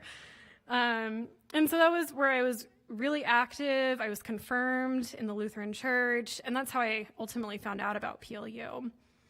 And so in August 2009, as I was preparing to come to PLU, the ELCA decided as a denomination to allow clergy who are in same-sex monogamous relationships to still be ordained. Before, those clergy had to commit to celibacy. As this decision was happening across the country, the church that I was so active and so invested in decided to leave the ELCA. And this was devastating to me at a personal level, as I was struggling to keep my relationship with my girlfriend a secret from my family and my church, while wrestling if I could love God and another human at the same time. And so this was really that experience where I felt the impacts of polarization in a religious context, up close and personal. And I saw what was happening, where there were suddenly these two groups in the church where they had used to be part of the same church family, now standing directly opposed, each one assured that they were acting morally and in line with their religious values. And I would just say, you know, when you hear people debate about your worth and dignity as a human being, that takes a toll. And I think that's part of what fuels me, is I don't want to see that played out in any other context, however that manifests. And over time, learned to let go of trying to convince the other side by making cases and cherry-picking Bible verses. I grew up evangelical, so I know the Bible really well. And so instead, trying to surround myself with people that affirm your dignity and your worth, and that are willing to show up and fight with you when you need. And as I was thinking about that, I thought of a wise man who met in Nicaragua, who was a former Sandinista. And he said he eventually came to the point where he realized his job was not to convince everyone to get on the social change train and movement with him, that we could spend all of our energy trying to convince those who could not be convinced, and they're probably trying to convince us at the same time. And so what he said, where he found his motivation, was finding the people who are willing to roll up their sleeves and engage in this intergenerational work of caring for our communities, the land we live on, and trying to pass it on better to the people who are coming after us. And I share this because polarization has a way of sucking us in. We can become really entrenched in our worldviews as we try so hard to defend them against the other side. And I see this happening on all sides of the political aisle and all across the religious spectrum. And so for me, the people who I most admire are the people who have cultivated that flexibility of mind and spirit to listen and to see if there are possibilities for working together, and hoping that those exist, and then also knowing that sometimes they won't. And so I think that's just, in thinking about polarization, like it wants us to choose sides, it wants us to think in black and white, it affirms binaries, and it teaches us that there's good versus bad. And so I think probably a lot of us in the room know that our lives are more complex than that, and the people around us, their lives are more complex than that. So I'd just like to pause there, and before I get into more of the immigrant rights work that I do, say that, you know, I come to this immigrant rights work from a faith-based community organizing approach, and I come as a person who is allied, who is white, who is from European ancestry, who is rooted in Christianity, and who is queer identified, and probably a lot more. And so I come to this work knowing that people have accompanied me and my family during different moments.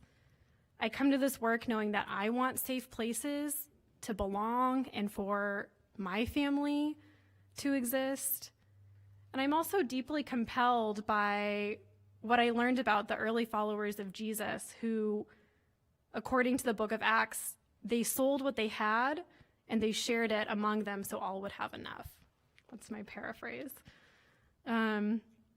And so I remember, some people might see this work as controversial, as polemic. I see it as being deeply rooted in our common humanity. It doesn't matter if someone has papers or not. It doesn't matter if a congregation is willing to open their doors. I would hope that if the tables were reversed, people would be there fighting with me and my family against unjust laws and systems and affirming our common humanity. So I'm going to talk a little bit about some of the ways that I see in our community spaces where we're challenging polarization in some deeply humanizing ways. One of those is with that statewide solidarity network I talked about, WISEN. One of the values we talk about for accompaniment is that we reject that there are good or bad immigrants. What we say is that there are only people who are doing the best they can with what they have in any particular moment. And usually in our presentations, we then follow that up with a quote by Sister Helen Prejean, who is an advocate to abolish the death penalty. And Sister Helen says, "We are more than the worst thing we've ever done." And in the fall, we got a call at Church Council, we got a call from our partners at WISEN. Actually, it wasn't a call, it was in a community setting. Hey, a community member has asked for people to accompany him to the courthouse in Kent. I was like, great, how much time do we have? I just finished a presentation, was pretty tired. And they said, tomorrow at 8:30 in the morning. All right, how are we going to respond? And a core group of people came together and we went through quick training that night. And we showed up with this man to the courthouse in Kent. He was afraid to go alone because he had 2 community members who were detained by ICE, by Immigration and Customs Enforcement in the last year outside of a courthouse in ICE. And his attorney had a client the month before who was detained coming out of a courthouse in Des Moines. These people are disappearing in our communities. And that's why this bill in Olympia is so important. The court's open to all. People should be able to access the justice system, have access to due process, and return home to their families and whatever else they have going on in their lives. And so for me in that moment, we walked in with him, we walked out. I joke that our ICE defense is a bunch of retirees. We don't look all that intimidating, but it's really a moment where the power of the people can really make a difference in that one man's life, and then there are our opportunities for that to hopefully affect legislation. Another moment where I saw really tremendous collaboration was another father who was detained outside of the courthouse in Othello. And his wife reached out to the WISEN network and said, is there any way people can come with me when he has a bond hearing in Tacoma? And one of the accompaniment leaders with Church Council said, yes, I'm happy to coordinate that. There were people from Jewish Coalition for Immigrant Justice, from Church Council, from Tacoma and Seattle DSA, and many other groups involved. And so that mother and that wife did not have to go alone to court that day. And when she found out that her husband had been granted bond, but it was $15,000, she was not alone in fundraising that. Her community started baking tamales and selling them left and right. Word got out through Jewish Coalition and WISEN. Donations started rolling in through a Fair Fight bond fund that had been created in the last year. And this man was finally released and able to go home and meet his newborn son, who he had not met because he was in detention while his son was born. And so that to me is deeply inspiring. We don't have enough money to bond everyone out, but when we do, we work together to make it happen. And it's across religious lines, it's across language, it's across race, it's across the mountains in the state of Washington. We did not let the snow stop us.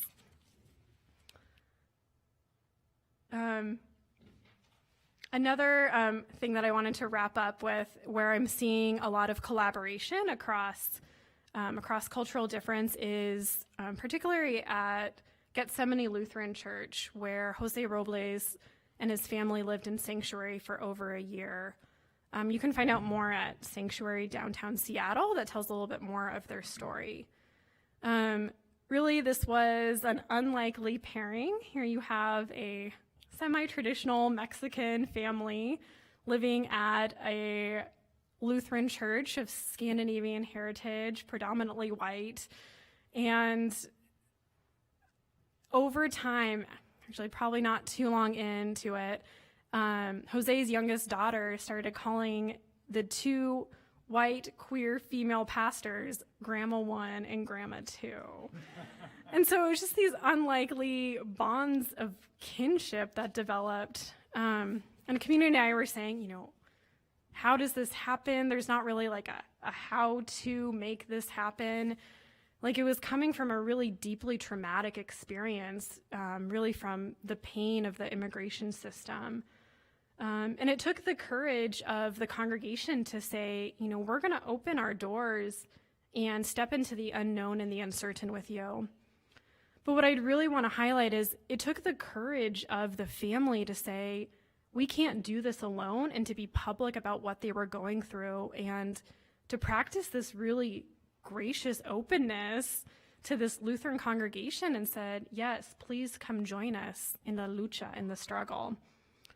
And so I think that's what I want to leave you with is, I think a lot of this work is figuring out how in certain spaces can we practice this opening when everything is telling us to close ourselves off. And I hope our other panelists will touch on some of those themes. I look forward to questions and more conversation.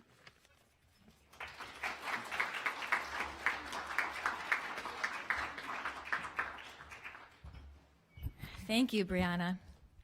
Our next panelist is Pastor Terry Kylo. And Pastor Kylo is a Lutheran pastor and the founder of Neighbors in Faith, and currently serves as the executive director of Paths to Understanding, which is an organization that counters Islamophobia and within the larger mission of bridging bias and building unity through multi-faith peacemaking. Pastor Kylo has learned that we have forgotten how to recognize other humans, the value of other humans, and in doing so, we have lost part of our humanity. And he believes we do not need to live this way. Pastor Kylo is a graduate of the Lutheran School of Theology at Chicago and has been a pastor since 1991 and has served in partnership between Episcopalians and Lutherans since 2004. And he's the author of 2 books, Being Human and Apprenticeship. Please welcome Pastor Terry Kylo. Thank you. And I just want to say that Brianna rocks.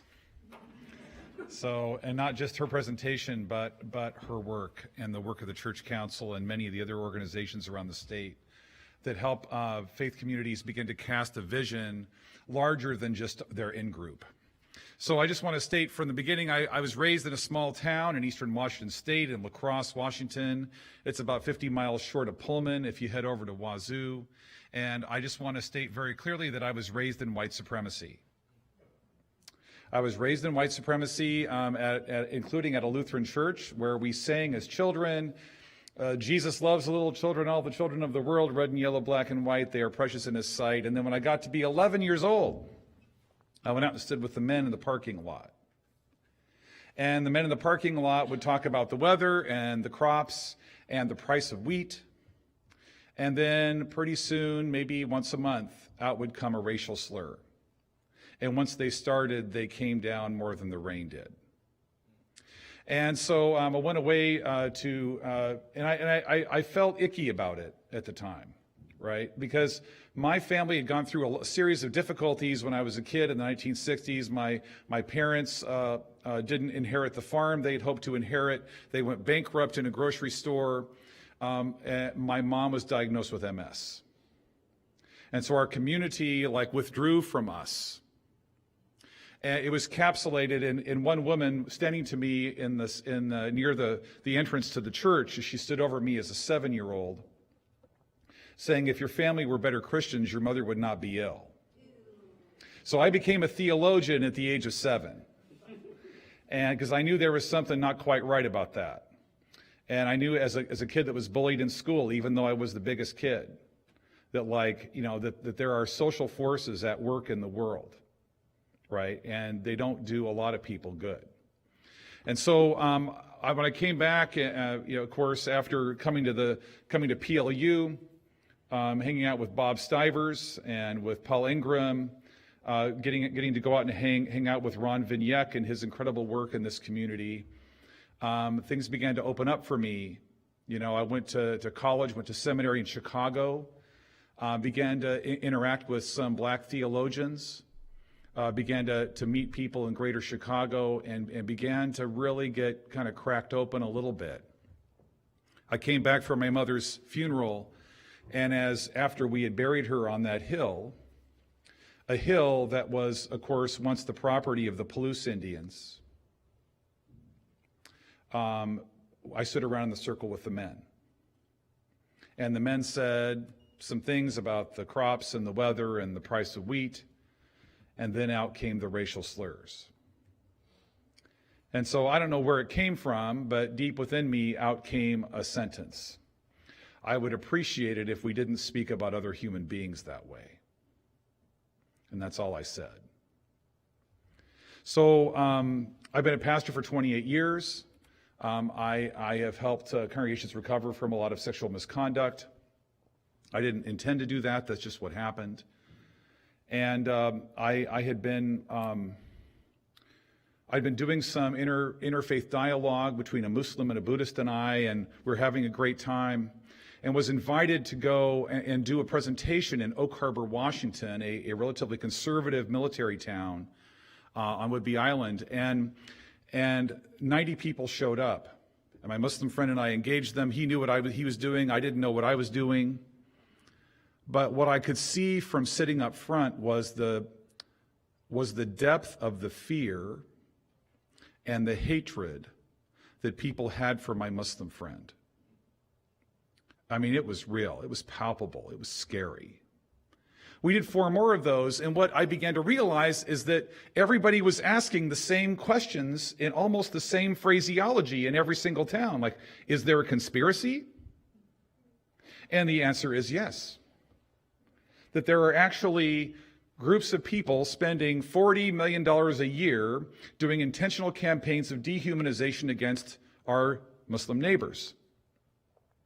And we all know from human nature, sadly, that we're vulnerable, we're kind of more vulnerable to fear and otherization. Like, that's kind of sticky for us, right? Because fear is about survival, and that fear kind of works on you, and that it's pretty easy to create fear through a YouTube video.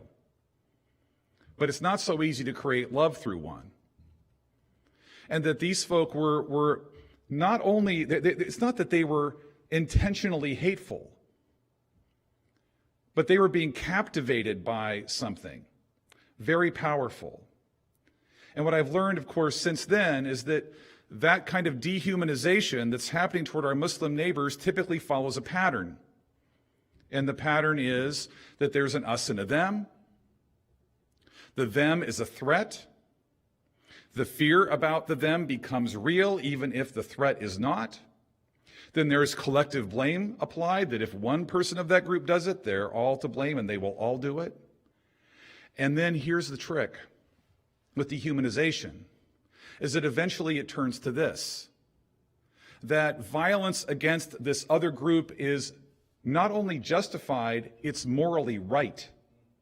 And that a beautiful, positive future will exist for us if we just act now, to protect our women and our children and everybody else. Well, where else have we seen that?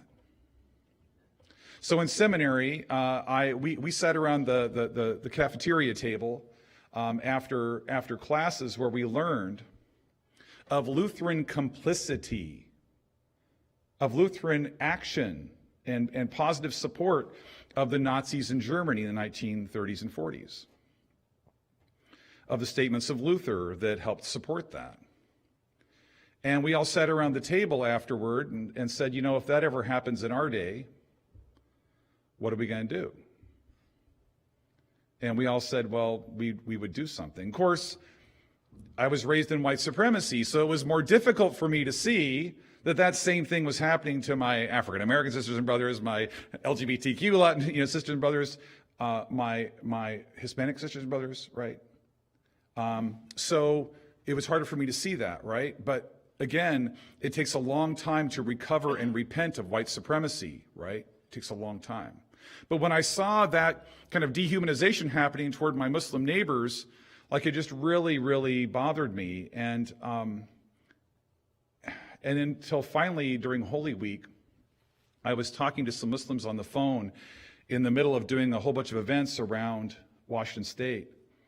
I said, you know, somebody needs to go in and talk to churches and help them recover from some of their anti-Muslim bigotry so our Muslim neighbors have allies.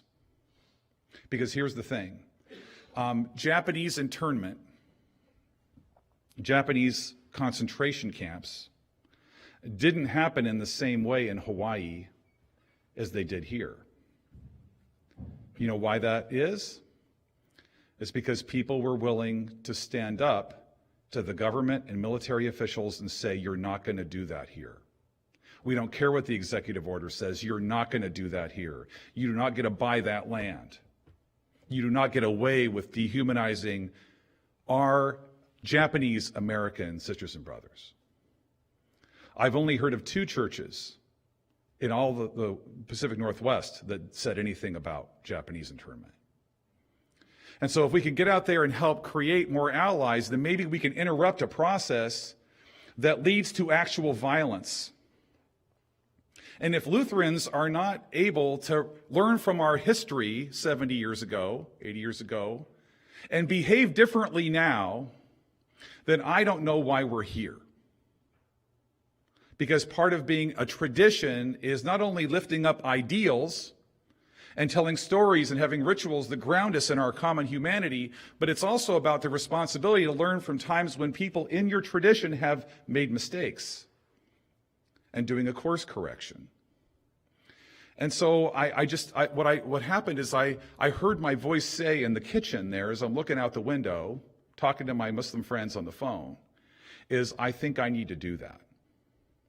And then I waited 2 hours for my wife to come home, where I really wish she would tell me that that's impractical and stupid and I should forget about it. All she said was, maybe you should do that. Maybe you should listen to that. That's all she said. What's for dinner? That was the next phrase.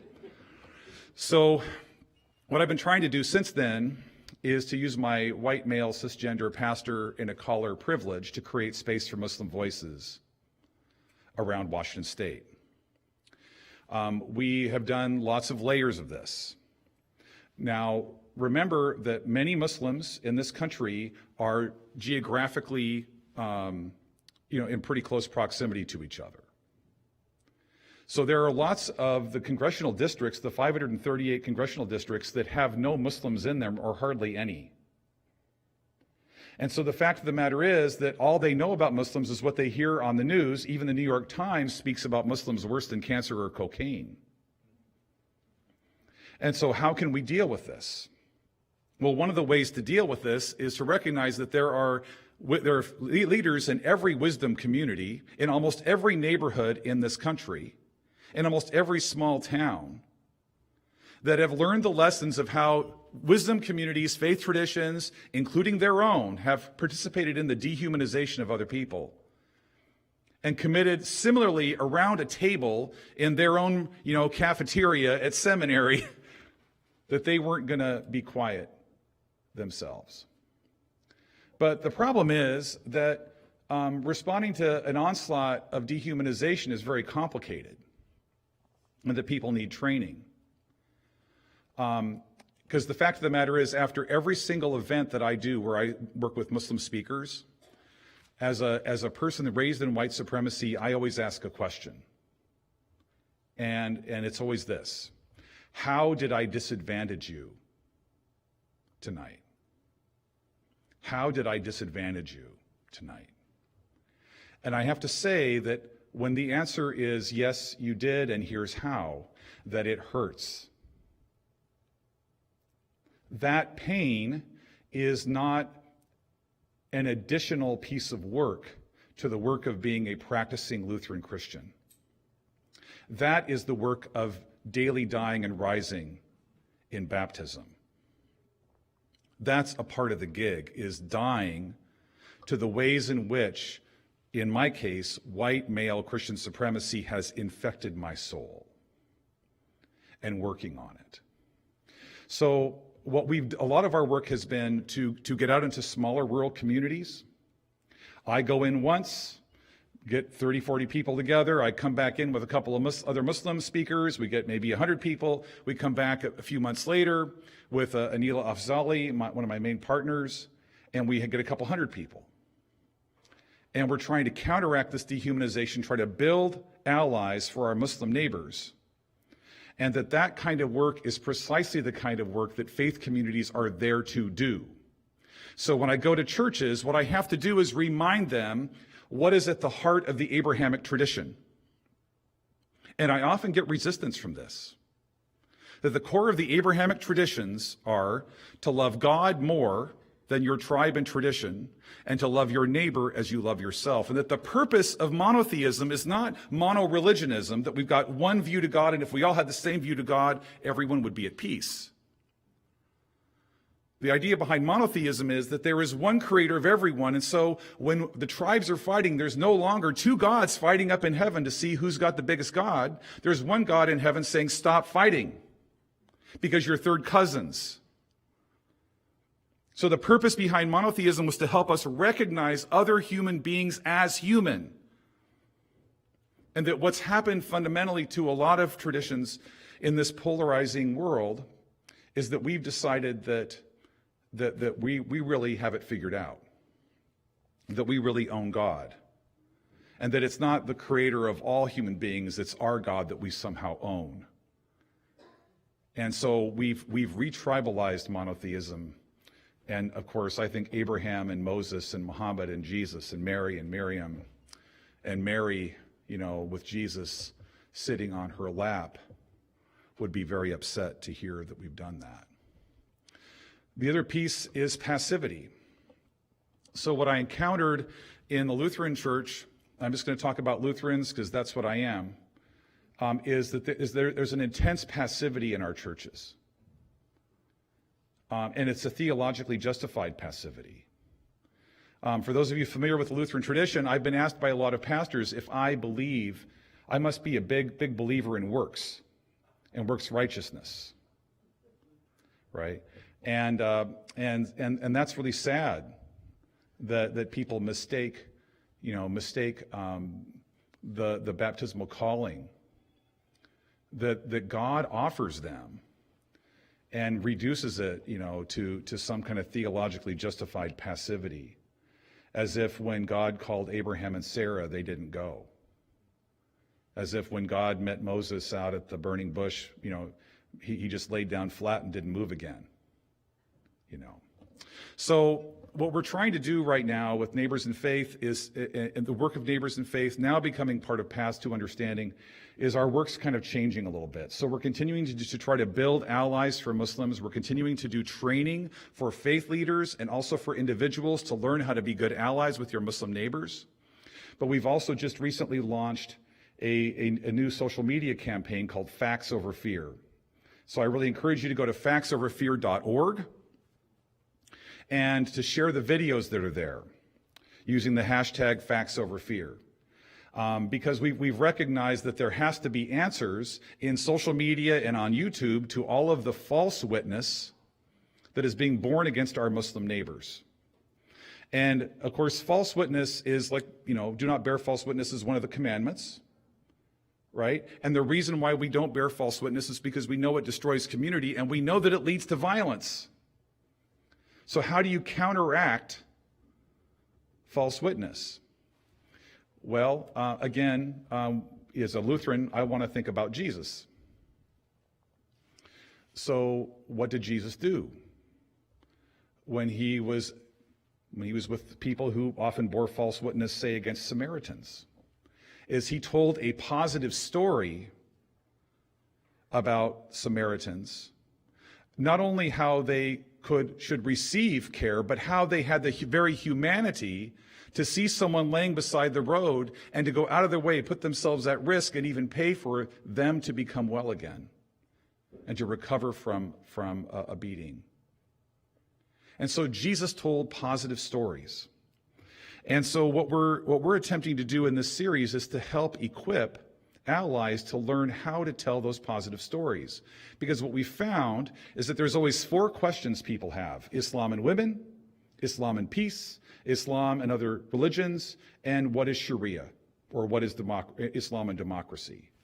And what often happens amongst allies is they'll say things like, oh, well, Muslims aren't racist, or Muslims aren't going to impose their law, and what we end up doing is repeating the negative messages about Muslims that these hate groups promote.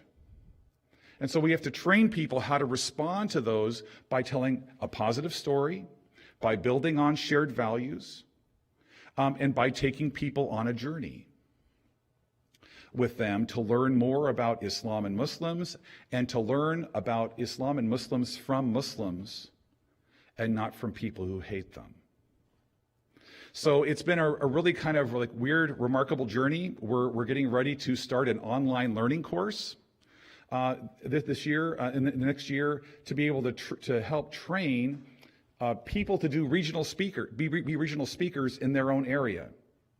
Because we have to broaden and deepen the bench, not only in the Pacific Northwest, but across the country. So the last thing I'm going to say is this.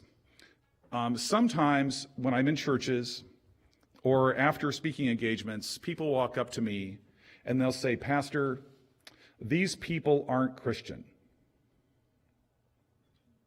To which I say, well, that's true. There's about 5 billion people on the planet who are not Christian.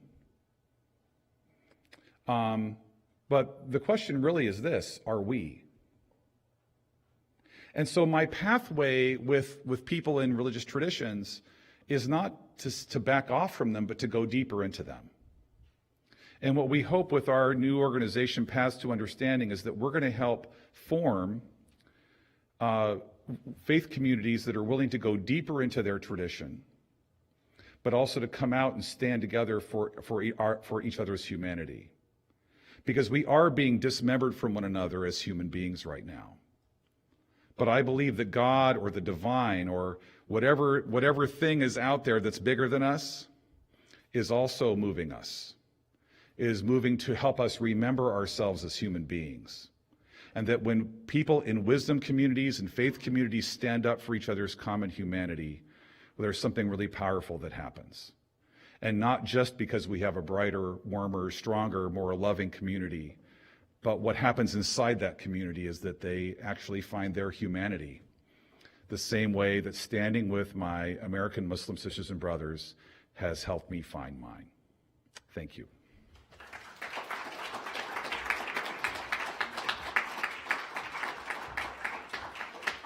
Thank you, Pastor Terry. Pastor Jim Warnock. Pastor Jim recently retired as Reverend Doctor. I forgot the doctor part. Yes. Reverend Dr. Jim recently retired as the priest at Gethsemane Episcopal Church in Marion, Indiana. And while there, he participated with the church's reconciliation team, addressing issues of racial reconciliation, violence against women, immigration, and sexual orientation. He has a master's degree from Regent College in Vancouver, BC, and a doctorate in American history from the University of Washington. He is married to Kresha, who recently retired from Ball State University, and they have 2 grown children. Please welcome Pastor Jim.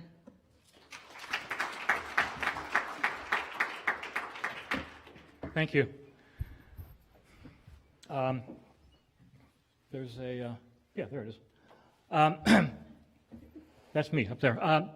I was in Marion, Indiana for 18 years, which was a lot longer than my wife anticipated being there. And just retired. I got involved in racial reconciliation, not in Marion, but in Los Angeles. I was the assistant at a big parish in Long Beach, and a man named Brian Cox worked with the International Center for Religion and Diplomacy, which is there. And he invited me to go with him to Syria. He worked overseas a lot. In 2006, I went with him to Syria, to Damascus, and we met with a group of Syrians, mostly Muslims, a few Christians, and spent 3 days trying to get to know each other and to debate what the United States was doing in the Middle East. And we heard their perspective, and they heard ours. It went well enough, we met again the next year in Cyprus, and I really liked it.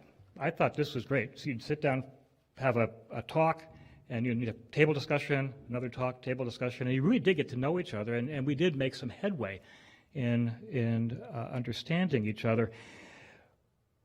When we got back to the States, Brian was doing an event in Los Angeles, in the Episcopal Diocese of Los Angeles, on human sexuality, which was a huge issue, as you mentioned, back in those days. I went out there along with my daughter and 2 students who attended my parish, and we did the same kind of thing. Sit around a table talking, getting to know each other, and talking about the issue.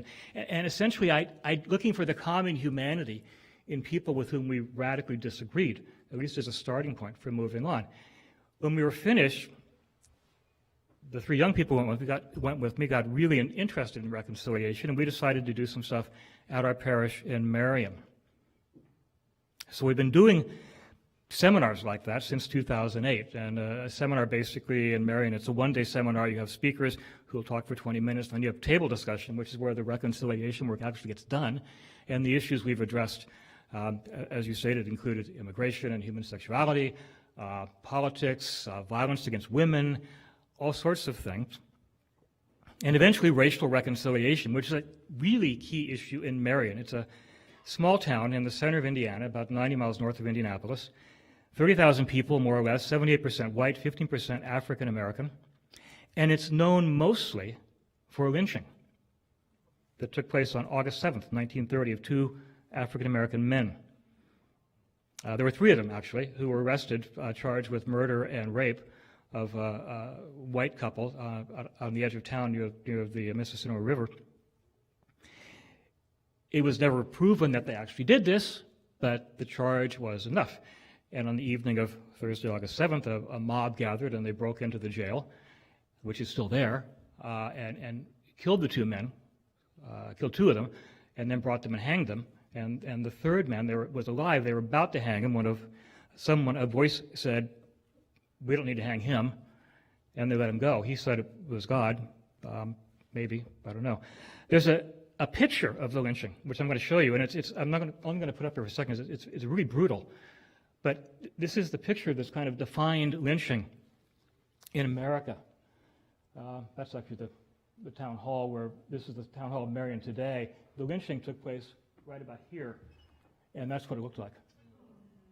And the striking thing about this photo, it's not so much the bodies, it's the people. I mean, look, there's a young couple out for a date, pregnant woman, the guy in front pointing, happily proud of his work. Their relatives mostly still live in Marion.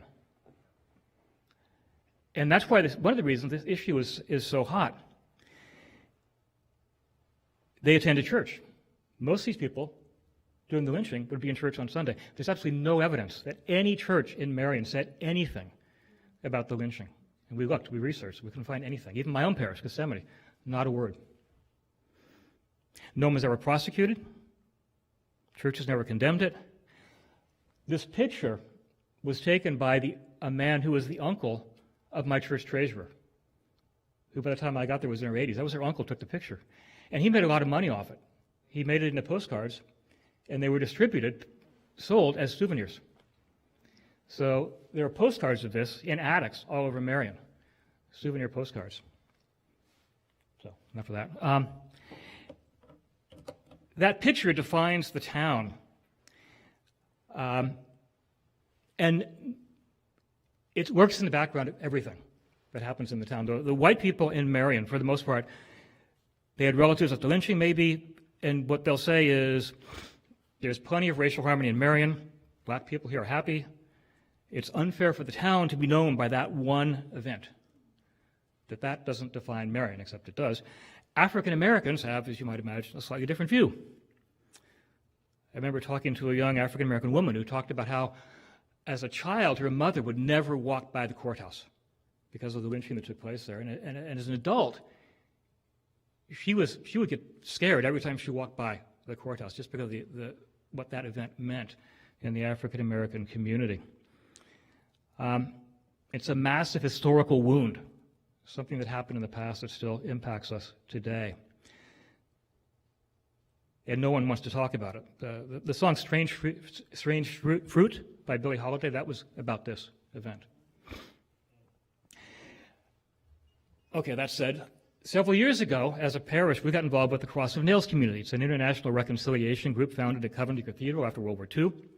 And we learned a lot about reconciliation. This model is kind of a model of how you deal with events like the lynching. And so Encounter describes the point at which you begin to find and understand each person's pain, an attempt to disarm people's hostility and enable people to encounter each other.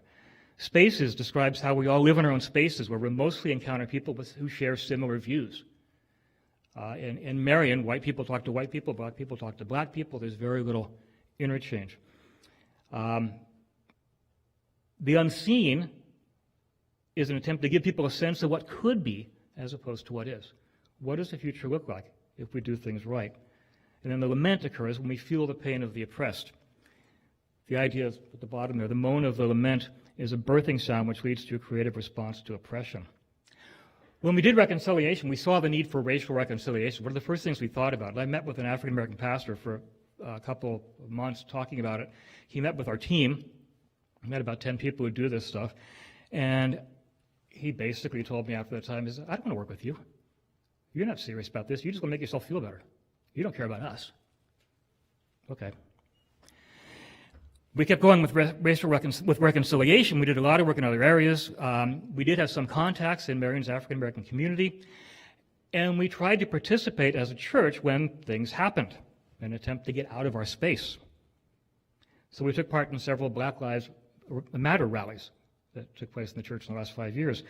There was a special showing of Selma, the movie, in Marion churches for churches, and I was one of 5 people asked to give a 3-minute response to that. Indivisible, the group Indivisible had a rally after Charlottesville, which was particularly impacting to us because my wife is Jewish. Nazis were marching. My kids are Jewish. So we went out to that, brought several people out to that. There was a particularly brutal murder. A man and his 2 children, 11 and 12, were all killed. It was a drug deal. The man was buying drugs and went bad, and the dealers who came down from Chicago killed him, and because his 2 kids were there, they killed them too.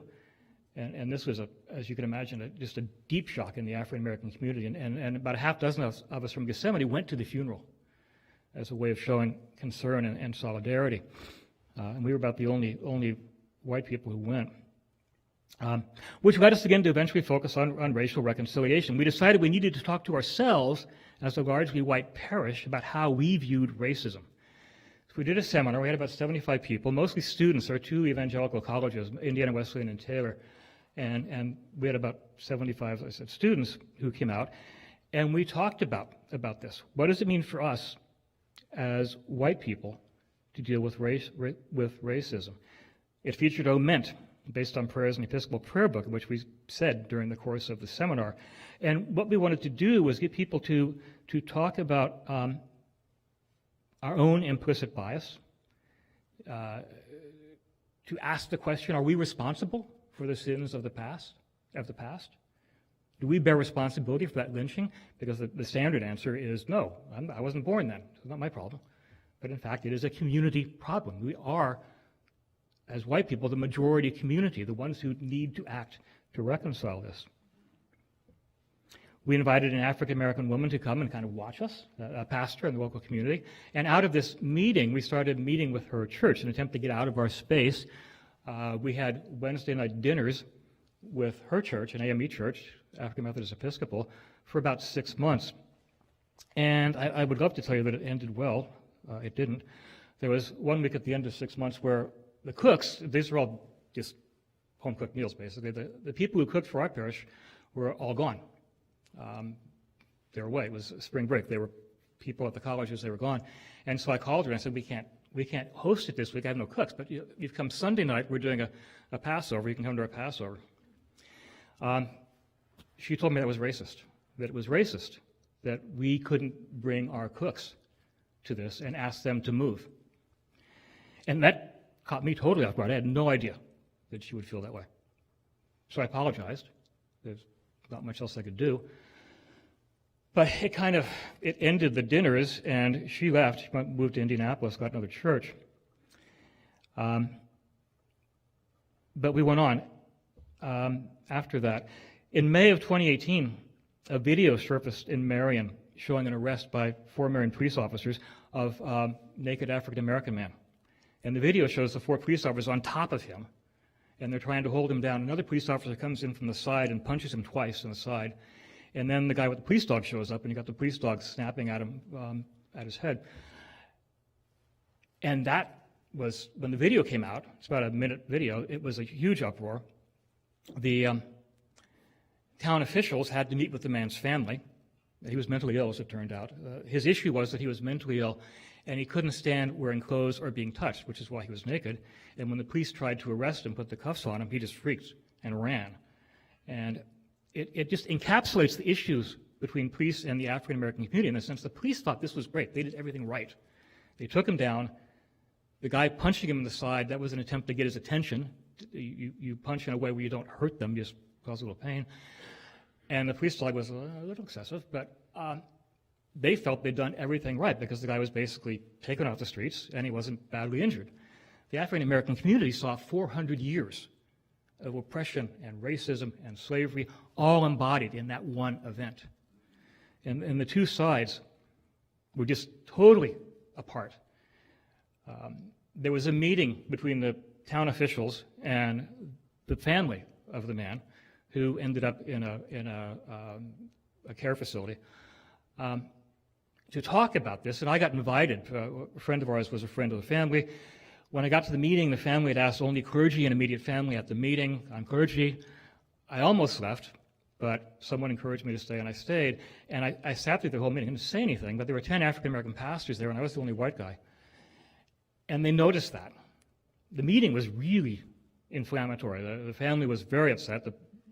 The town had lawyered up. The lawyer was saying we did everything right, nothing wrong here, nothing to see here. It didn't go very well at all.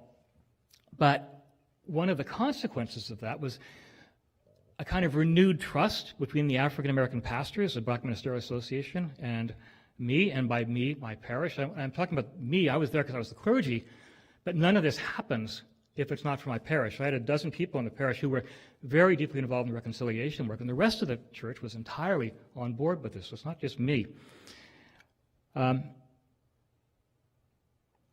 I attended several subsequent meetings of the Black Ministerial Alliance and built relationships, made connections. There was a second meeting with the school, with the town and the family, and it led essentially to lawyers getting together and talking about a settlement. And so everybody else was kind of cut out. That went away as an issue. And when the family tried to settle, agreed to settle, and those talks are still ongoing, the last I heard. But there was another incident when the school board president in Marion was found to have posted several Facebook comments hostile to immigrants, Muslims, and people of color. This is the president of the school board. It's like, here we go again. The Black Ministerial Alliance called for people to come to a school board meeting and talk about this. They were told by one of the school board members, not the president, that actually white people don't care about this. You'd be there by yourself. So they called me and said, can you bring some people out? We brought out 15 people to the meeting, which only 40 adults in the parish, that's not a bad number. And it became apparent that actually, yeah, white people do care about this, and no, we don't want somebody like that as president of the school board, and she eventually resigned. So that worked. And it's important to note we weren't taking leadership there. We were just there as witnesses, as support. This wasn't our event to take leadership on. It was the Black Ministerial Alliance that was taking the leadership, but we were there as support. We did a second racial reconciliation event after that, which is kind of interesting. A young woman came to that and talked about what it was like growing up in Marion, one I referenced earlier, and she talked for about 20 minutes just about the whole thing. She's a brilliant speech. It was very effective. And the interesting thing is that the mayor of the town had agreed to come to the meeting. He was going to stay for 2 hours. He ended up staying for the whole thing, which is 6 hours. And at the meeting with the family of the man who'd been arrested, he was saying things like, I know the black community. I grew up with you guys. I know what you guys are like. I know you're happy here. After the meeting, listening to the young woman, he suddenly realized that he actually didn't know. He had no idea. And it opened his eyes. And he changed the way he did business in the town. So that's something. That's a positive thing. It's an ongoing process now, something we've been building for all these years. Getting back to the picture, it's a way of living in the unseen, walking in the unseen, building a community together that will be better than the one we have today. And for us, it's a matter of taking advantage of opportunities as they present themselves. When something happens, do something. Get involved. Act. Go to a meeting. Go to a rally. Support minority communities. For white people particularly, it's a matter of walking humbly, respecting and listening to people of color, finding ways to build trust and not try to assert leadership. It's a process of recognizing the implicit bias that's in all of us. And it's also pretty complex. Our second racial reconciliation that we pastored, we linked with a local African-American parish, which is just a few blocks away from us, and everything went great. The pastor there is a young man. He's kind of becoming a leader in the African-American community, and we got on real well. And then it turned out there was an issue because my parish in Marion was affirming of gay people. We're the only church in Marion that was actually openly affirming of gay people, gay members. We would do gay marriages if they came. And he was totally liberal on social issues, except that one. Because he told me when he was a teenager he had gay leanings, and God healed him of that. And so you've got this huge issue there, which generally doesn't get addressed well. But in this case, I talked to him. We sat down. I said, look, this is what we do. This is what you do. And we agreed to put that aside in the interest of racial harmony. It's complicated. Something has to be done long term, but it's incredibly rewarding. When we became members of the Crossdales community, the Dean of Coventry Cathedral in England came to present us. They've got a little Crossdales they give you, and you sit in the church someplace, a little tiny thing like this. And some of my older parishioners were totally freaked out. They thought I was going to tear down the altar and put up this giant cross of nails, but no, I didn't do that. His name was John Wickham. When he came and he heard about the story, he acknowledged that people in Marion don't want to be known for the lynching. But he said, wouldn't it be a great thing if Marion could, instead of being known for the lynching, become known as a place of racial reconciliation, a place where we were transformed through reconciliation, so that there was really actual equality, that people actually could understand each other, live together, and prosper. And that's the hope. That's what we work toward. And thank you.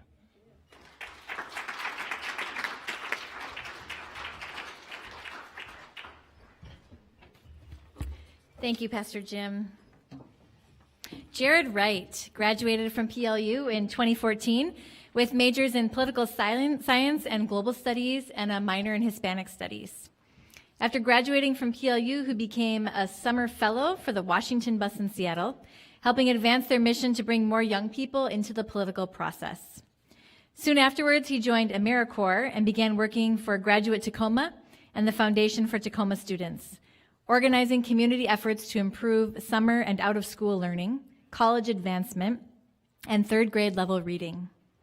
While in Oakland, California in 2017 and 2018, Jared got involved in environmental advocacy with Clean Water Action, becoming a fundraiser in its phone canvas and organizing action to protect the Clean Water Rule and other important safeguards with the EPA. Since returning to Washington, Jared has joined Lutheran Community Services Northwest in the Refugee Resettlement Program, where he works with property managers, volunteers, government agencies, and other nonprofits to secure housing, furniture, and essential home supplies for refugee families that have fled persecution and are looking to start a new life here. Please welcome Jared.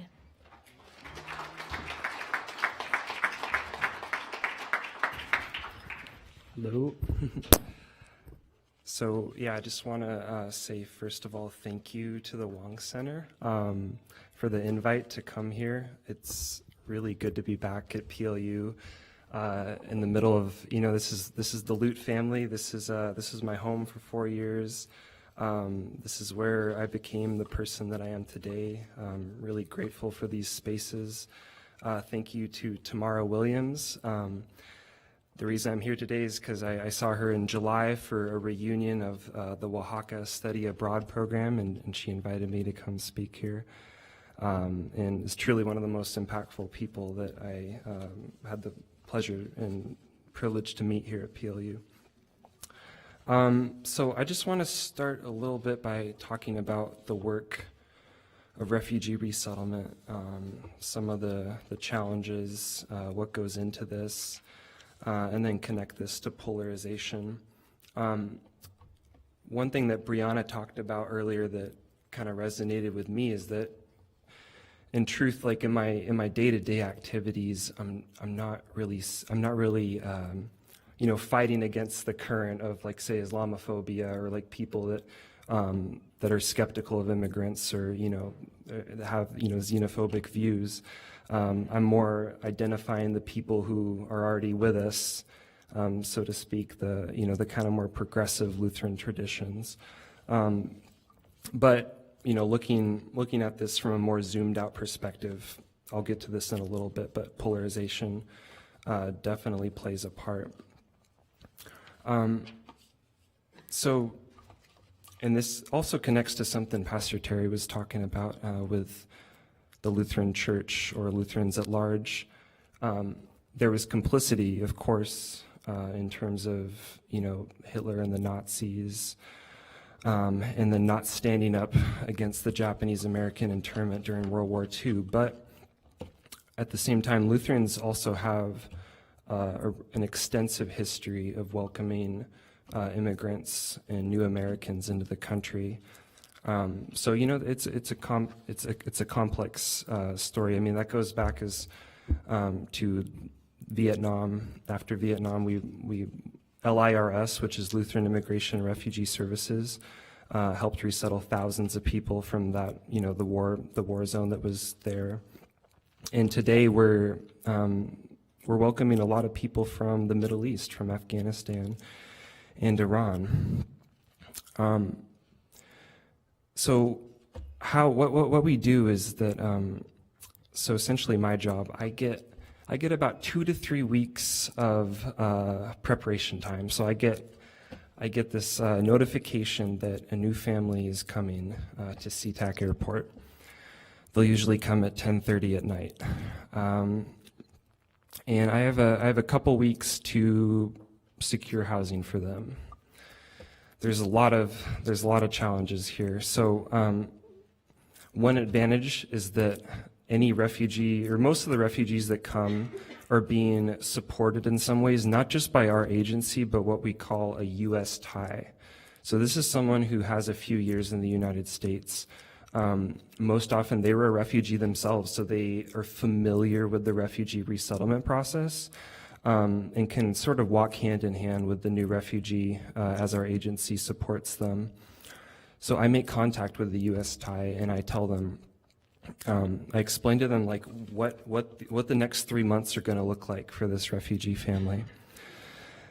That's a challenge as well. We have 3 months to help these folks. 90 days is not a long time. Essentially, from the moment they get here, it's kind of like the clock is ticking. I have a grant from the federal government, from the U.S. Department of State, that I get to use to help secure them a place and pay for their rent while they look for a job, while they learn English, while they adjust to this new, and I'm sure at times intimidating, life in the United States. And I think back to myself, like my own personal experiences, like when I moved to California a couple of years ago, it took me 4 months to find what became my full-time job. When I moved back to Washington, it took me 2 months. And that's with all the privileges and advantages I have as a white man in America, so I can't even imagine sometimes. Another challenge that we have is that I would say, especially with this administration today, but just in general, the support that is available to refugees, we have abdicated our responsibility to vulnerable people in the world. One way you can see it is the appallingly low number of refugees that are admitted to the United States. We're the wealthiest country in the history of the world. We're one of the largest in terms of our geography, but somehow Germany, like countries like Germany and Canada, much smaller, are taking a disproportionately higher number of refugees. And then countries like Pakistan and Turkey that are bordering countries where refugees are coming from, they're increasingly burdened as well. So the amount of support that the State Department gives to a refugee family is, let's just say, it's not extravagant. For example, one person, so one refugee will get we have about $1,000 to work with.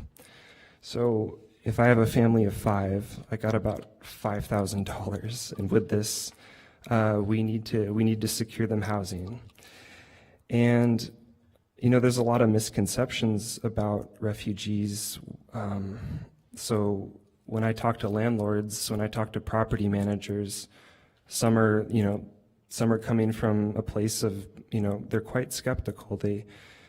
They're looking at it from kind of a risk averse sort of view. They're asking me, well, what if they don't get it? What if they don't get a job? What if they have a hard time, adjusting to this new life? And so I advocate on their behalf.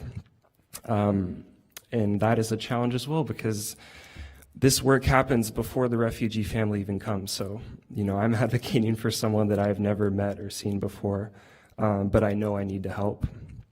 So I tell them that, our organization has an almost 50-year history of successful refugee resettlement. Washington State, actually, I don't know if folks know this, we're not the biggest state in the country by any means. I think we're somewhere in the middle, but we're number 3 in terms of refugee resettlement. I think we're just behind maybe Texas and California, or New York's up there too. So we have a history of refugee resettlement in this region, and these folks have contributed greatly to our community. You'd be surprised by how eager and willing these families are to start anew. They're coming from a place of great hurt, of great insecurity.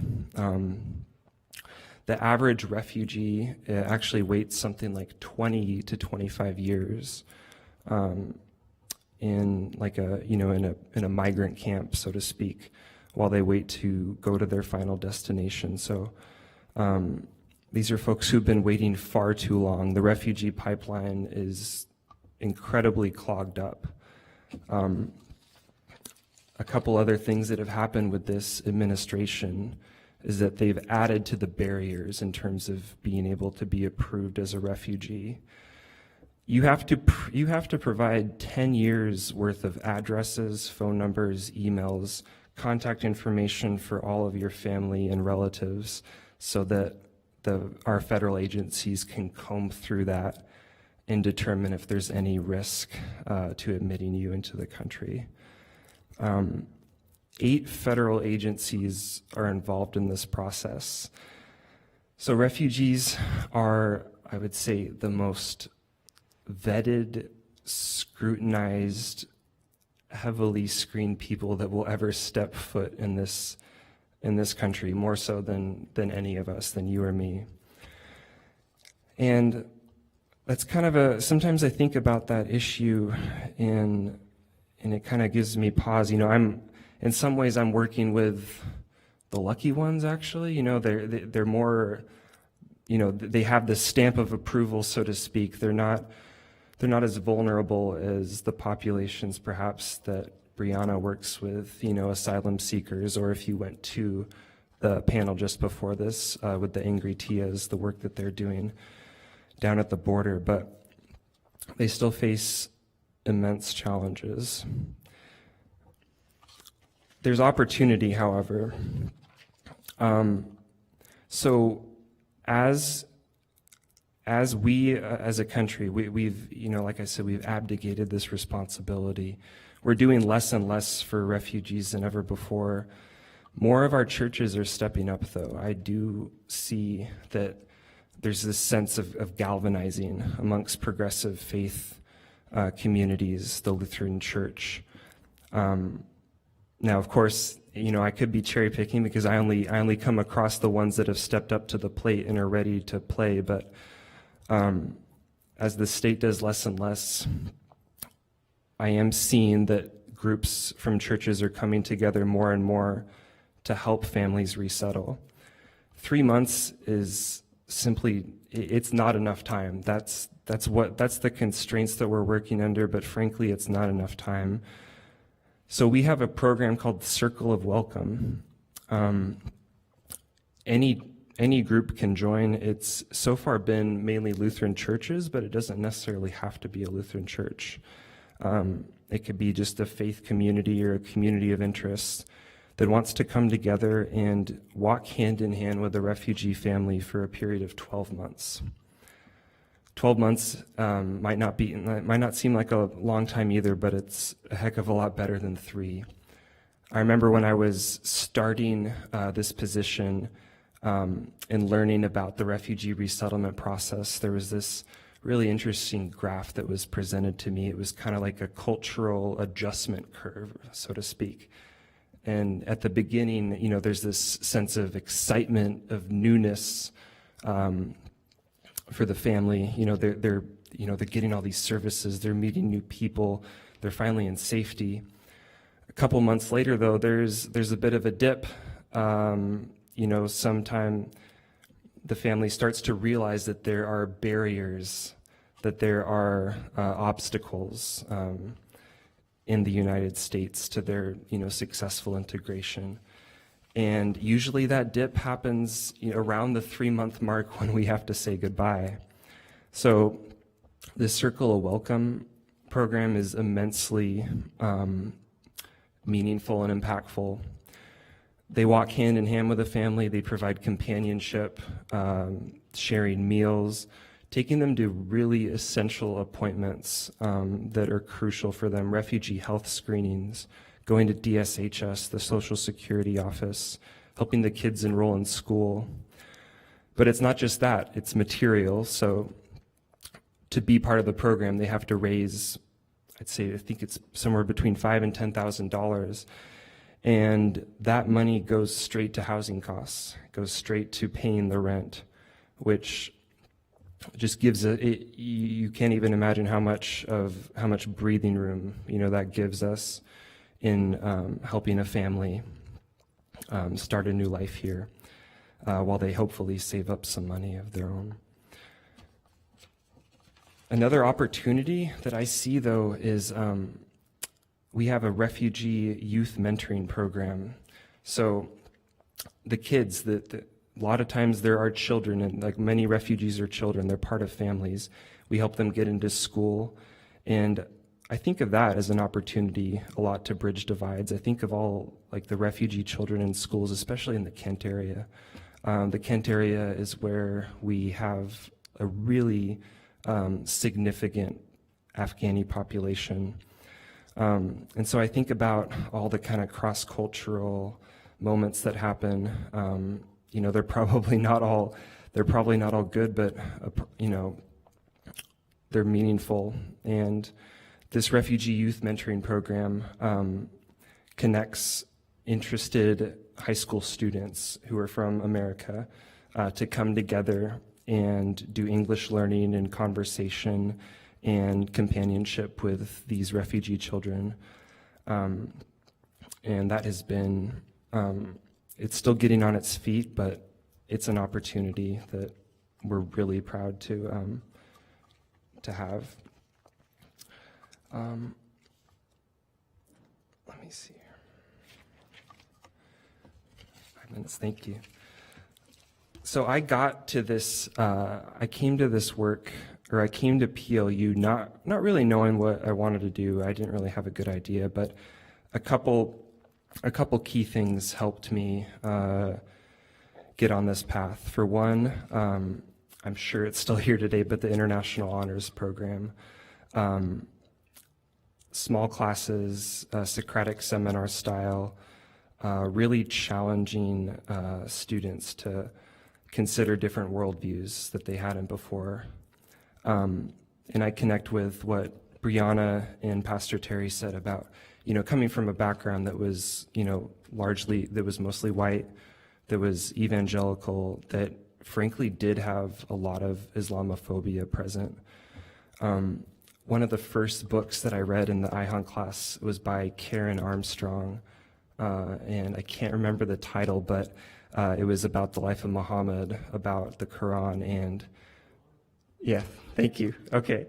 And that was one of the first experiences where I just kind of realized, wow, like what I had been growing up in before isn't everything there is. There's more to, there's a deeper level of humanity here. Another part about PLU, what I'm really grateful for is just the sense of service learning that goes on here. Taking the Lutheran tradition, not just to, look inward or, become like us versus them, but to go out and to use our skills, to use our passions to really help the vulnerable, to help the marginalized. I saw this by being, doing Spanish tutoring at Fernhill Elementary, by being a part of the Latinos Unidos Club. In Oaxaca, the ability to participate in this internship that was about empowering rural women and focusing on conflict resolution. One of the first protests that I ever went to actually was as a PLU student at the Northwest Detention Center, where 1,500 people are currently detained. So yeah, this emphasis on just global knowledge, of global literacy, was huge for me. And thank you. And another part why I'm doing what I'm doing today is just that housing is so essential. Like I mentioned, the clock is ticking with our 90 days of refugee resettlement. There's so many appointments that have to happen. There's job searches. There's so much to take in. If a family doesn't have stable housing, like how can that happen?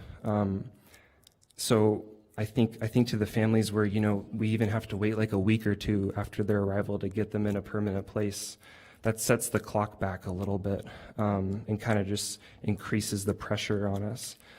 A book I would recommend that really kind of impacted me in terms of the housing crisis was Evicted by Matthew Desmond. I don't know if anyone's read that, but I would strongly recommend it. It's sort of an ethnography about renters in Milwaukee and just exposing just all the challenges that come with housing today. People are more rent burdened than ever. But I will say that one thing I'm so grateful for in this position is I never have to, when I wake up in the morning, I never think about why am I going to work or like what am I doing this for? If I don't show up, if I don't do my best, a family is not going to have a roof over their head. And what keeps me going sometimes, I think about those first moments when a refugee family is finally in their permanent home, where we've gotten them beds, we've gotten them their furniture, we've gotten them all the essential household items they need. And I just think about the moments they share together, like maybe just breathing a sigh of relief at last, that they're finally home. So I won't take any more time, but thank you very much.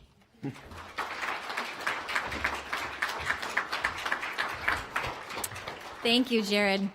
Jessica Zimmerly was not able to join us today, but she sent a few thoughts along that I'd like to share with you.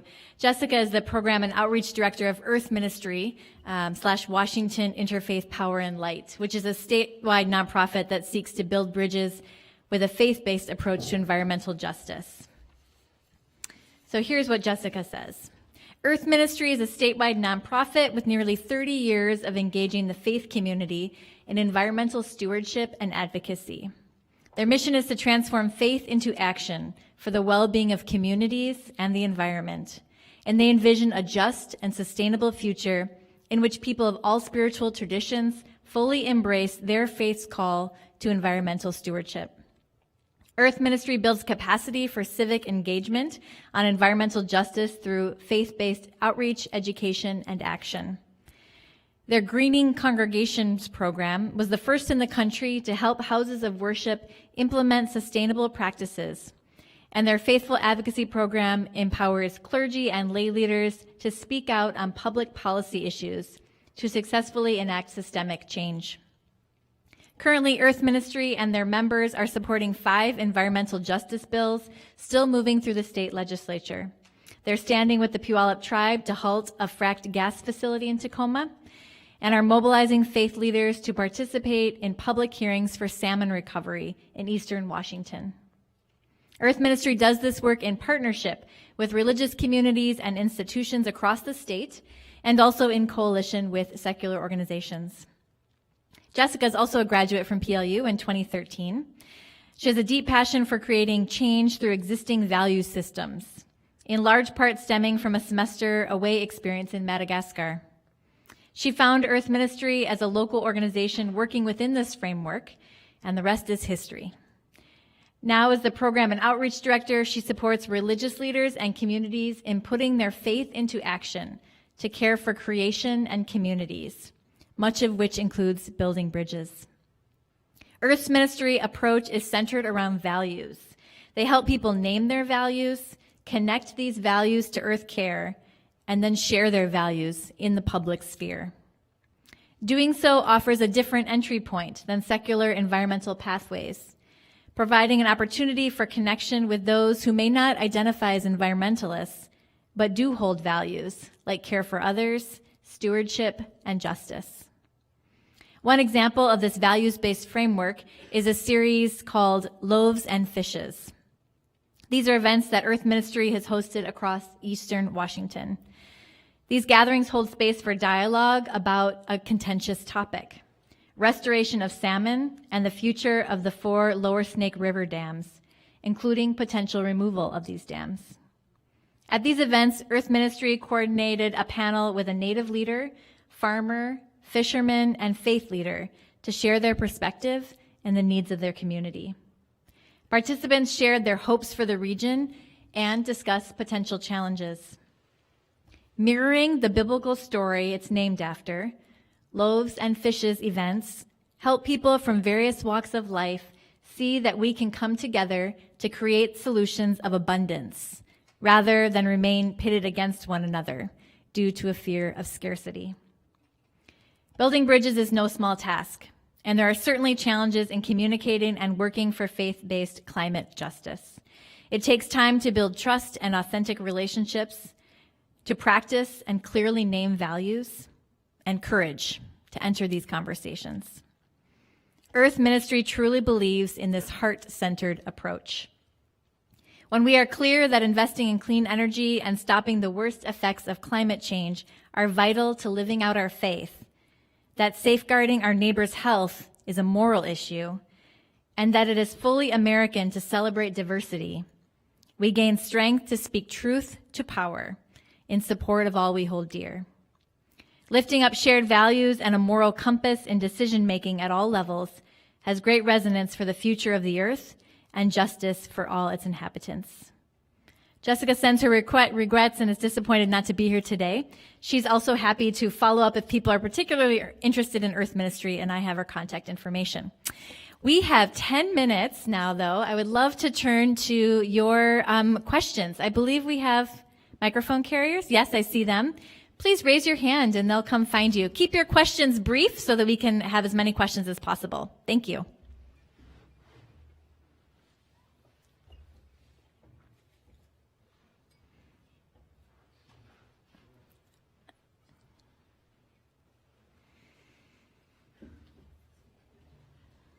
This question is mostly directed at Pastor Terry, but I would love input on the rest of the board as well. So you discussed a little bit about how white supremacy is kind of embedded inside of church tradition.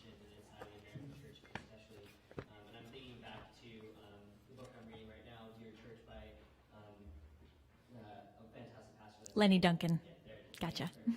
Yes, but I would love to see how you have not only seen that white supremacist narrative played out in the church, but what steps you're taking to kind of diminish its impact within communities that you have been a part of. Right. So the number one impediment to multi-faith peacemaking is white supremacy, and not the kind of white supremacy that dresses up in robes, but the one that says that to be Christian and white and male is to put one first in line, and that's particularly that increases when there's a perceived scarcity. So we have to understand that many of the people in rural and manufacturing areas around this country are experiencing scarcity in terms of jobs because machines are taking them. So most manufacturing jobs are lost through mechanization and automation, not through offshoring. And so when scarcity increases, then people go, well, there's not going to be enough for me. And so I want to know what my place in line is. And there were lots of things about my home congregation, including a very pasty white Jesus in the very beautiful stained glass windows that are quite challenging. Lots of language in hymns, lots of language in liturgy that are very subtle, but are very blatant in some respects. So I see a lot of work happening out there in the church, in many different wisdom communities around white supremacy, white male supremacy, and so forth. And we have to understand, of course, that it began with Christopher Columbus being sent over here and the doctrine of discovery, which said that white people get to take brown people's lands. And so all of Christianity in this country has been filtered through that white supremacy.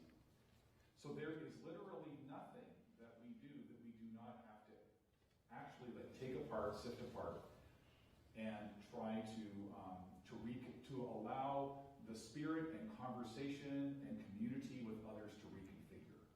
And I see a lot of that happening, and it's painful and it's beautiful. So there's a lot going on.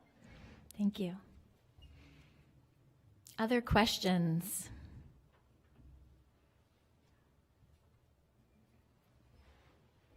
Kevin over there. Oh. Thanks so much to all four of you. I've learned a lot and been thinking a lot. And one theme that I feel like kind of came up was the theme of how to become trustworthy, how to become an ally to marginalized communities. And I guess I wonder if any of you want to reflect on what the others have said, or talk a little bit about that process of what it means to try to be trustworthy in this work with marginalized folks.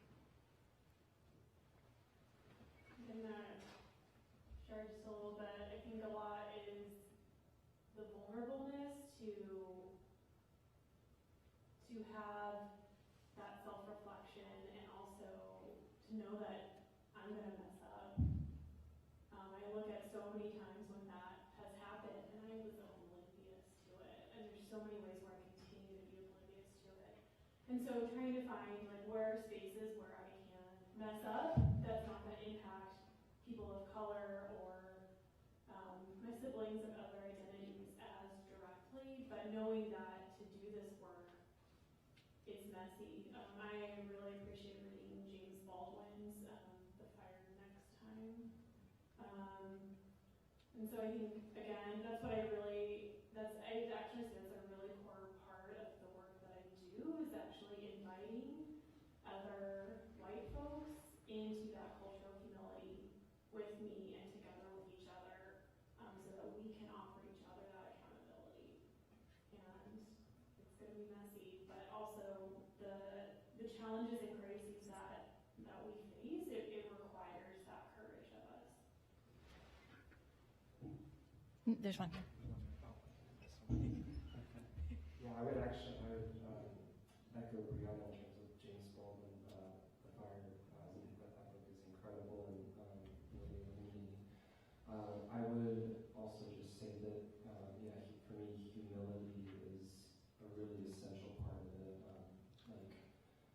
expecting to, like, not expecting a pat on the back or like, you know, kind of like, oh, good job for, you know, doing what you should be doing. And yeah, just like being quiet, being humble, like being able to kind of step back a little bit in some ways, work behind the scenes, especially as a white man. I think that's about all the time we have left tonight, this afternoon. I really want to thank our panelists, not only for the work that they do, but for articulating that sense of call that you have to do this messy, complicated work, and that you have taken some of your time to share that with us and inspire us to join you in this work. So I hope that if you have a particular question for one of our panelists, that you'll come find them afterwards.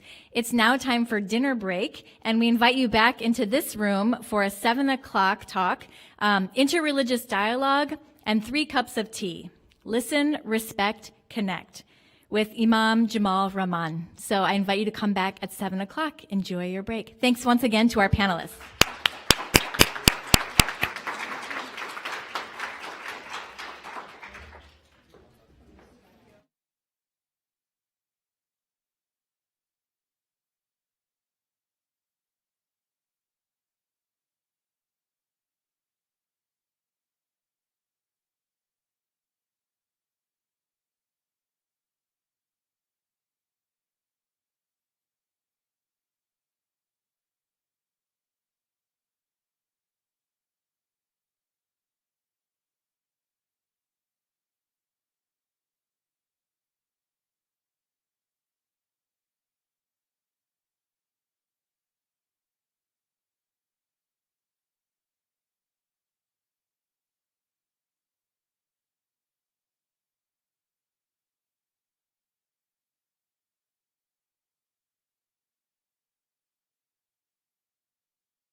check, check, check, check, check. 1, 2, 1, 2, check. 1, 2, 1, 2, check, check, check. 1, 2.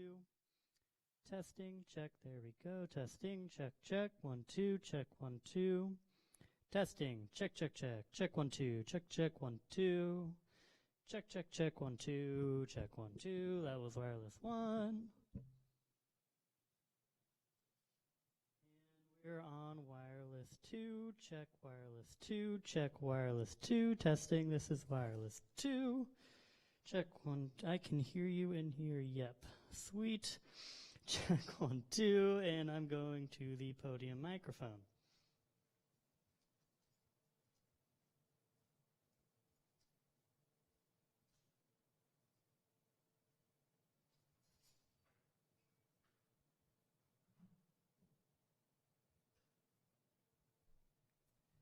Check, check, check, check. 1, 2, 1, 2, check 1, 2, check, check, check. Hello, testing, check 1, 2. Check 1, 2, check 1, 2. Check, check, check, check 1, 2. Testing, check 1, 2. Check, check, check 1, 2, 1, 2, 1, 2. Testing, check, check, check 1, 2. Check, check, check, check, check 1, 2, 1, 2. Testing, check 1, 2. That's the podium microphone. All right.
evening, everybody.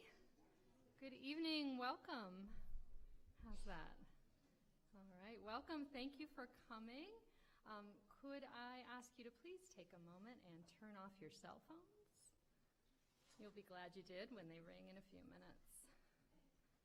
I want to begin this evening by recognizing the Puyallup, Nisqually, Squaxin Island, and Steilacoom people upon whose traditional lands PLU stands, and by expressing our gratitude to them who are hosting us as visitors on this place. I'm Professor Suzanne Crawford O'Brien. I'm Chair of Religion and also Chair of the Native American and Indigenous Studies program. And I'm Professor of Religion and Culture here at PLU. It's my great pleasure to welcome you tonight to this year's Paul O. Ingram Lecture in Religion. And I want to extend my sincere thanks to Tracy Williams, to Cynthia Givens, Eric Hammerstrom, and my many wonderful colleagues in the Wang Center who helped make this happen tonight. This lecture is made possible through the generosity of Paul and Regina Ingram. Paul is a well-loved and respected emeritus professor in the religion department here at PLU. He joined our community of teacher scholars in 1975 when he helped put PLU on the map. Under his leadership, we became the very first ELCA institution in the country to offer courses in world religions. Dr. Ingram remains a nationally recognized leader in the field of interreligious dialogue, and Buddhist-Christian dialogue in particular. He is a wildly prolific author who continues to produce work, even as he is retired.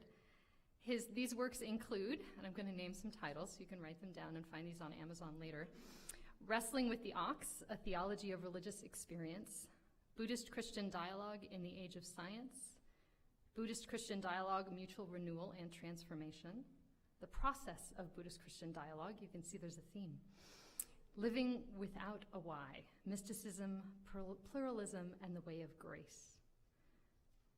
His most recent book, there are several others in between, his most recent book came out just a couple years ago, Faith as Remembering, which was a meditation on the nature of faith and memory. Throughout his legacy, Dr. Ingram has sought to ensure the continuation of interreligious dialogue and the exploration of comparative religions here at PLU, and so it's fitting tonight that we welcome to the 2020 Paul Ingram Lecture Imam Jamal Rahman. Imam Rahman is co-founder and Muslim Sufi minister at Interfaith Community Sanctuary in Seattle. And he served as adjunct faculty at Seattle University and here at PLU. He's currently our visiting lecturer teaching our Islamic traditions course, and I hope and trust some of his students are here tonight. Yes. Imam Jamal Rahman is a sought-after speaker on Islam, Sufi spirituality, and interfaith relations. Since 9/11, he has been collaborating with Rabbi Ted Falcon and Pastor Don McKenzie, and they're affectionately known as the Interfaith Amigos. They've been featured in the New York Times, CBS News, BBC, and many times on NPR. He's a former co-host of Interfaith Talk Radio and travels nationally and internationally, presenting at retreats and workshops. His passion lies in interfaith community building, and he remains rooted in his Islamic tradition, cultivating a spaciousness by being open to the beauty and wisdom of other faiths. He is also the author of numerous books on the Islamic tradition, and I'll share some of those titles with you. Sacred Laughter of the Sufis, Awakening the Soul with the Mullah's Comic Teaching Stories and Other Islamic Wisdom, The Fragrance of Faith, The Enlightened Heart of Islam, my favorite, Spiritual Gems from Islam, Insights and Practices from the Quran, Hadith, Rumi, and Muslim Teaching Stories to Enlighten the Heart and Mind. It's a good one to have by your bed, I recommend. With his Interfaith Amigos, he is co-author of a number of other books as well, Getting to the Heart of Interfaith, Finding Peace Through Spiritual Practice, The Interfaith Amigos Guide to Personal, Social, and Environmental Healing, and finally, Religion Gone Astray, What We Found at the Heart of Interfaith. At a moment in our national history where social inequalities are increasingly stark, where environmental crisis looms, and where conflict threatens to divide us all the more, it's never been more important that we attend to that which brings us together. In the face of horrors unimaginable, it's tempting to despair. This is where our spirit needs to carry us through. Intellect and sheer determination will only get us so far. Faith, spirit, and a sense of the eternal are not luxuries, but sheer requirements if we are going to do the hard work that needs to be done. Imam Rahman's work bridges that gap between scholarship and sacred engagement, between critical inquiry and spiritual reflection, and it's for that reason that we are so delighted to welcome him here tonight.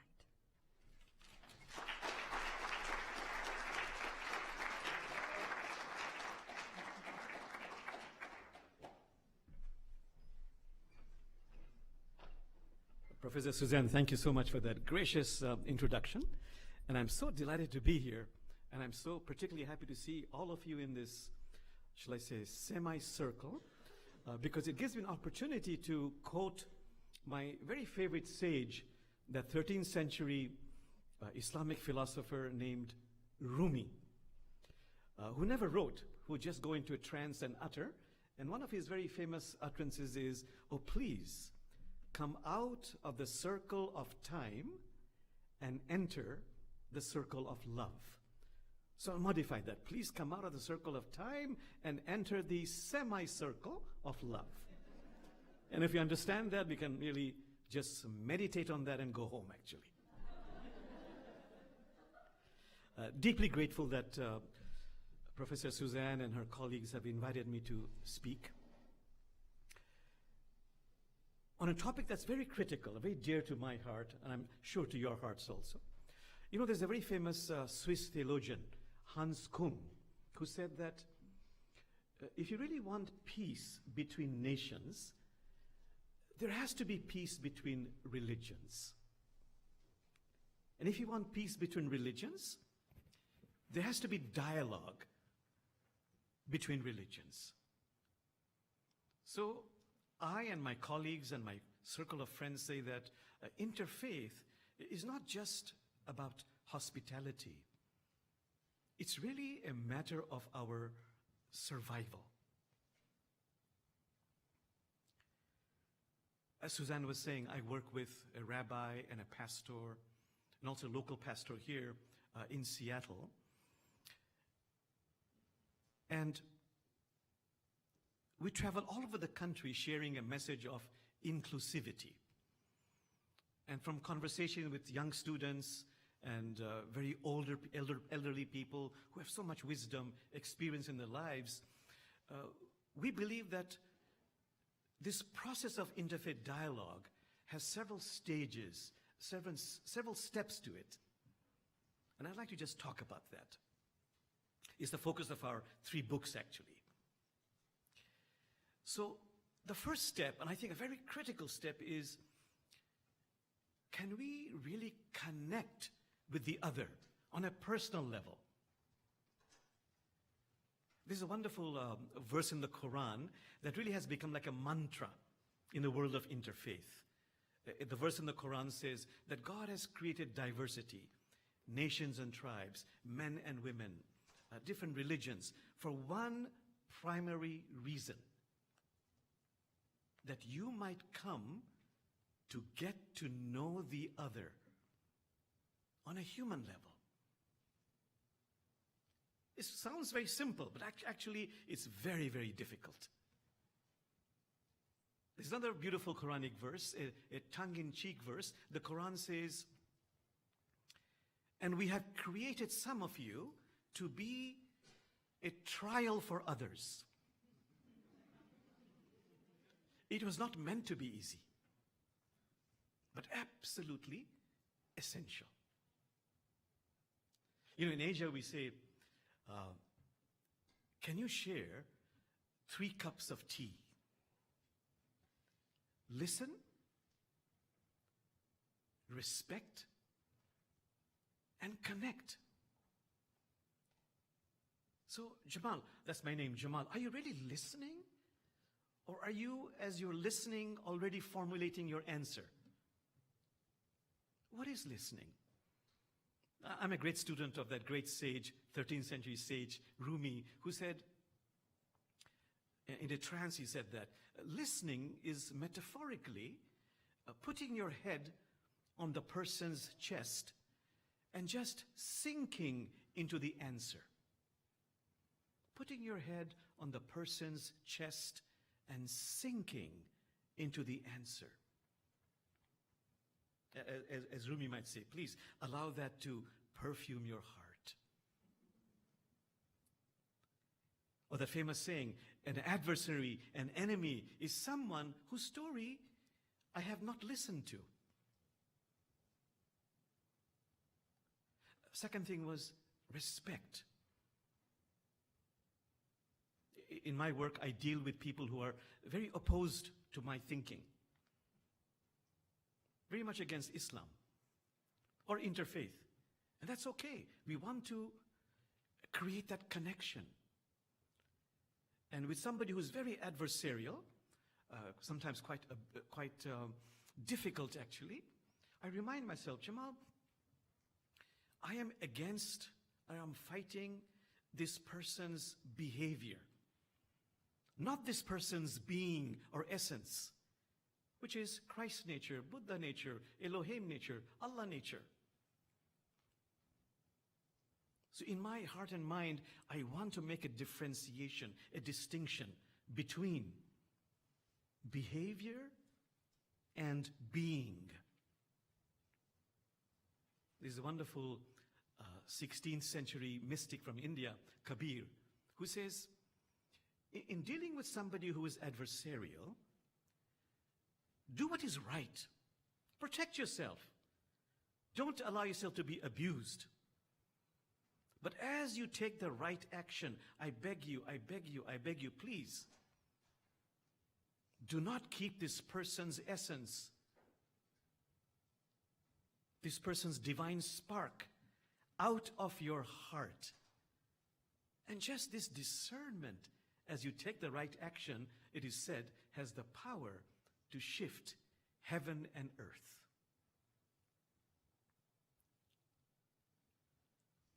Okay, third one. Listen, respect, connect. Jamal, can you, no matter how adversarial, how different, how far our political views, religious views, cultural views, can you connect with that person on a human level? Can you share human stories? Our joys, our sorrows, family, our hopes, our aspirations. Can you connect on a human level? You know that wonderful saying, this universe is not made out of atoms. This universe is not made out of atoms, it's made out of stories. Because once I connect on a human level, after having really listened, respected, made a human connection, then no matter what the difference is, and I repeat, political, religious, cultural, racial, now it no longer looms as a threat.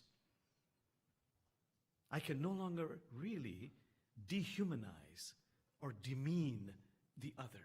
Plus also, it seems to create some space where we can join together in some collaborative project dear to both our hearts. Social justice issues, earth care.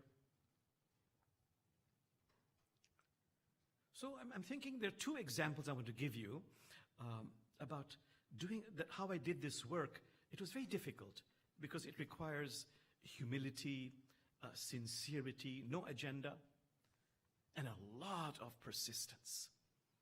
That's why I love this American saying, keep on trucking, keep on trucking, keep at it, keep at it, keep at it. So after 9/11, I'd heard of these two very conservative Christians who were very opposed to Islam. In fact, if you just mention the word Islam, they would break into an allergy almost. And so I said, let me really practice what I'm preaching, really share 3 cups of tea with these two Christian gentlemen. Of course, they were very suspicious. Took a lot of effort, a lot of persistence, a lot of humility, a lot of learning to listen, respect, connect. Got to know them, their families, their congregations. Took a few months, close to a year, actually more than a year. But eventually, you might say, I broke through. There was a breakthrough. Today I can tell you that these two Christians who are very opposed to Islam, of their own volition, they're connecting with Muslims. They have lost their allergy. But that's not the real story. The real story is I have become transformed. I thought I was so open-minded, knowledgeable. But after I got to know them, their communities and different Christians who also were in the same mold, I thought, very, very conservative, I realized there's such a large range of opinions among that group itself. They're so dedicated to social justice issues. There's so much of sweetness in their community that my stereotyping, it fell apart. It expanded. So I was transformed. So for me, that's the real story. The other story I want to share is some years ago, a Muslim couple brought their son to me and said, you know, I've heard you have this Sufi. Sufi, by the way, is the spiritual side of Islam. You have some Islamic spiritual practices. My son has an addiction, a very severe, terrible. I can't even tell you how terrible this addiction is. Please cure him. I said, what is the addiction? And he said, well, he is gay. He's a homosexual. And I got very excited because in my mind I thought, wow, God is giving me an opportunity to really rewire this person's brain and set him on the straight path. So with great sincerity, with great application, I applied myself to really rewire this person's brain, to put him on what the Muslims call Sirat al-Mustaqim, on the straight path. And I tried, and he used to cry a lot, I remember. He used to say many things like, my mother wants to commit suicide because of my condition, my addiction. My father wants to leave the state. You know, I heard all of that, but I did not listen. I was so focused on curing him. After a few weeks or months, you know, he said, he used to call me uncle, I feel closer to God, I feel more spiritual, but I have the same sexual orientation. And his parents got so upset.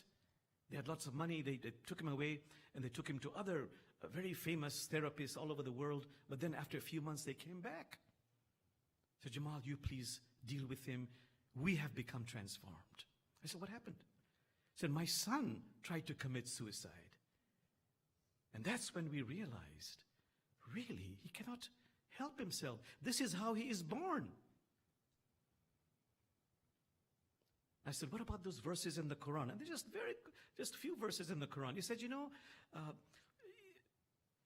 it's a question of approaching those verses with an open heart and mind,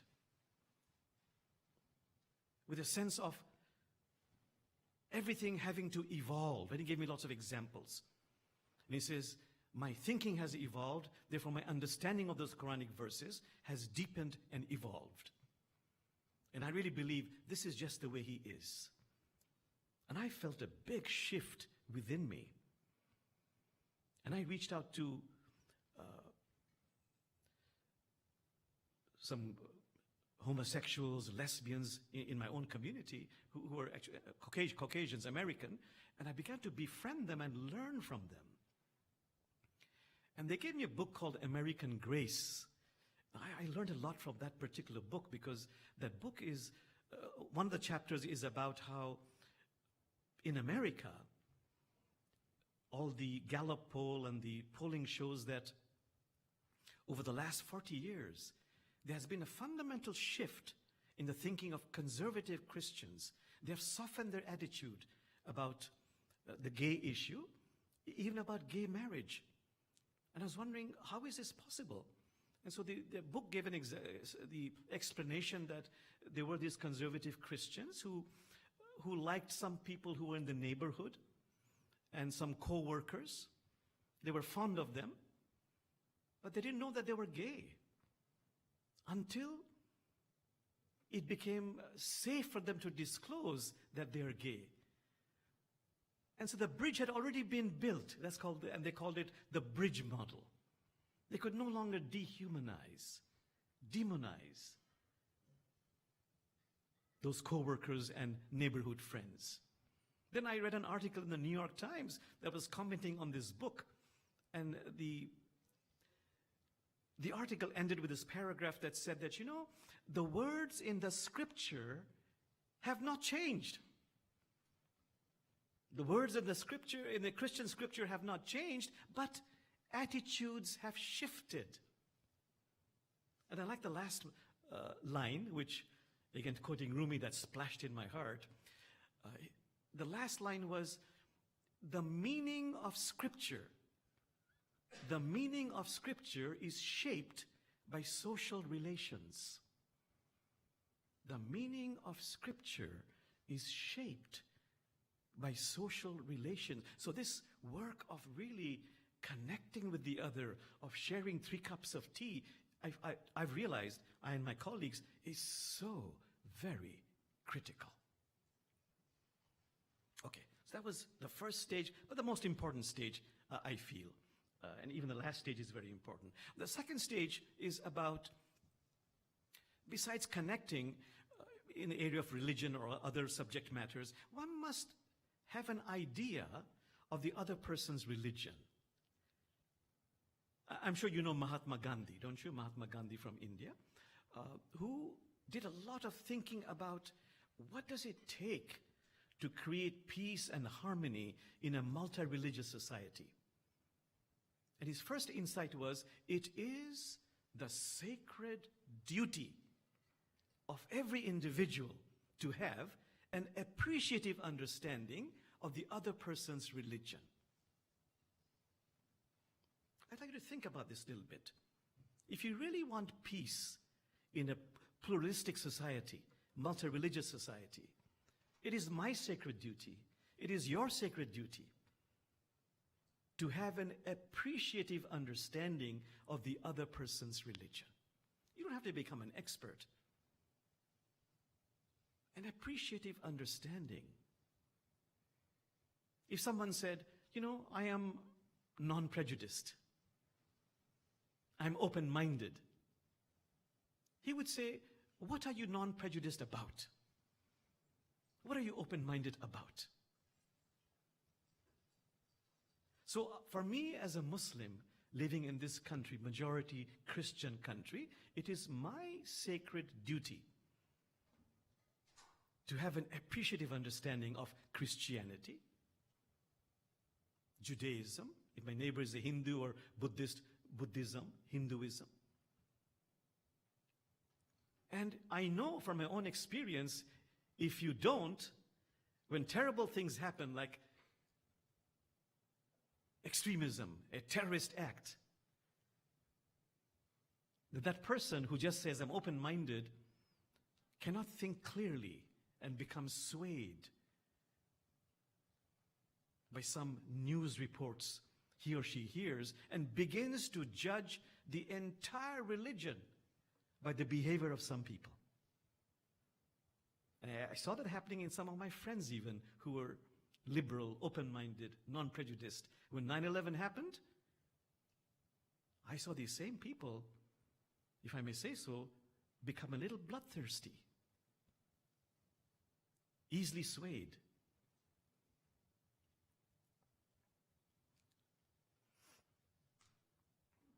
Okay. So what is I'd like you to know about Islam?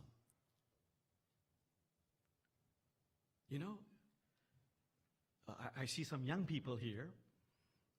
To the young people, I'll tell you, in your lifetime, if the Pew Research and global polling is correct, Islam will become the majority religion. It'll be your sacred duty to have some knowledge and appreciative understanding of Islam. So what is it about Islam I'd like you to know? Well, what does the word Islam mean? Islam literally means to surrender in peace. But the question is, what are you surrendering?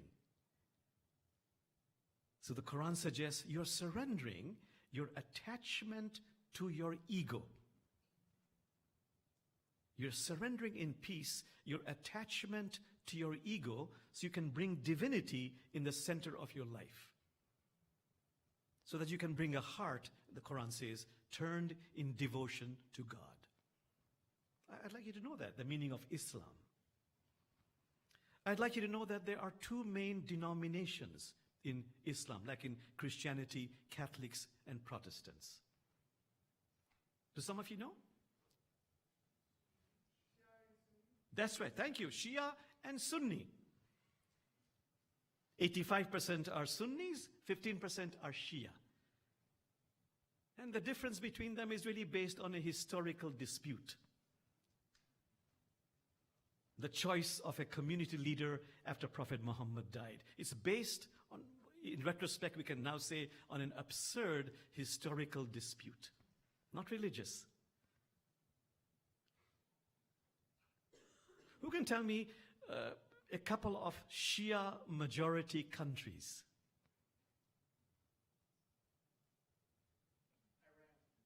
Iran is one. How about another one? Thank you. One more. You're involved in that country. Iran is one. Iraq is a majority Shia country. I want you to know that the Quran honors, this is an appreciative understanding, all the prophets who came before Muhammad, peace be upon all of them. The most mentioned prophet in the Quran is actually Moses. He is called the voice through whom God talked. Abraham is called the friend of God. Jesus is called the Spirit of God. And Mary, mother of Jesus, has an entire chapter in the Quran called Maryam. And she's called the holiest of the holy among women. And Jesus is considered as a prophet in Islam, I want you to know, is a very great prophet. And he's very special. See, there's a message saying it is true. Very great prophet, in Islam. And what is also remarkable about Jesus in the Quran is Muslims believe in the virgin birth. Muslims believe in the virgin birth. And as I've traveled with my Interfaith Amigos all over the country, I am convinced that more Muslims than Christians believe in the virgin birth.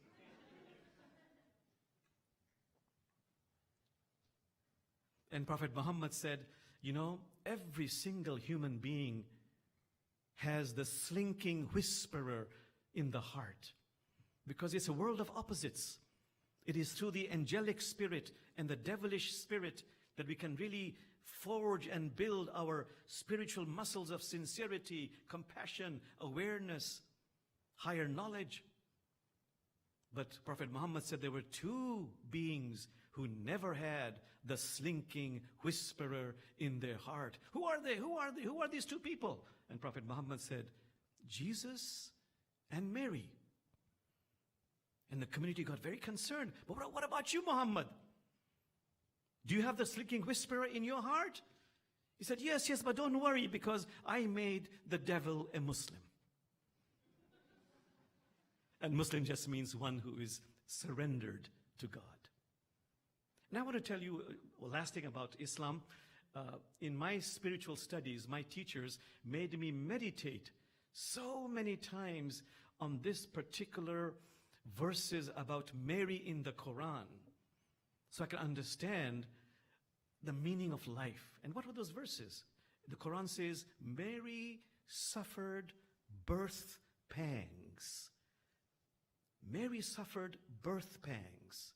She was very depressed that she will be with child without having knowledge of man. And she retreated to a very lonely place. And there the Quran says, a dead, withered date tree came to life and offered her dates. Magically, a stream appeared at her feet and offered her water, and she gave birth to Jesus. Peace be upon him. So why is this passage so critical in Islamic spirituality? It's because all the great Islamic teachers say, all of us, whether you like it or not, we shall suffer birth pangs. Birth pangs to awaken to the real me, to my Christ nature, to my inner Jesus, to my divine spark. And God will help you, like God helped Mary. Prophet Muhammad said, take one step toward God, God takes 7 steps towards you. Walk towards God, God comes running towards you. But most important of all my teachers told me again and again and again, don't forget, it requires the womb of a Mary to give birth to your inner Jesus.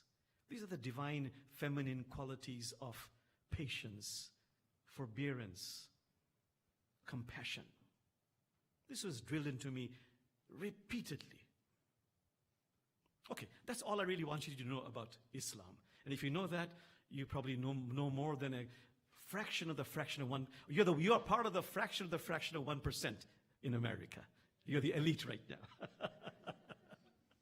And I always tell my Muslim friends, here we go around telling everybody, come on, learn about real Islam, learn about real Islam. If you want to, you have to overcome Islamophobia. Islam is a religion of peace. That's great. But I say to my Muslim Imam friends and my Muslim just friends, what are we doing to learn about real Christianity, real Judaism, real Hinduism, real Buddhism? Okay, so step one was getting to know the other. Step 2 was having some sort of religious, spiritual literacy. The third stage is to accept that every single holy book, I'm quoting Gandhi, has some truths and untruths. Every holy book has truths and untruths. If some people got excited, the great sages say, the revelations might be divine, but the human mind is less than divine. When the human mind touches a divine revelation, the understanding can be less than divine. And something that I and my Interfaith Amigos talk about all the time about the holy books, that please, please, please remember, every single holy book has 2 kinds of verses. Particular, and universal. Particular verses are verses that are in desperate need of historical and textual context. Universal verses are timeless, placeless, filled with wisdom. The problem becomes when you take a particular verse and advocate that as a universal verse.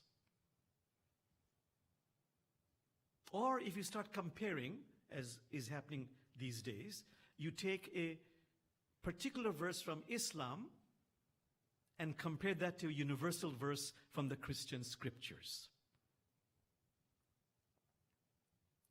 Let me give you a quick example of particular and universal. There's a verse in the Quran, chapter 5, verse 51, which says, it's a divine revelation, do not take the Jews and Christians as your friends and protectors. Do not take the Jews and Christians as your friends and protectors, because they are friends and protectors of each other. What is the historical context of this verse? This came down in the 7th century when the Islamic community was a tiny, struggling, embryonic community, struggling to survive. And to survive, it needed military treaties with some of the tribes. Some of them were Christian and Jews. And according to Muslims, these tribes with whom they had military treaties, if the battle was going against the Muslims, these tribes, they reneged on the treaties. It is in that context the verse came down saying, don't trust these particular tribes. That's a particular verse, because in same chapter, chapter 5, verse 68 or 69, 18 verses down, there's a universal verse which says, it doesn't matter what your religion is. You could be a Jew, a Christian, a Sabian. No one knows what Sabian means. Some people say Zoroastrian. You could be a Jew, a Christian, a Sabian. What takes you to heaven is not your religion. It's having faith in God, but mostly doing righteous deeds. I added the word mostly. I just added it because it's repeated again and again and again. What takes you to heaven is your righteous deeds. So the latter is a universal verse. You know, Rumi in his time had the same problem. So he goes into a trance and he comes up with this utterance. A bee and a wasp. A bee and a wasp, they drink from the same flower. A bee and a wasp, they drink from the same flower, but one produces a sting and the other nectar. So what your interpretation is of a particular verse or a special verse, it depends on your intention and your state of consciousness. Okay, moving on. I'm seeing the time is passing. That was the third stage. Truths and untruths. Fourth stage was, if you've done those three stages, to enter into more difficult conversations.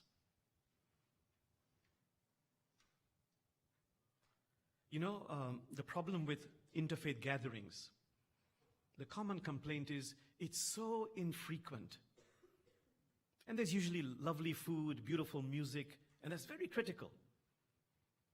But because it's so infrequent, and this is mostly about monotheistic religions, I'm talking about the Abrahamic faiths, when Jews and Christians and Muslims get together only on Christmas, Ramadan, Lent, Eid, after the pilgrimage. The complaint is that the behavior is, quote unquote, absurdly nice.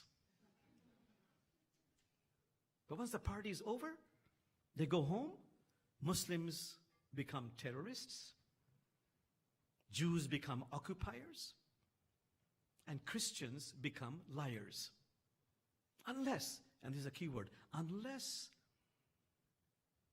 there has been some program or some motivation, some energy where some people get together and become friends. And the friendship is sustained. The meetings are frequent. There's a human connection. It makes a huge difference. In some of those gatherings I'm asked, you know, big deal. Okay, so Jews and Muslims particularly get together. How does that solve the Arab-Israeli conflict?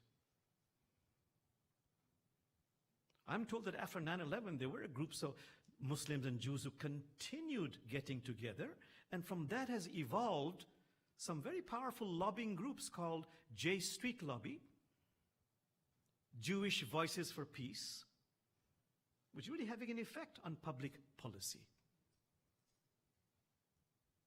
So if we do those three stages, we are in a position to really get into more difficult conversations. And for Abrahamic faiths, the most difficult conversation is the Arab-Israeli conflict. We have seen many Abrahamic associations all over the country. Say, for example, in Houston, They do very, very well until there is a crisis, fight between Israelis and Palestinians. But if the meetings somehow are more frequent, there's a human connection. There is a really structural shift. What's another very difficult conversation? We have this in our community all the time. To talk honestly about how religion goes astray, not in your tradition, in my own tradition. And we have done this all over the country. And there are at least 4 areas that young people like you or much older people who no longer have vested interests, they say, let's talk about these 4 areas. What are those 4 areas? Number 1 is exclusivity. Even if I'm a very pious, open-minded person, I might say, you know, if you really listen to me, you will really realize Islam is a little bit more superior.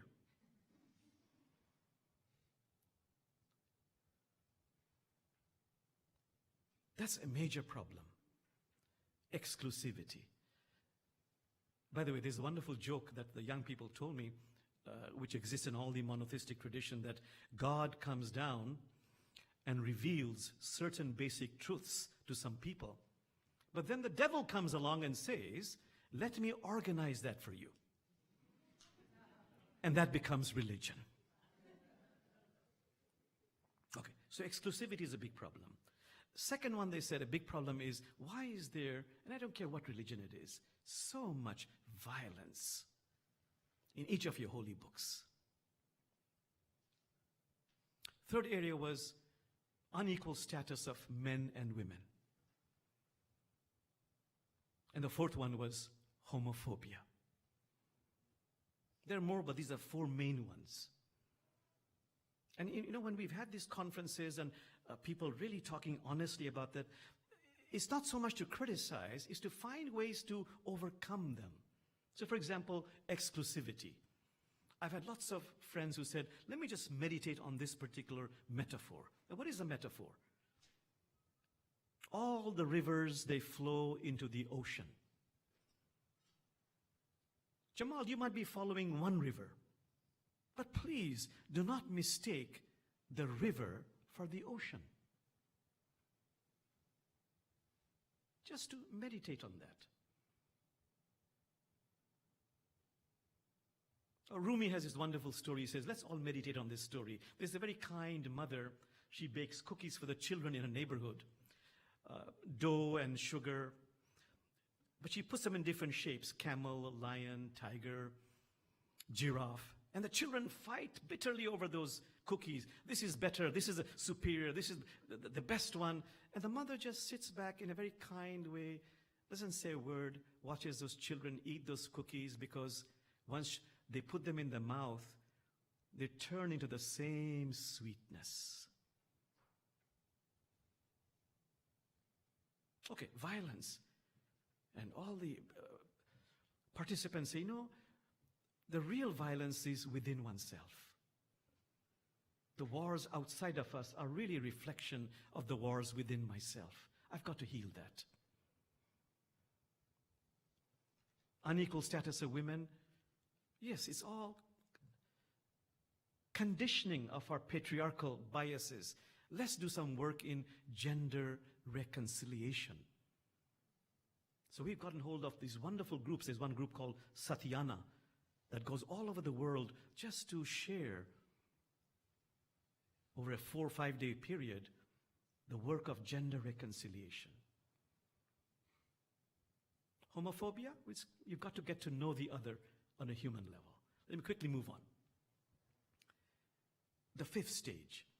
If you've done those 4 stages, then there might come a realization where, Jamal, you might realize that all the different religions are paths to a shared universal. I'm a Muslim. I'm rooted in Islam. Yet I know from my own experience that when I, as a Muslim, I'm open to the beauty and wisdom of other traditions, This waters my Islamic roots. It waters my Islamic roots and makes me a better Muslim and a more developed human being, which is why we say interfaith. Interfaith is not about conversion. It is about completion, becoming a more complete, developed human being. Interfaith is not about conversion, it is about completion. Professor Houston Smith, that wonderful professor of comparative religion who passed away recently in Berkeley, he said, it's like this. It's like, Jamal, you might have a Quran. You can look at it from one angle, but start looking at it from different angles. It'll give you a more complete picture of your own Quran.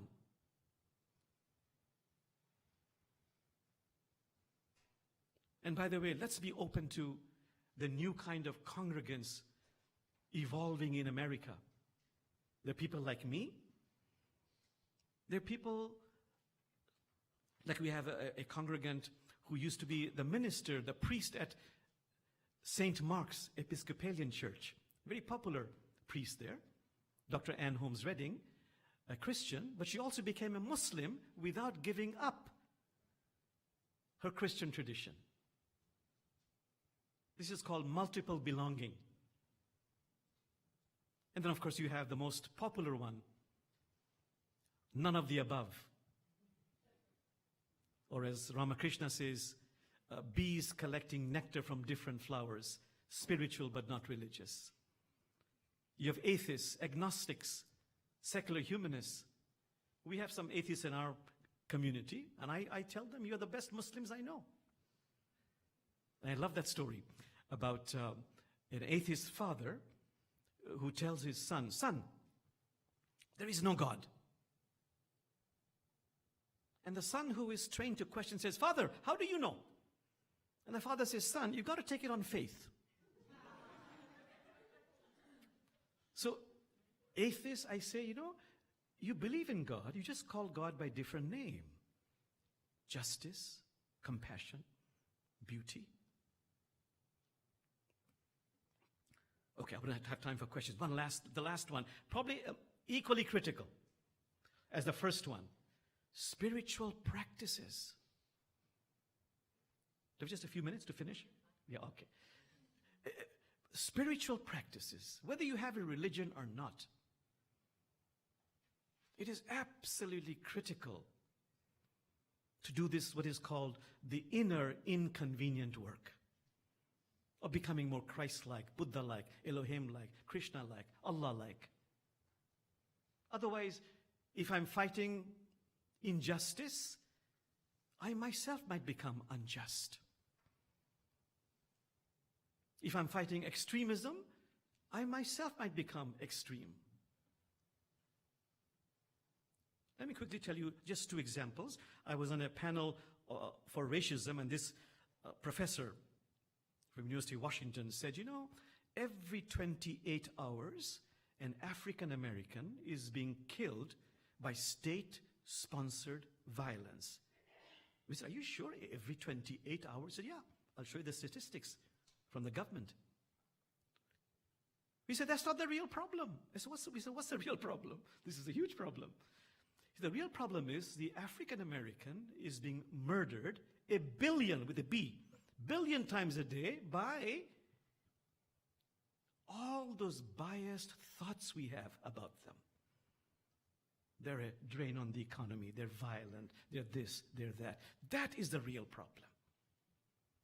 Yes, of course, legislation is critical. Education is equally critical. But what will really create the structural shift are those practices to overcome those conditioned biases, prejudices, stereotyping. How do you do that? It requires some inner work.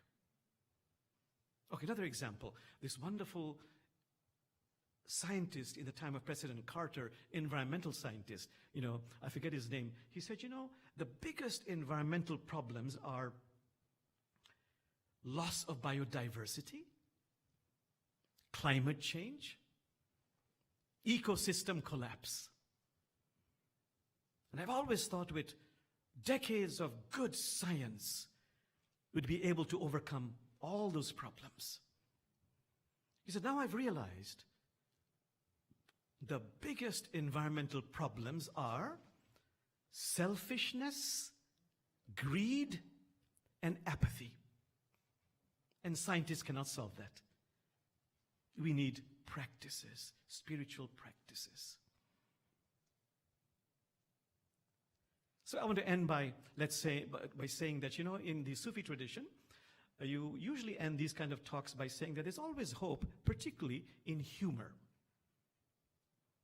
Because the biggest humor is to realize we know very little. To get the real work is to get to know yourself. Prophet Muhammad was asked, what is the real work? See, there's two kinds of work we have to do on planet Earth, all the traditions say. If you study all the religions, it boils down to two things I have to do on planet Earth. None of us know. We don't come here with any mandate. We just guess it. But the two things are, Jamal, can you in your lifetime become a better human being? More Christ-like, Allah-like, Buddha-like, Krishna-like. And secondly, can you be of service to God's creation? As Rumi says, can you be a lamp, a lifeboat, or a ladder? So just for the first one, Prophet Muhammad said, know thyself, and you shall know thy sustainer. Die before you die. So I wrote a book, which Suzanne mentioned, Laughter of the Sufis. Everything is very funny. For example, here I am, I'm in the last quarter of my life. And Rumi says, here, Jamal, you're so scared, you'll go into non-existence.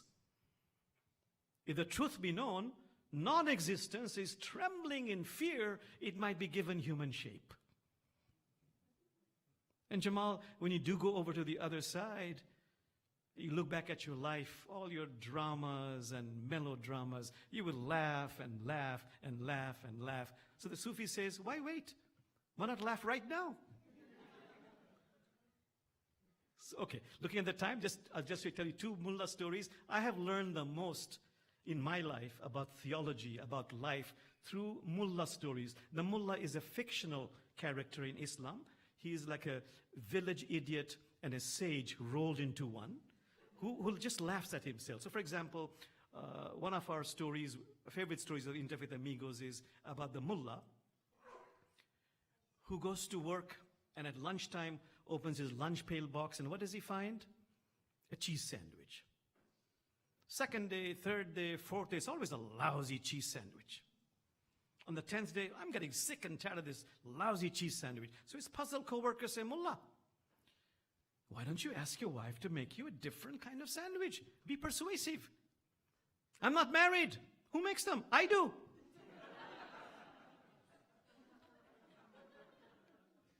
It's about our stuckness. We are stuck. How will we ever overcome our stuck patterns of behavior unless we do the inner work of observing ourselves? But with what? With compassion, with mercy, with gentleness. Another one which applies to me, I am so slavishly dependent, Jamal, is on pundits, authorities, experts. I forget my inner teacher within me. So this story helps me.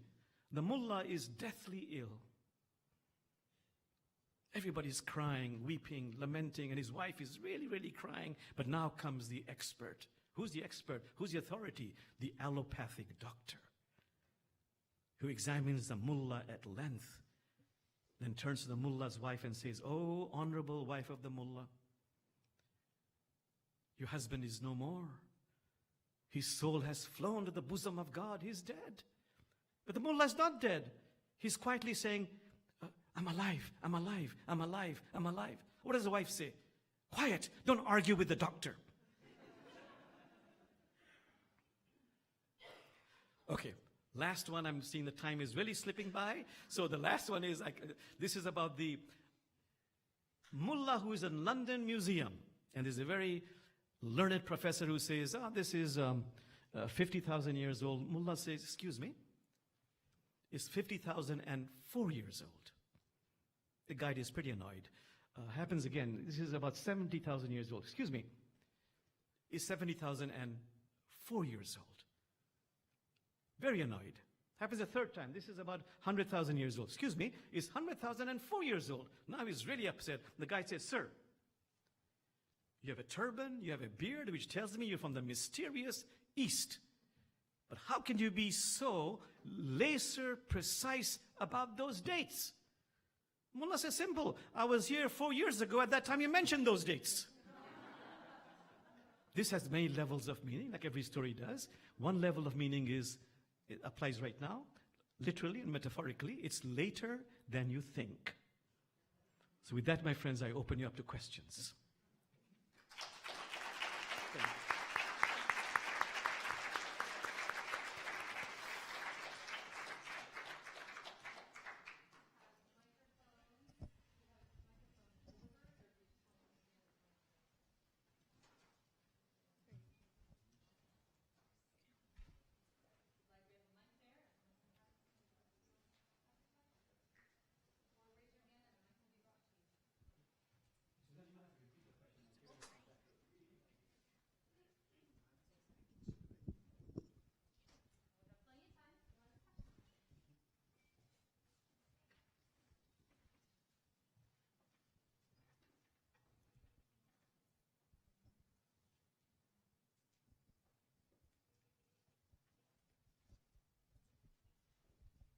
Hi there.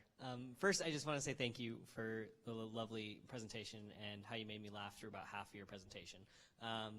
But my question is about the idea of truths and untruths that you bring up.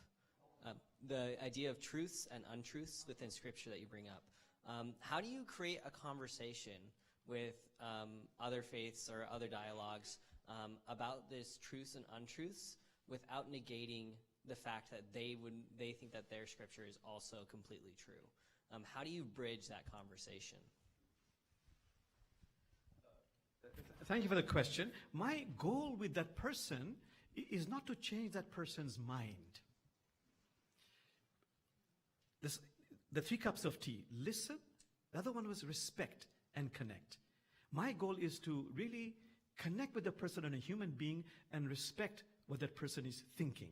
But I can assure you, if the process of connecting with the other continues, there will be a softening of positions. And my goal is, can we collaborate on some projects that are dear to both our hearts? And my experience again is, with the continual connection with the other, there comes a flexibility. And my most favorite phrase about flexibility is simply this, because it really is true. It happens. Blessed are the flexible. Blessed are the flexible, for they will never be bent out of shape. And that softening will come little by little through the personal connection.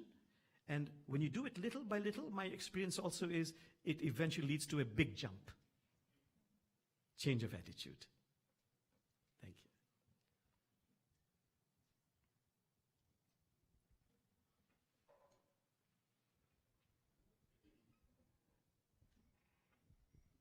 Thank you for your talk. I was wondering if you could speak a little bit about intrafaith dialogue, because I know that within interfaith dialogue, a lot of times you have conversations dominated by specific representatives of the religious groups. And so do you have some wisdom for us on intrafaith dialogue? You know, the same advice, except that have more patience. You know, intrafaith is far more difficult than interfaith. I find it much more easy to deal with, say, for example, a very conservative, adversarial Jewish settler, or a very, very defiant, hates Islam Christian, than with an Islamic extremist person. And I found that the best thing is really just to listen sincerely and with authentic respect. Because I really believe that that adversity is because of a story I have not heard. And every time I really listen with respect and honesty, I find it's not so much that theological view, it's about some experience that person had, which made that person extreme. And then when we connect on the human level, I find if I'm really able, the same program with as my friend there, that over time there comes a softening. But it requires, again, persistence, patience. There is no quick fix to this.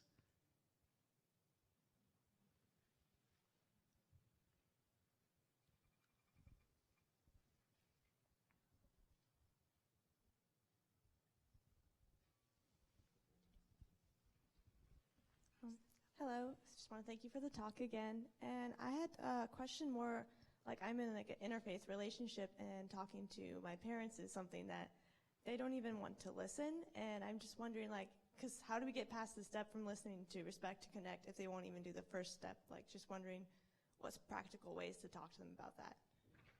You're talking about talking with the parents or talking between you and your prospective husband? Talking to the parents. Ah. You got to hire me. Sounds good. Now, it depends on the circumstances. For example, I deal a lot with, for example, I'll give you an example. Jewish, the bridegroom is Jewish, the bride is Muslim. And the parents of the bride wants that Jewish man to convert to Islam. So I go and talk to the parents and I talk about, really, it is really there's so much similarity. You're both fiercely monotheistic. And I say, really, the main work is between, for example, in your case, between you and your husband, really. How are you going to deal with interfaith? Can I ask you, what is his religion or what is your religion? Islam and Christian. Ah, okay. Then for sure you got to hire me. Do his parents want you to become a Muslim? They don't know yet. But That they is- probably will. That is usually, there are two problems. One is that they will want you to become a Muslim. That's called take the shahada. And the different ways of getting around that. I explained that, you already are a Muslim in the metaphorical sense. But the real issue is not even that. The real issue is what is going to happen to your child. You see, that is a real issue. And the common conventional wisdom is, you let the child, teach the child Islam, you teach the child Christianity, let the child choose. Absolute recipe for disaster. Because now it seems possible at this time, but as time passes, it'll be very competitive. So I tell the Muslim husband and the Christian wife that, it's a road less traveled. It's an interfaith marriage. You're entering into a situation where it's not a question of choosing. You're really creating a new phenomena where the child is both Christian and Muslim and maybe even something else. And what I tell the wife is, please attend all the Muslim celebrations, attend all the Christian, churches, different celebrations, and just share and live the values of both. And more important than that is, if you and your husband are doing spiritual practices, do it in the same space with your children. Whether you are praying in the Christian way, he's doing the Islamic salat, but in the same space with the children, that creates such beauty of union in the family. It's incredible. Thank you.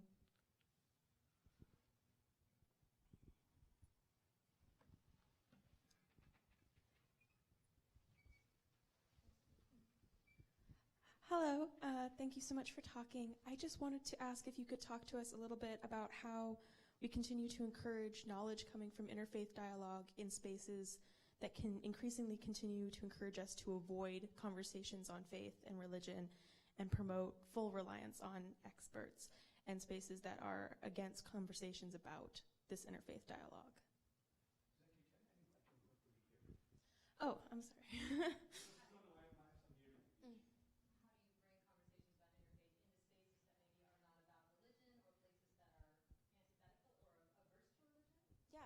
This is very common in academic situations and professional circumstances that are. Don't talk religion and politics. Right? That could be an example. It could be. I said religion and polite people don't talk about religion and politics. But you said you want to talk about religion. Yeah. How do we encourage that this is a conversation that may increase knowledge and increase perspectives and understanding? How do we promote that thinking? Okay. So, for example, if I understand the question correctly, this is a common topic on campuses, for example. So let me put it this way. How can I overcome Islamophobia without getting into religion or talking about theology? Would that sound correct? Okay. Then, for example, I just came back from Illinois, and they said, we won't talk about religion, but let's start a program, a movement called Let's Just Have Mocha with a Muslim in a cafe. Not so much talking about the religion, but just getting to know that person who is a Muslim. And for the Muslim to get to know who's a Christian. Or dinner with a Jewish person from the campus. Just to know that person as a human being. That is the core. And that'll lead to whether it's religion you want to learn more about, the politics you want to learn more about, the theology or some other aspect of anything. It starts with that personal relationship, which is the most difficult. So I would say the bigger question is, how can I connect with this person on a human level? That is the key. Simple but not easy. Mocha with a Muslim, or there's so many programs where rather than talk about religion, let's join hands in doing some social justice project. Habitat for Humanity. And you'll find in that process, doesn't matter what your religion is, you'll start bonding. I'll give a very quick example, a little bit different. We were invited to visit a large mega church. I mean, like 10,000 people. I went there, my rabbi friends went there, and the pastor gave a very wonderful speech. He was very, very conservative. He said, if somebody has AIDS, don't question them. Be like Jesus. Help that person. If an unwed woman becomes pregnant, be like Jesus. Don't question about religion and this and that. Just help this person. But the last thing he said was, but if you want to be angry, if you want to be, filled with hate, be a Muslim, be a Muslim, be a Muslim. And my colleagues were so stunned, but I was very excited. Why? Because it gave me an opening to connect with him on a human level. So when I met him, I said, Pastor, Jesus is very dear to my heart as a Muslim, not as a son of God, but as a prophet. He paid me no attention. I said, Pastor, Jesus would never say the things you said. He said, Jamal, why are you so worried? Don't worry. Next time I'll pick on somebody else. Then he said, but then let's get together. Let's talk. So we met with him. And then he started talking about, he's not that conservative, but his congregants are very, very conservative. Then we said, as we talked more and more, the idea came up about doing a social project together. Habitat for Humanity. Building a house. And I told him this house that is being built is actually for a Muslim family. And he said he had no objection to that. And just in that process of building the house, all of us became friends. And our differences still remain, but now it no longer looms as a threat. So I would say what really worked was the process of collaborating in a project that was dear to both our hearts. That really works.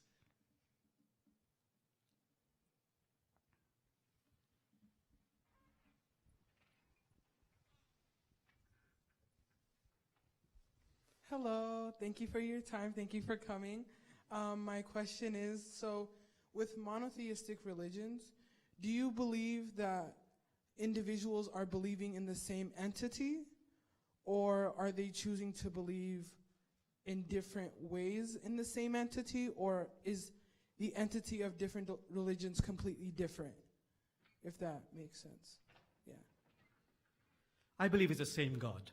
You see, in the Quran, there's a verse, a very beautiful verse. It says, oh Muhammad, tell the Jews, tell the Christians, your God and our God is the one and the same God.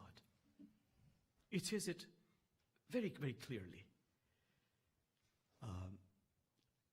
If I may quote Rumi, Rumi says, I'm being poetic now here.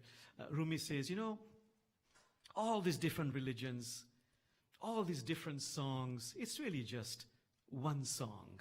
So many jugs being poured into a huge basin. Look at this wall. The light, the sunshine is falling in this way, is different from the sunshine falling in this wall, and this other wall looks also different, but the light is the same.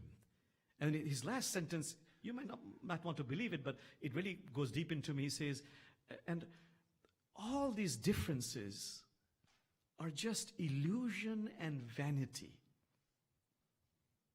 That goes deep, splashes in my heart, that all the differences are really illusion and vanity. Yes, of course they're different in form, but in essence it's the same. It's a wonderful Sufi definition of God. In the name of Him who has no name. In the name of Him who has no name, but who appears by whatever name you call her. In the name of Him who has no name, but who appears by whatever name you call her. And the ultimate truth is this: none of us know what God is. None of us know what God is. Buddhists who don't talk about God, they say, if we're trying to understand mystery, it's like using a bamboo stick to measure the depth of the ocean. It's just not possible. And the last thing I'll tell you, the Hindus, I love the Hindu definition of God, that, the eyes cannot see it. The eyes cannot see it, but it is that by which the eyes see.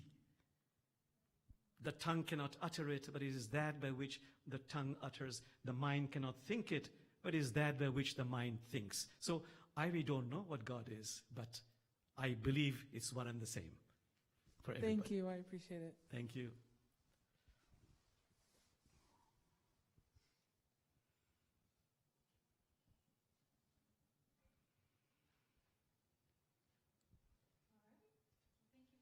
Oh, thank you.